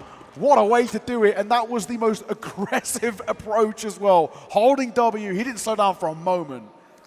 A madman at large for Lithuania, but he will net them the lead in a pretty important round, and yeah, maybe this is one of the things that they've kind of talked about a bit. We've seen him off the AWP compared to the earlier games. He has just been more focused in on the rifle, and perhaps there is a reason for that, feeling a bit more confident in his conventional play, but my goodness, what a round. What a round, and again, it will break the bank. They are forced into a low buy here, Ukraine. They've got a few nades and whatnot to work with. Do have a small tech pause here as we have lost Ken, so hopefully not going to be waiting too long to get him back in. It's one thing we've done very, very well in here at Kosovo is, you know, limited tech timeouts, to be honest with you. Yeah, agreed. Sometimes there can be some stage issues, and it's been pretty good so far. Yeah, no complaints, honestly. We've had pretty quick fixes here. Smoothly run all the way in Pristina. We have lost Khan, though, so hopefully we can get back in the server as soon as. Generally, with a crash, it's pretty quick. But you look at it towards this next round, round number 8, and Money's in a real feeble spot once again for Ukraine. They can half buy a little bit of upgraded pistols, but they can't actually bring anything substantial in towards this round. No. So another tough predicament. Lithuania should be gifted a 5th. You then look towards round number 9 where you lose that gun round, and we're talking about Lithuania guaranteeing a lead more or less on this T side, which is kind of exactly what happened towards Nuke, and it made life so difficult for Ukraine. Vibes seem good though towards Lithuania, waves from Magila, so they're loving life, and I don't blame them. Yeah, really, really great round, and I think that, you know, they'll take some time here happily. Ukraine feels awkward for them, and they did look clean initially, to be fair, but they have indeed struggled in this series to really take the control of the game that we were expecting. You know, we were considering the way that they've performed and the professional team that they are outside of this tournament. We thought that this would be kind of a one-sided affair, maybe. You know, Lithuania, again, are proving us wrong, proving everybody wrong. Yeah, agreed. I mean, especially, you know, look towards Lithuania, a mixed side in a sense. You got Spartus, doesn't have a team currently. Magila playing on the mix of Fish123, BMAS also teamless as well. Ryu, of course, in Monty and Dugas in Na'Vi Junior. I mean, these are all players with the opportunity to move into actually pretty big teams, and I think they're proving just how talented they are compared to Ukraine, representing TNL, their organization, a top 40 side and one of the best sides in Tier 2 so far in 2025. They have been lights out all year long and continue to prove just how good they are. Khan's back in the server. So we'll get back underway. It's 4 in a row for Lithuania and 4 pretty incredible rounds at that. Let's get the show back on the road. Like we said, not really a lot they can do in a round like this. Khan's going to go for a hero M4 and a few upgraded pistols around it. A lot of heavy lifting needs to be put on his shoulders, but statistically, he's their best player. Yeah, really does seem like it's creeping back in. Very, very popular at the moment. Little damage from that nade. It felt closer than that, to be honest with you. But now he doesn't take too much. However, Ryu charges in. No one really around to help the B player here, and that's going to be the bomb site and probably the round, given the weaponry that the Ukraine can bring into this retake. Down goes the M4. Zegas not quite ready for this close player, but surely checks it out and indeed will take him cleanly. 5-on-2 just like that. And Lithuania, no work for them to break into this 5th round. And so far as well, I mean, every fight taken dry. No util. They're just so reliant on the mechanical prowess. Fleerax, he'll scoop up the M4. And a small silver lining is saving it, but it's not a good spot, actually. You know, we look at this next gun round, it's so important. Oh, Nick! All right. He's proven there's little mechanics there left in the round. Nice little double deke. Won't affect the round itself, but at least good for the personal confidence. Maybe good to make a hit on that pretty steady T-side economy. Gila, 11K for him. Dugas with a buy already, 9.1. They're flushed for cash on that T-side. And Ukraine got to call for a pause. Kane, the coach, opportunity for him to get on the mic, and he needs to kind of spit a little bit of his wisdom here. They need a level head to bring themselves back in towards this series. They're quite rapidly running out of time. Yes, absolutely. There you go. That's dedication. That's to the guy they European Esports based that Championship. trophy off of, for sure. A trophy's so good he got a tattoo. You got to respect it. All right, back into the action briefly here. An important round, as we have highlighted. Lithuania looking to really stretch a lead here if they win this one, and it would be, again, another money problem for Ukraine. They, meanwhile, trying to prove themselves on the server. We've bigged them up quite a bit. I think everybody else bigging them up as well. All the teams that you spoke to had these guys as a pretty solid pick. So far, not so good. Ken tries to find the first. It will escape him. Really good discipline there from Yu as well. Yu knew he was a known quantity, just doesn't peek. And actually, he lets his teammate do the swing. Spartus. Oh, he's holding. Pixel peek, but he can't quite find it. Takes a lot of damage. Throws a bit of Yuto, he'll get out. Maybe slightly flustered, but he escapes with his life intact. Magilla creeping forwards here. He's on a Does vision. make a bit of noise as well. I'm not sure if he has been heard. Onyx is in the wildest angle, you know, just really not going to be expected this late into the round. Nearly does get caught, but he's just so comfortable. Magilla on the lurking AWP doesn't really find too much. Now we've got the A execute coming in. Quick utility, they're going to be here fast, but they're a bit broken up at the moment. Oh, Ryu flashes himself. So the hold looks far too easy for Ukraine, and I think indeed it might just be a concede of the round here for the T side. Yeah, I think you're just saving the spot. 2 versus 5, no chance. Sub 30 seconds. You have to just be left reeling a little bit, but you don't really have too much of a choice in this one. Really nice shutdown toward the A side, though. And I think it was a little sloppy as well from Lithuania. They're peeking one by one. They're giving themselves the opportunity to be isolated. And even looking at Magilla as well, just so tunnel vision in, didn't think it was a possibility that Onyx could have pushed. So Ukraine bite back, a 4th put on the board for them. Still plenty of chances to get in towards this map as well. Generally speaking, Anubis, the most T-sided map we've got in the pool currently. So any sort of foundations they build here are good, and Lithuania will call for a pause. We get a nice moment to look at that beautiful trophy. This is also a tough spot. You know, for Lithuania, they need to build up a pretty solid lead. I think at the kind of bare minimum 7 rounds on T side. T side is generally where they've done their best work. It's generally where they've looked their sharpest. And also a T side of the map, as we mentioned. So all signs point to this first half being super important for them. All right, timeout comes to an end. Can they get the return round? That's exactly what Lithuania are looking for. A lot of respect for that timeout, actually. They've only lost 1, but they want to make sure that it is no more from Ukraine. So we'll see here. Moving into another super important round for both these teams. A lack of an AWP on the Lithuania side. That's about the only thing that's different in the buy. Flirax. Oh, flashed off, but he fancies a repeat kit. He is looking for this opener. Got a bit of backup. That nade actually sort of gets in his way. Yeah. So he's not able to see the player taking the peek, and he is flashed off again, but he is confident to keep going for it. Smoke will push him back for now. Meanwhile, Onyx found a kill over towards the B-bomb site, maybe catching a lurking player, so an advantage right now for Ukraine. Oh, there it is. Magila, he did have a bit of an advanced push in front of that Molotov, but it falls flat. Ryu, this is a risk that very, very rarely pays off. And Onyx gifted one on a silver platter there. AK scooped up, so the upgrade as well. He's low, but his job's already been done in this round. A double kill from him. Might need a core as well. Do you get other ideas? Quick trade on the low player, but smoked out now by Dowie, who only has to isolate the one fight. He himself in a bit of trouble, and a 4 to the hands of Dugis. This round opens up a little bit, 2 versus 3.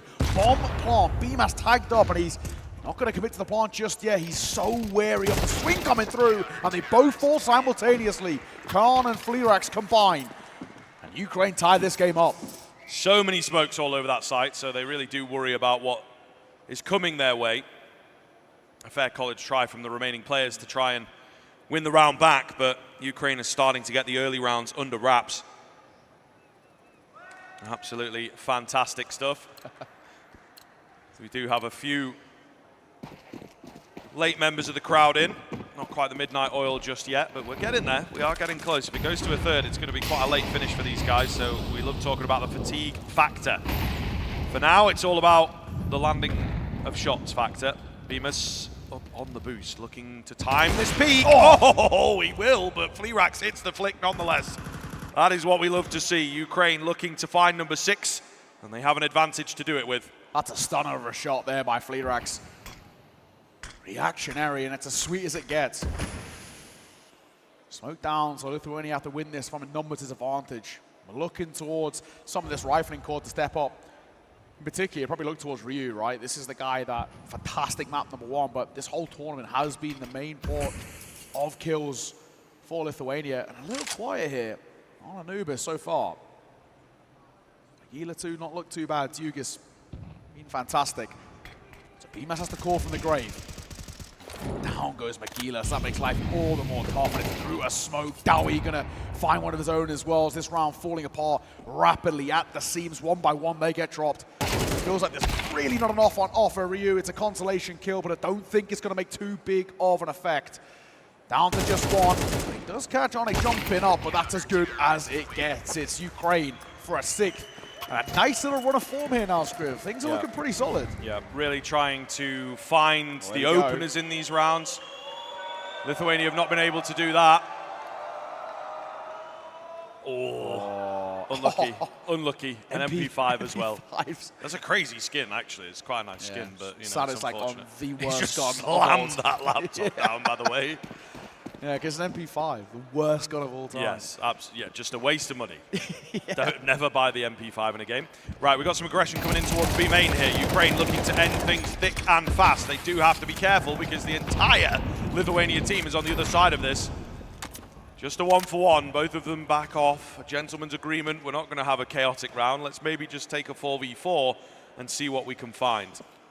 Yeah, rein ourselves back in. I like this sort of proactivity, though, from Onyx. Just have a little look, see what's opening up. Spotted one, a dink on towards Spawn as he's trying to get out of there as well. This is a messy fight, but it's one favorable. Magila quick on the trade though, but a lot of damage dealt. Both Magila and BMAS are so low.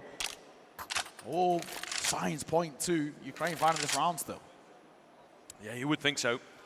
The bomb, however, is on a flit towards A. It's open. Very open. I mean, they're only just pushing B main right now, so the players are not really in a rotational spot. I'll start to hear the utility coming in. It will indeed paint that picture, but can they do anything about it? Really weird game state to be in. We've got some kind of a flank coming in from middle in the form of Knife. Yeah, they gotta go. I don't know how I feel about this, man. I don't know how I feel about this. The bomb plant, somewhat late, to be fair, and Magila trying to get a timing and fails. So now Bemis on 3 HP becomes even more of a detriment. Zegas to hold. He's got to do a lot of the heavy lifting. It's a quick dink, but he can't confirm the kill. He will get taken down, and surely nothing for Bemis. One kill not going to be enough. It will be 7-5 in favor of that CT side. So they are feeling pretty good about this, I am sure. Yeah, I think you're absolutely right. 7-5 on a CT side as well. There's a lot to like, but let's see if they can continue it after the break.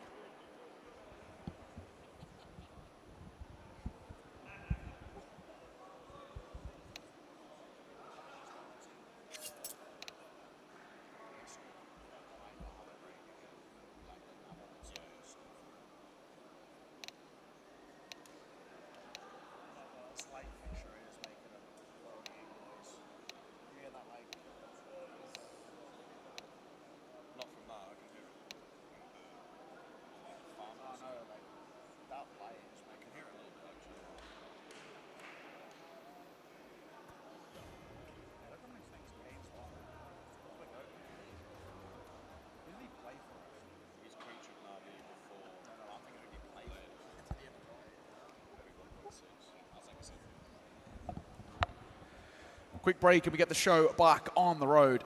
Second half and all signs looking good for Ukraine. They want to push it towards that decider Ancient as well. But either way, still got a long road to get there. Lithuania far from out of their map pick just yet.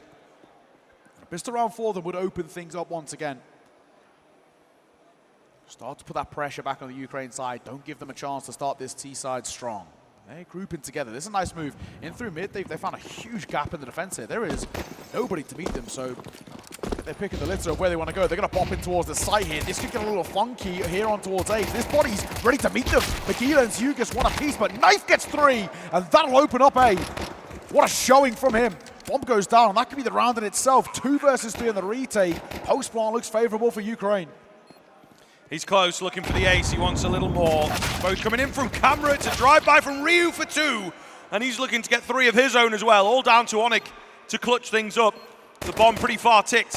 He could play this patiently, but he's opting to take the fight. Finds the head of the first. 1v1 required. Glock up close. And of course he gets it done. A huge pullback from Onyx as it looked like the round had maybe fallen by the wayside. Ukraine with the second half pistol looking set for map 3. His 15th kill as well of this map. Onyx, generally speaking, is kind of the weakest when it comes to the numbers department, but he is lighting up Anubis right now. And what a way for him to step up. Fantastic work. And that's heartbreaking. After Ryu gets a drive-by double, you think there's maybe a bit of a chance back into it, but he isolates the fight so expertly. That shot in towards heaven, a masterclass. Fortunately for Lithuania, money nowhere near good enough, so no buy on offer. A 5-7 is as good as it gets. This one should be a bit of a freebie for the T side.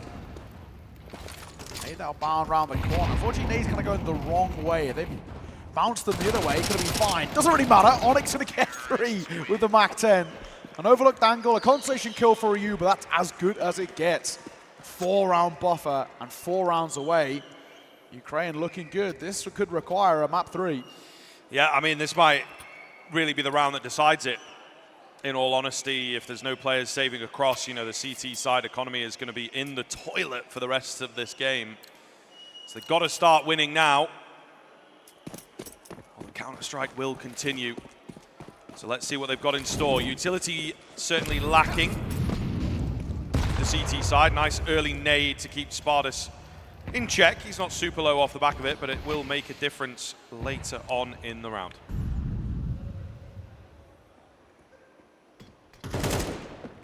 Bit of spam, quite a start, but Ukraine showed a lot of restraint in the early part. They're playing quite a few quick rounds, especially early, getting contact and seeing what the CT side defense is looking like, but this one, just trying to piece that puzzle together bit by bit. That's a nice nade though. Softening up, Khan. You take it. Unconfirmed damage, but good damage all the same. He's pop flashing towards main, no one's there. So a very laid-back setup by Lithuania. They're sitting deep on towards the side. They're not really doing anything on orthodox. I say that, that's a wild beat from Dalby. And the second behind it from Fleerex is equally as sloppy. Feels so unnecessary. AK scooped up as well. He might be unaware of the third. He 180s, deals so much damage, but not enough to kill him. Might still be a bit of a chance here as well. Ryu is slightly isolated. He'll move around and he'll tuck his head. He's buying time for the rotations, and this is the right way to approach. Yeah, looking really good here. Very, very smart stuff. Allows them to come through. Con. Knife gets the double spray down, however. Looking for a little more. The trade is there. Surely now Ryu's angle, his patience has to pay off. Onyx is down to the pistol.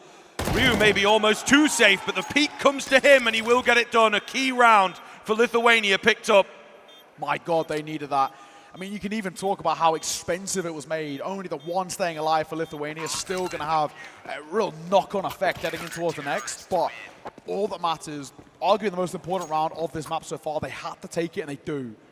So they're staying alive, they're staying competitive, and that has to be said. That's the first time really, especially in the second half, that we've seen really egregious mistakes from Ukraine. That double swing through the smoke feels super unnecessary.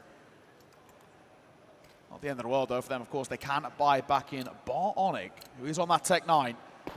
So you'd argue advantage Lithuania. You find this one as well, and might be a bit of a chance. Traditionally, this is what we like to call a swing round. The winner of this round sort of gets gifted a second because it breaks the other team's economy on both sides. So this is a really important round number 16. Especially if Lithuania find it, they'll go within reach and distance. Trying to find the opener here on the boost. Nobody around for it, so they will opt to move forwards pretty quick. But then scared off by all this utility coming their way. So trying to pull the defense all over the place. Again, you know, it's something that I think is typical of Lithuania. They're not doing it as much in this series, but they have been very loose with their rotations, let's say. So maybe that's part of the logic here from the mid-round, to just make a lot of noise at mid and then pull away. And towards B they will go. Nice little smoke there on main. So they are not bothered. They're going to go through it. Spartus is very, very ready for this. He's backed up by Ryu as well, who has to get multiple. He will do just that. Down to Ken. And it's looking good for Lithuania. Trade is clean. 2 rounds the gap. Ryu's been a little quiet, you know, throughout this map compared to map number 1, but that 3-piece is so well played. Great isolation. Like we said, that swing round will break the economy of Ukraine. Hence why they're going to call for a tack timeout. And again, get Kane on the mic, but a real tough spot. I mean, this round, sort of round number 17, basically non-existent. Can't really do all too much. Still got a few people out here in Pristina as we're creeping towards midnight. About to be burning that midnight oil. And if this goes map 3, we'll be past that and some. Lithuania within reaching distance now. 2 rounds and should be made 1. The 17th should be a bit of a gift. No real buy. Double deagle, which can still be scary, especially Onyx. He's been in some pretty crispy shots, but as a whole, should be a simple one for the CT side. You would assume, I mean, maybe even want to keep the bomb from going down. Right, taking the bomb with them. Well, yeah. Just leaving it in spawn. You kind of need it. Kind of do need it, but they're just looking to play off of their spawns to get an early kill. But Lithuania, really well disciplined here, looking pretty good on this CT side. Great protocols thus far, not taking any chances. Full respect. Oh, softens them up even more. 1 stray bullet from MP9, but he's got no armor, so even at range, that's a pretty healthy amount of damage. 1 minute 10. Looks like the commit will be coming momentarily. They're grouped up towards A. There's 2 players here to meet them as well. There's a flank starting to brew. This flash alone might even force a peek. There it is. The first, the second opens up. Tugis gets 3 in total before he falls. And Hunter Khan, who gets 2. Now the plan itself is still a possibility, and he scoops up an AK-47, but Ryu will deny. That's good. I mean, consolation kills though. Some sharp shots. You take them. Yep. But a 1-round game. Yeah, keep yourself warm into the most important rounds of the tournament so far for both of these teams. It is again down the middle. They might have gone in for a bye if they had got the plant there. But they are opting to go for a half here instead. So an eco into a half. Well, maybe not massive fans of that econ management. You know, the odd deagle bought up in the previous round perhaps has set them back. That's super against the meta as well. Yeah. Really not ideal when you are looking to retain your lead. So by all accounts, Lithuania should be in with a good chance here. Onyx holding up close. There's a lot of players around that corner as well. So I'll just go in for the info and then back off. Magila, what have you got for us? There's a fight with your name on it. Oh, and he nails the shot. Now, we've questioned a couple of these all plays. Spartus has overlooked in that close corner. It's very rarely cleared, especially not pushing through a smoke. Beamer's one of his own. There's a second there as well. And this half buy does not do nearly enough.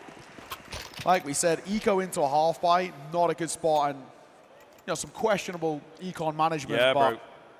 you've squandered the lead. Yeah. You now find yourselves tied, and there's such stability and such momentum built up over towards Lithuania. This is a dire spot for Ukraine. While the score looks level, in the general feel of the game, it's pretty lopsided at the moment. Since the guns have come out, Lithuania have not dropped a round, so really, really good signs that they're able to keep this momentum going. However, this would be the all-important round in which to take it away. Ryu actually steals this one from the Ukrainian playbook, but he does one better. Double kill for him before he's traded out. I think it was maybe Dowie or Onyx just went charging in one of those early CT rounds for Ukraine, and very, very effective hit. Yeah, taste the pro medicine a little bit. Indeed. It was Dowie, had a little push. Didn't do a lot, but that was a nice move in through water. He was the E-box player, and Ryu takes a leaf out of their book, and it's one that works so effectively. It gains information as well. Carpet's player means generally they were setting up for an A hit, so it squanders the initial call out of spawn, which is such a good spot to be in. This is an unbelievably tough double stack to break down. Look at the swing. Knife's going to get 2 big kills, and there's a third player there that he just does not expect. What a setup in towards mid. Bomb dropped. Round done. Lithuania, it should be near impossible to lose this now. Magila going to go searching just in case there's some sort of lurking play. That Molotov could be better plays. That's a little weird from BMAS. His aim goes a little awry, but Magila's in there, the side. Double digits hit first by Lithuania. They are 3 rounds away from lifting that incredible trophy.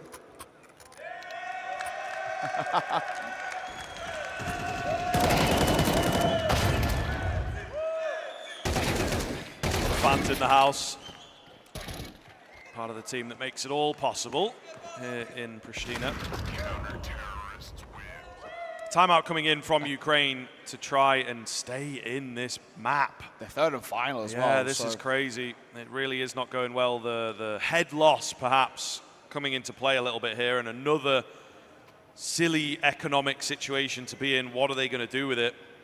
Because even with this loss bonus, all they need is a bomb plant, and it can mean a buy, but it's unfortunately just not a spot that they're given.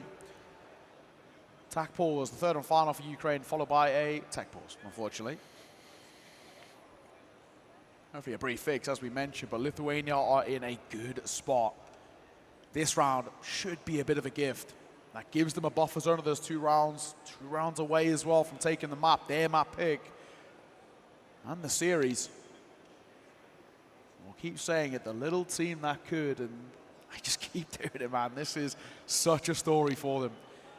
We came in towards this tournament, if we're being honest, Lithuania maybe a dark horse to make playoffs, but to make a run in playoffs felt so unlikely, especially with how stacked our playoffs was Germany, Kosovo, Ukraine, Denmark, all teams which are super scary in their own right. Lithuania have not backed down from a fight yet, and doesn't look like it's stopping anytime soon. Take pause concluded.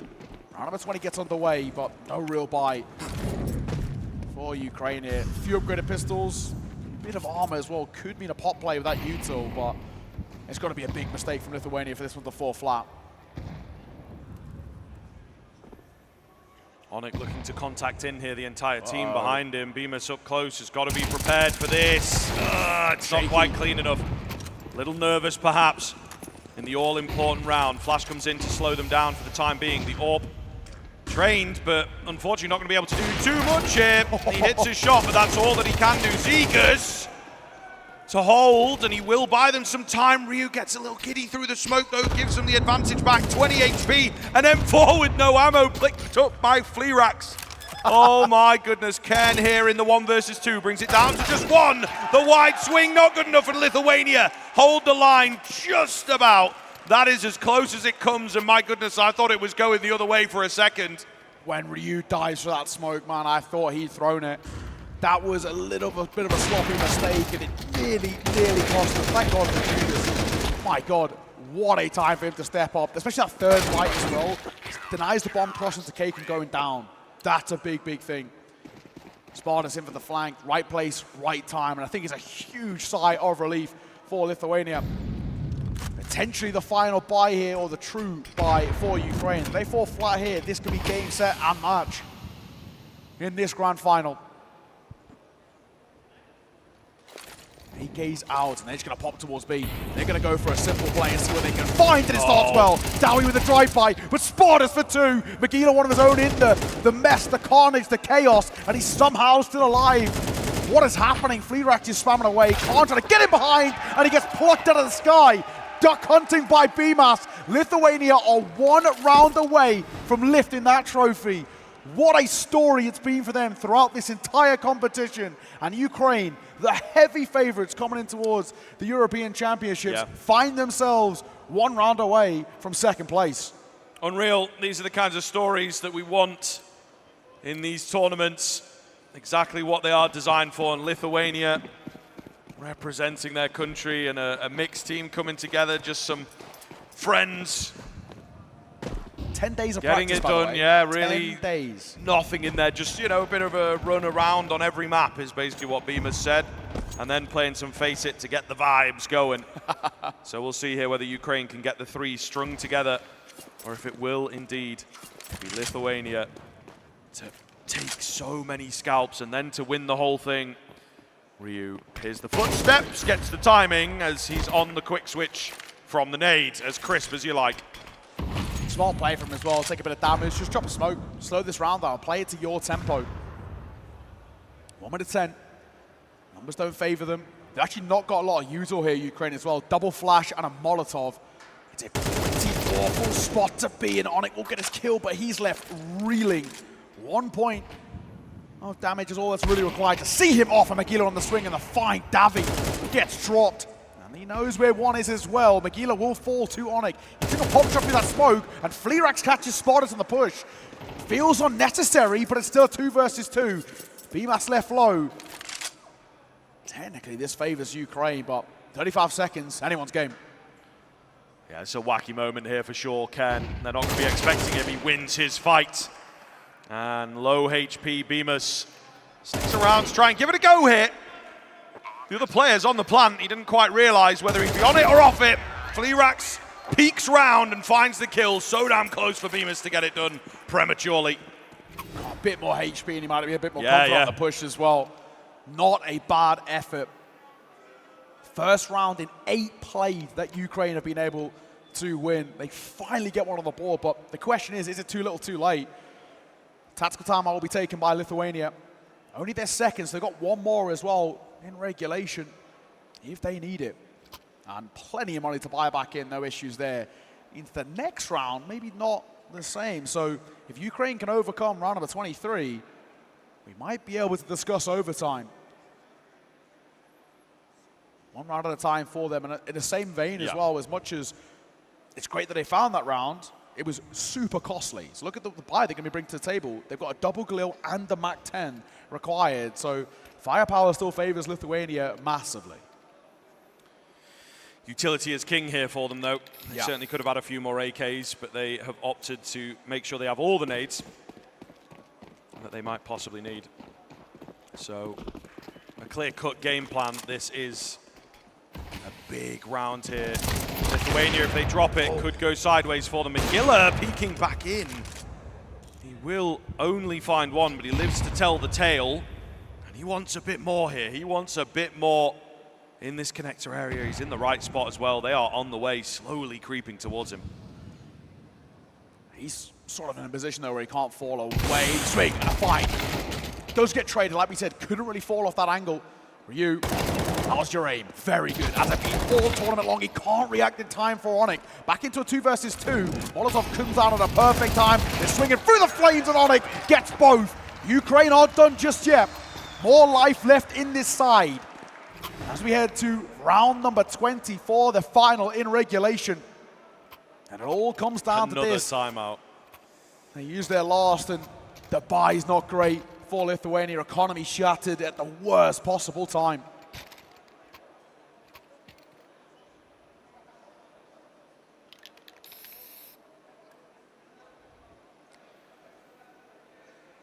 Tournament on the line here for Lithuania. You do not want to let the game reset. You definitely don't want to let it get to that third and final map. The uncertainty creeps back in, particularly for a team of this ilk, the way that they've played, the way that they've come together, as we've mentioned many times. So they have to get it done here and now. Look at the investment, man. Double MP9, double M4.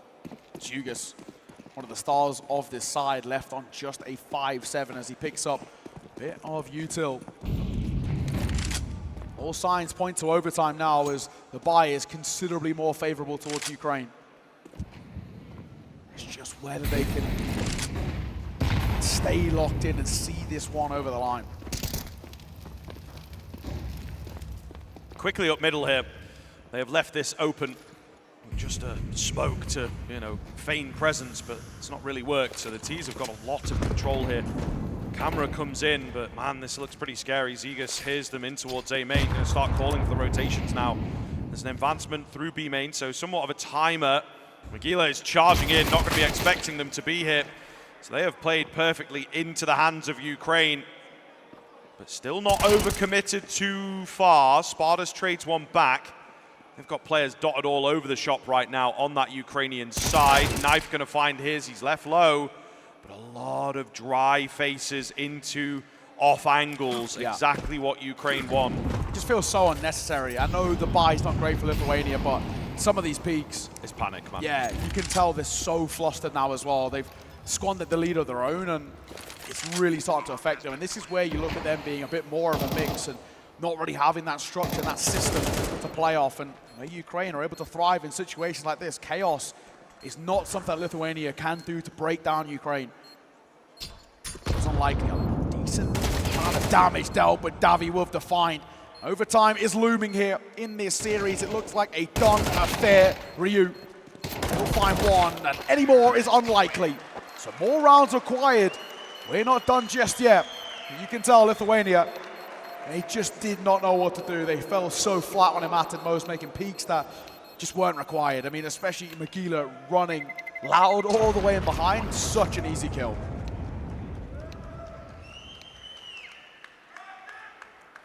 Well, we'll see. A reset of the game sometimes can be beneficial for that team that's just sort of panicking, back-to-back timeouts. Sometimes you maybe go a bit too far the other way. Yeah. Ukraine very much trusts the process. Lithuania trying to figure out maybe what their process is on the fly. So the reset can sometimes be good, but Ukraine, the momentum is with them. And they have plenty of options. Great mid-rounding. I feel like they are in the heads of Lithuania. So we're going to maybe need to see a quick round from the CT side to just gain some of that control back, a push somewhere, a 3-man stack somewhere, something along those lines. Yeah, we saw it a little bit earlier. It was 9-all, and we were saying as much as the rounds are sort of level in a sense, the momentum isn't. And it's kind of similar here at 12-all. The rounds level, but This feels like it's in the hand of Ukraine at the moment. Lithuania falling very flat and very quiet at an inopportune time. Those who are new as well to overtime, it's first to 16. That's the number we're looking for. 2 halves of 3 rounds. If Lithuania can go 2 for 1 at least, that would be really nice. Not bad Util, shown early though. It is starting to do a lot of damage. Davi, the lucky man, and Ken not so much. He gets caught. Yeah, he knew he was a bit numbered, tried to get out of there, but unable. A lot of damage done across to Dawi as well, so a really keen position for Lithuania. Need to find a way to close this out. Absolutely need this round. It would be a great starting block. Life can't even get one. Looks pretty damn good. Straight into the crosshair of the AWP. He's able to drop back, face in for another hit as well, and he will indeed get it. Dawi super low. Trades 1, but he's got 5 in total to find, all by himself. 30 seconds to do it in.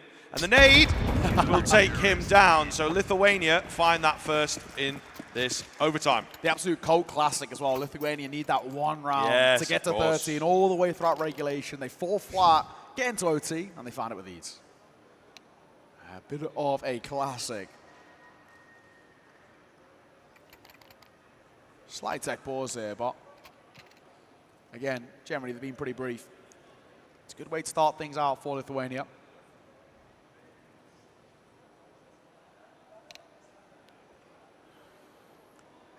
Seems all good to me. We are going to be getting back into things swiftly. So again, doing well. That's what it's all to play for, of course.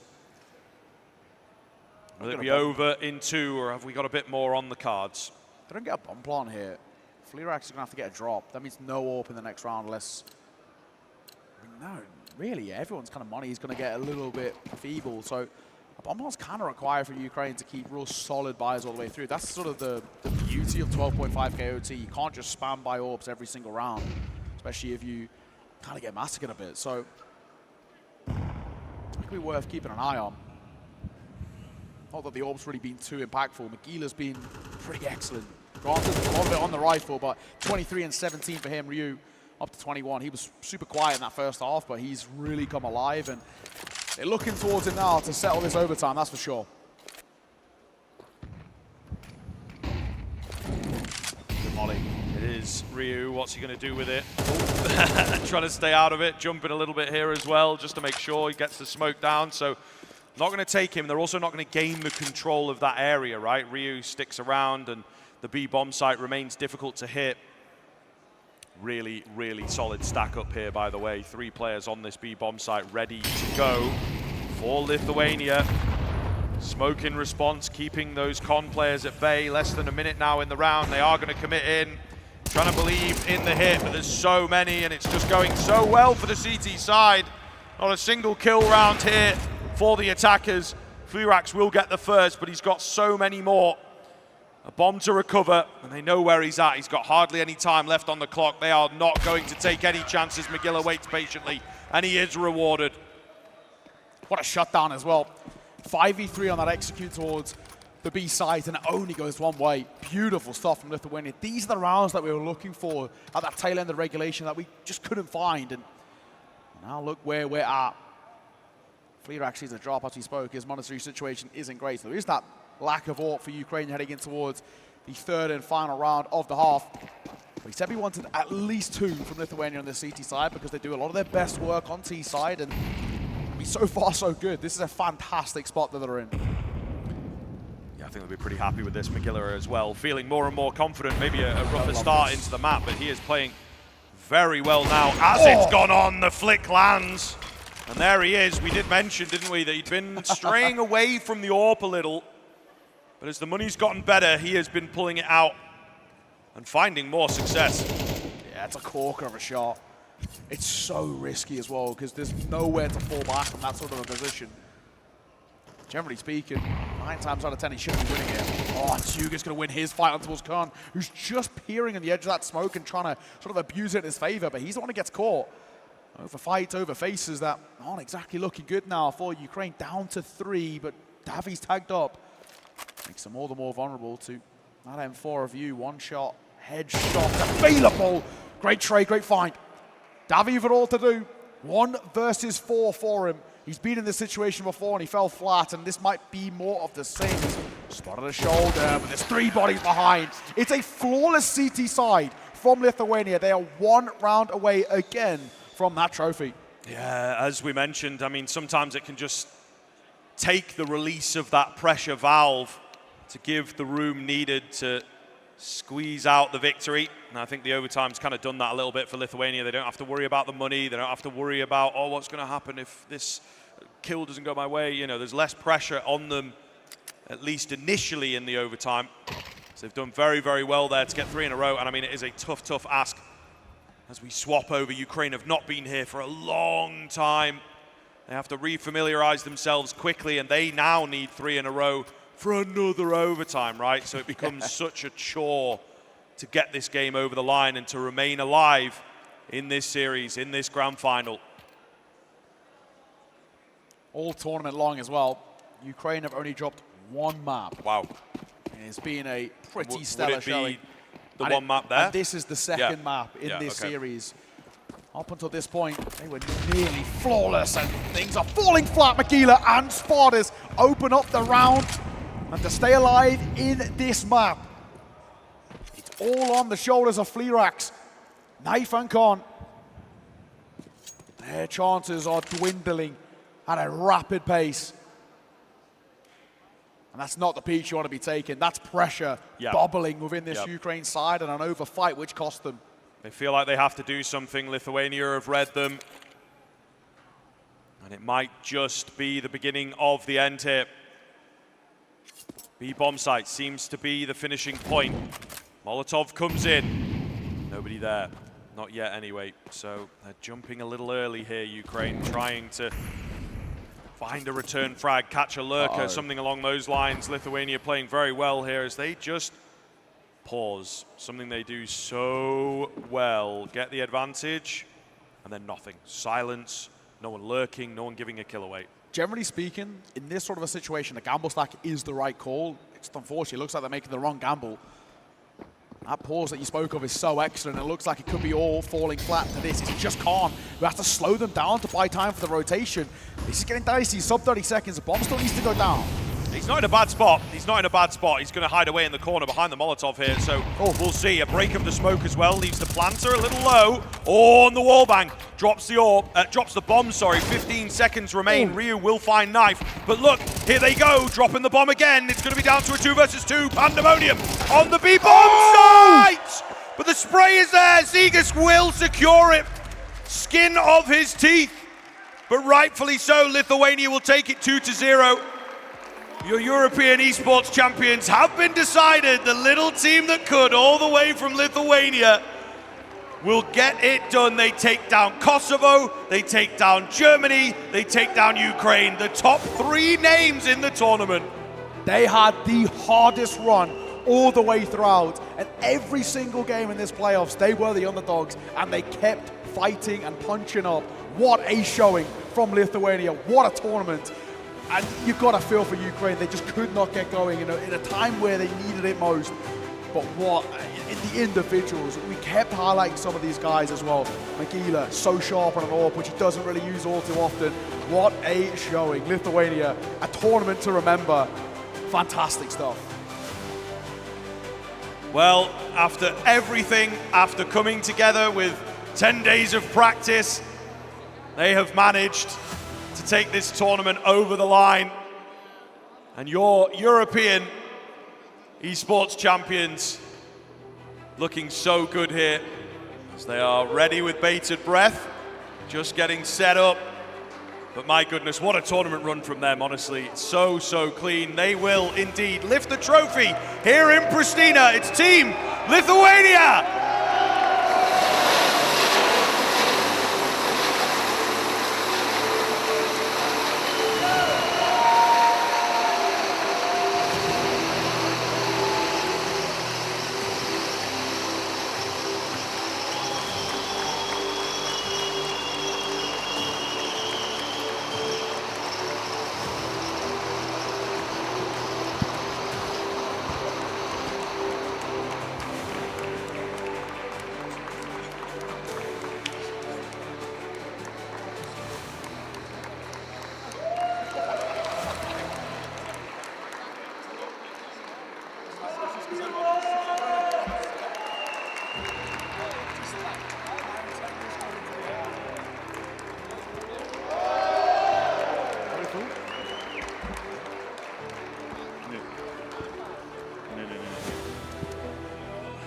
What?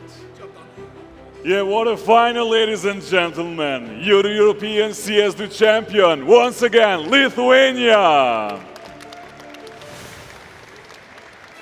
And now, toward the medals, please welcome on stage Deputy Minister of the Ministry of Culture, Youth and Sports, Daulina Osmani, and President of the Esports Federation of Kosovo, Altin Prenici.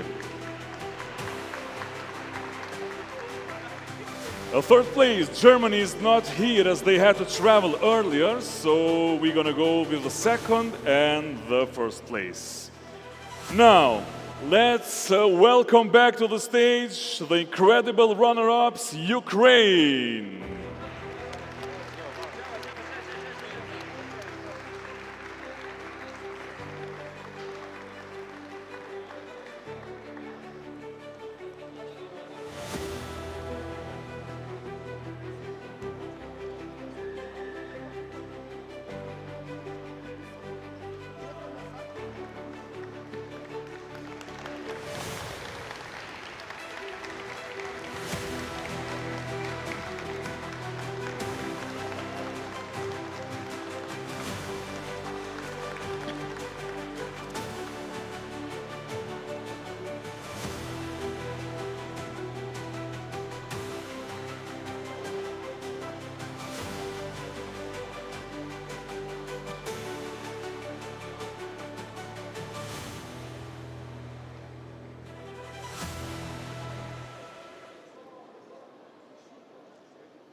Can we have a big round of applause for Ukraine?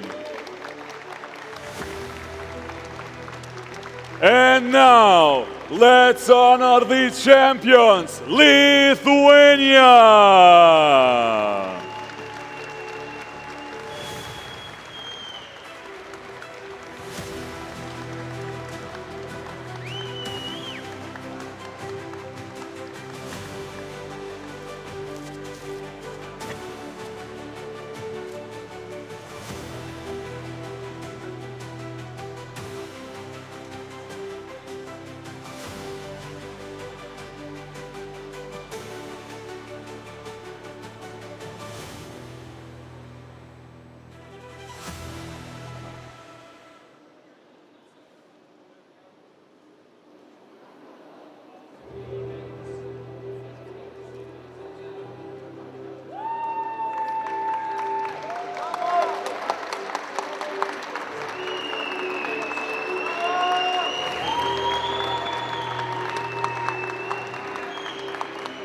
And now, ladies and gentlemen, please stand up to honor the national anthem of Lithuania.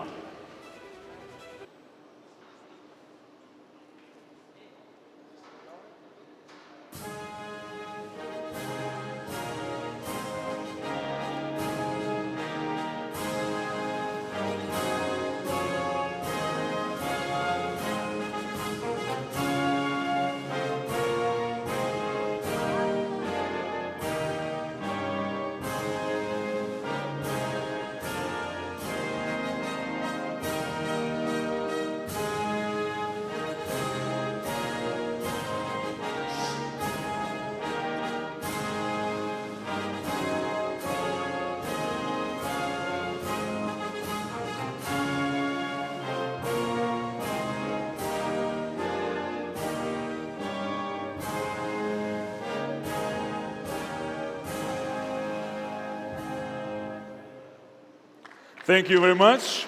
And now, we'll switch over to my colleague MJ Pinkman for a quick interviews.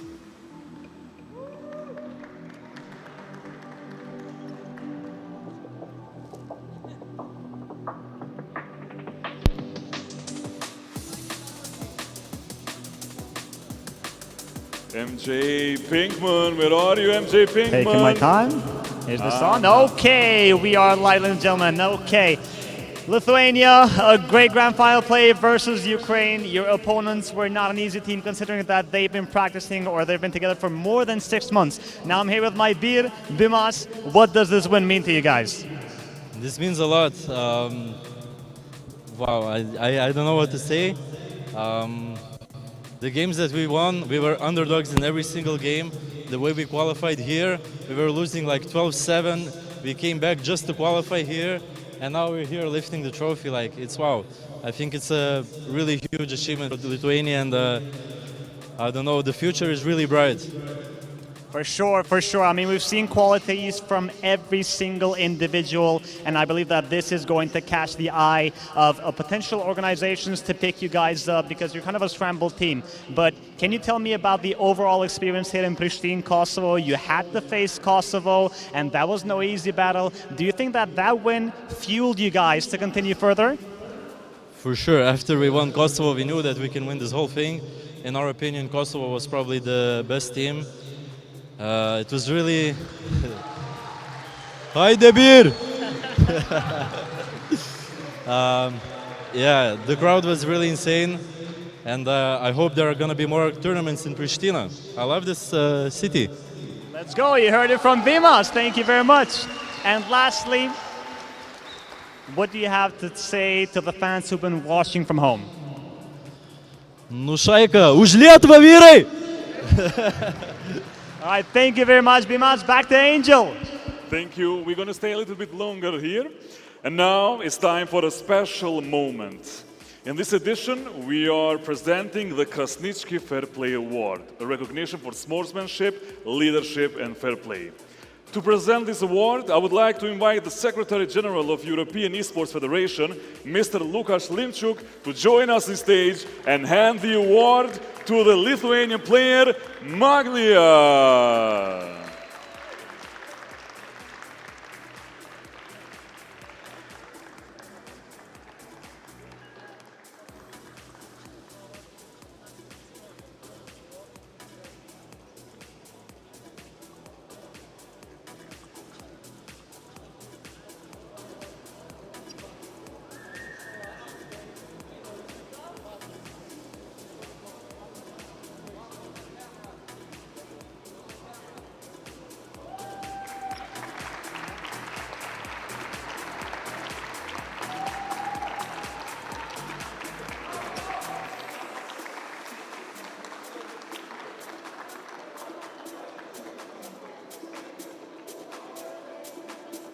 This concludes the European Esports Championship for 2025.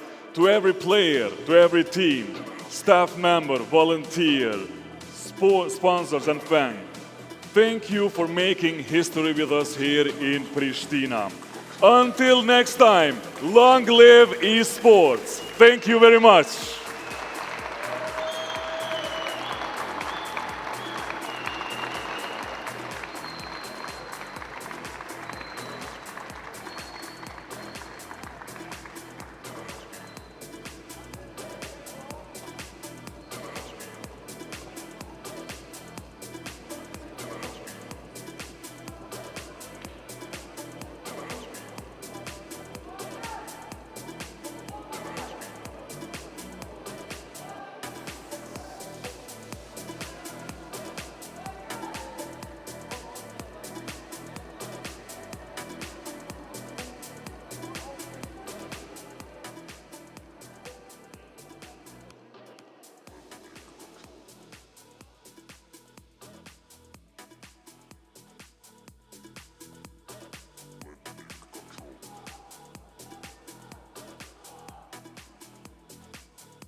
Andra, Sydflak, Zemras Jar.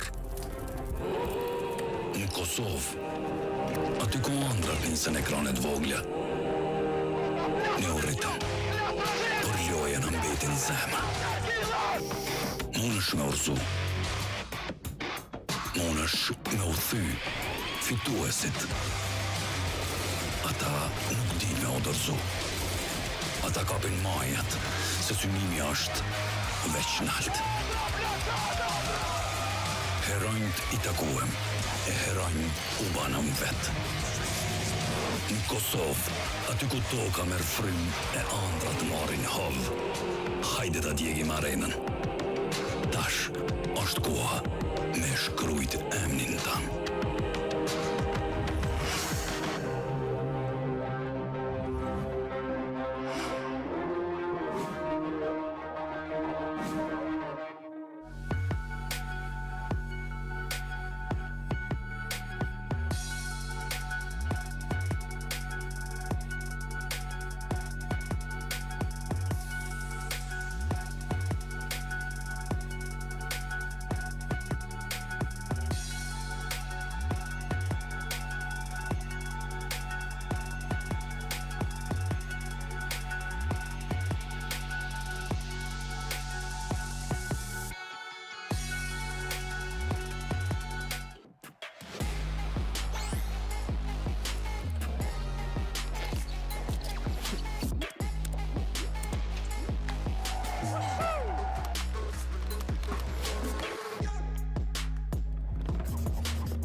Fatoni edhe bashkë me krejtshësninëvet e din që s'ka me internet e pakot Telkosit.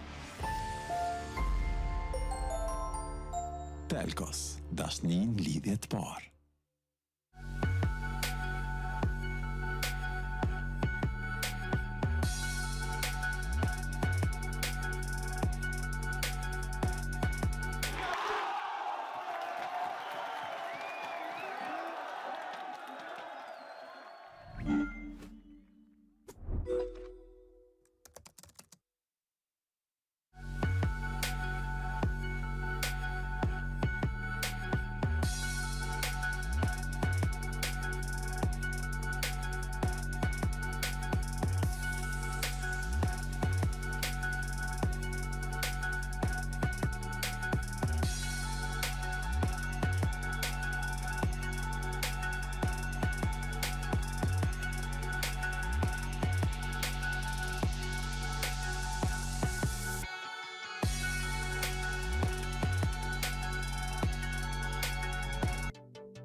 Syt flak, zemra zjarr. Në Kosovë, aty ku ëndrat nisën ekranet vogla. Ne u rritëm, por loja në mbetin zemër. Munësh me urzu, munësh me u thy fituesit. Ata nuk din me u dorëzu. Ata kapin majat, se synimi është veç nalt. Heronjt I takuem, e heronjt u banam vet. Në Kosovë, aty ku toka merr frym e andrat marrin hav. Hajde ta djegim arenën. Tash është koha me shkrujt emnin tan.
Fatoni edhe bashkë me krejt qështnine vet e din që s'ka me internet e pakot Telkosit.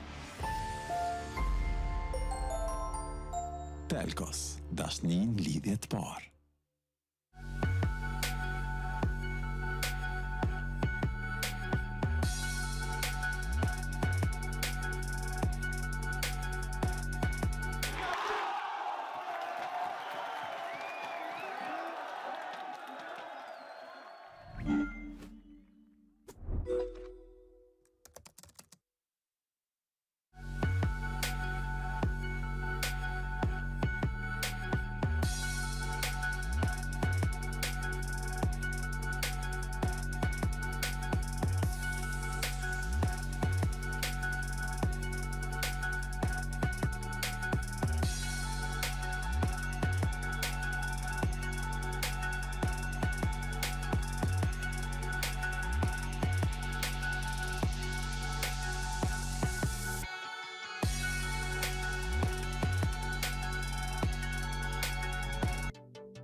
Syt flak, zemra zjarr.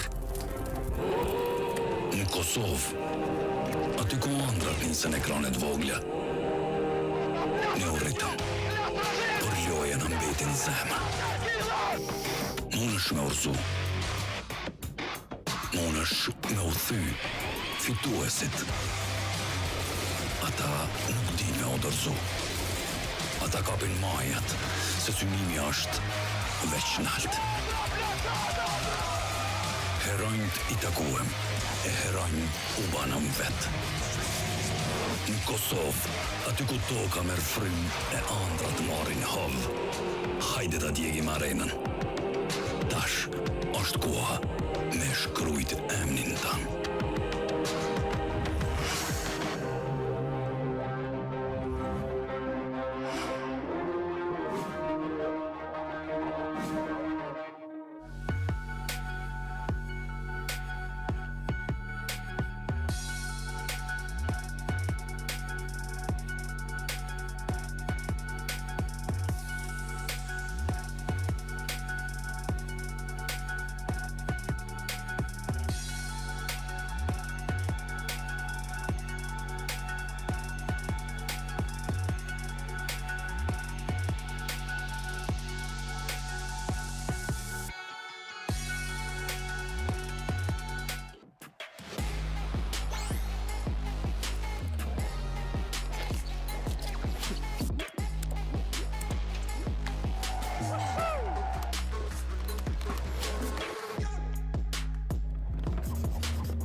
Fatoni edhe bashkë me krejt qështnine vet e din që s'ka me internet e pakot Telkosit.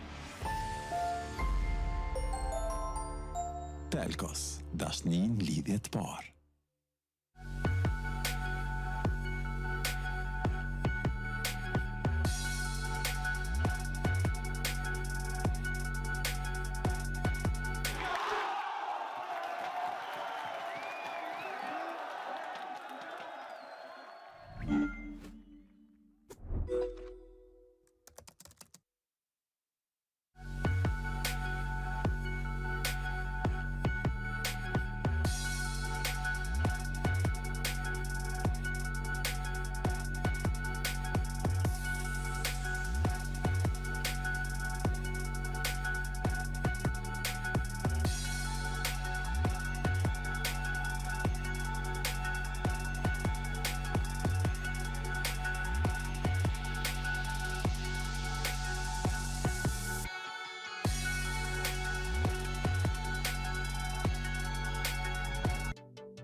syt flak, zemra zjarr. Në Kosovë, aty ku ëndrat nisën ekranet vogla. Ne u rritëm, por loja në mbetin zemër. Munësh me urzu, munësh me u thy fituesit.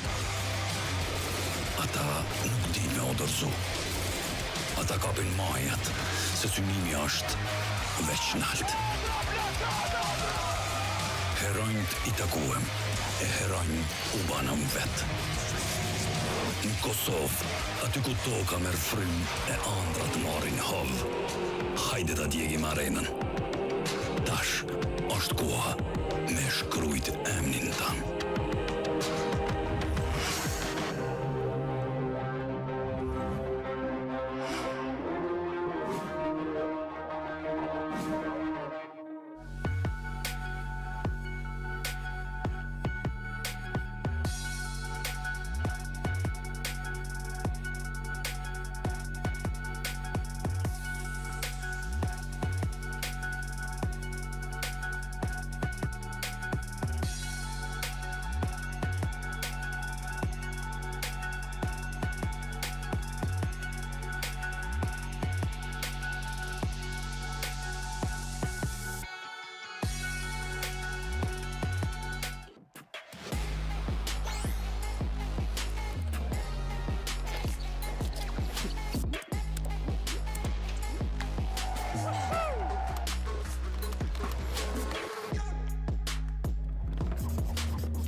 Fatoni edhe bashkë me kreqësnin e vet e din që s'ka me internet e pakot telkusit. Telkos, dashnin lidhje të parë.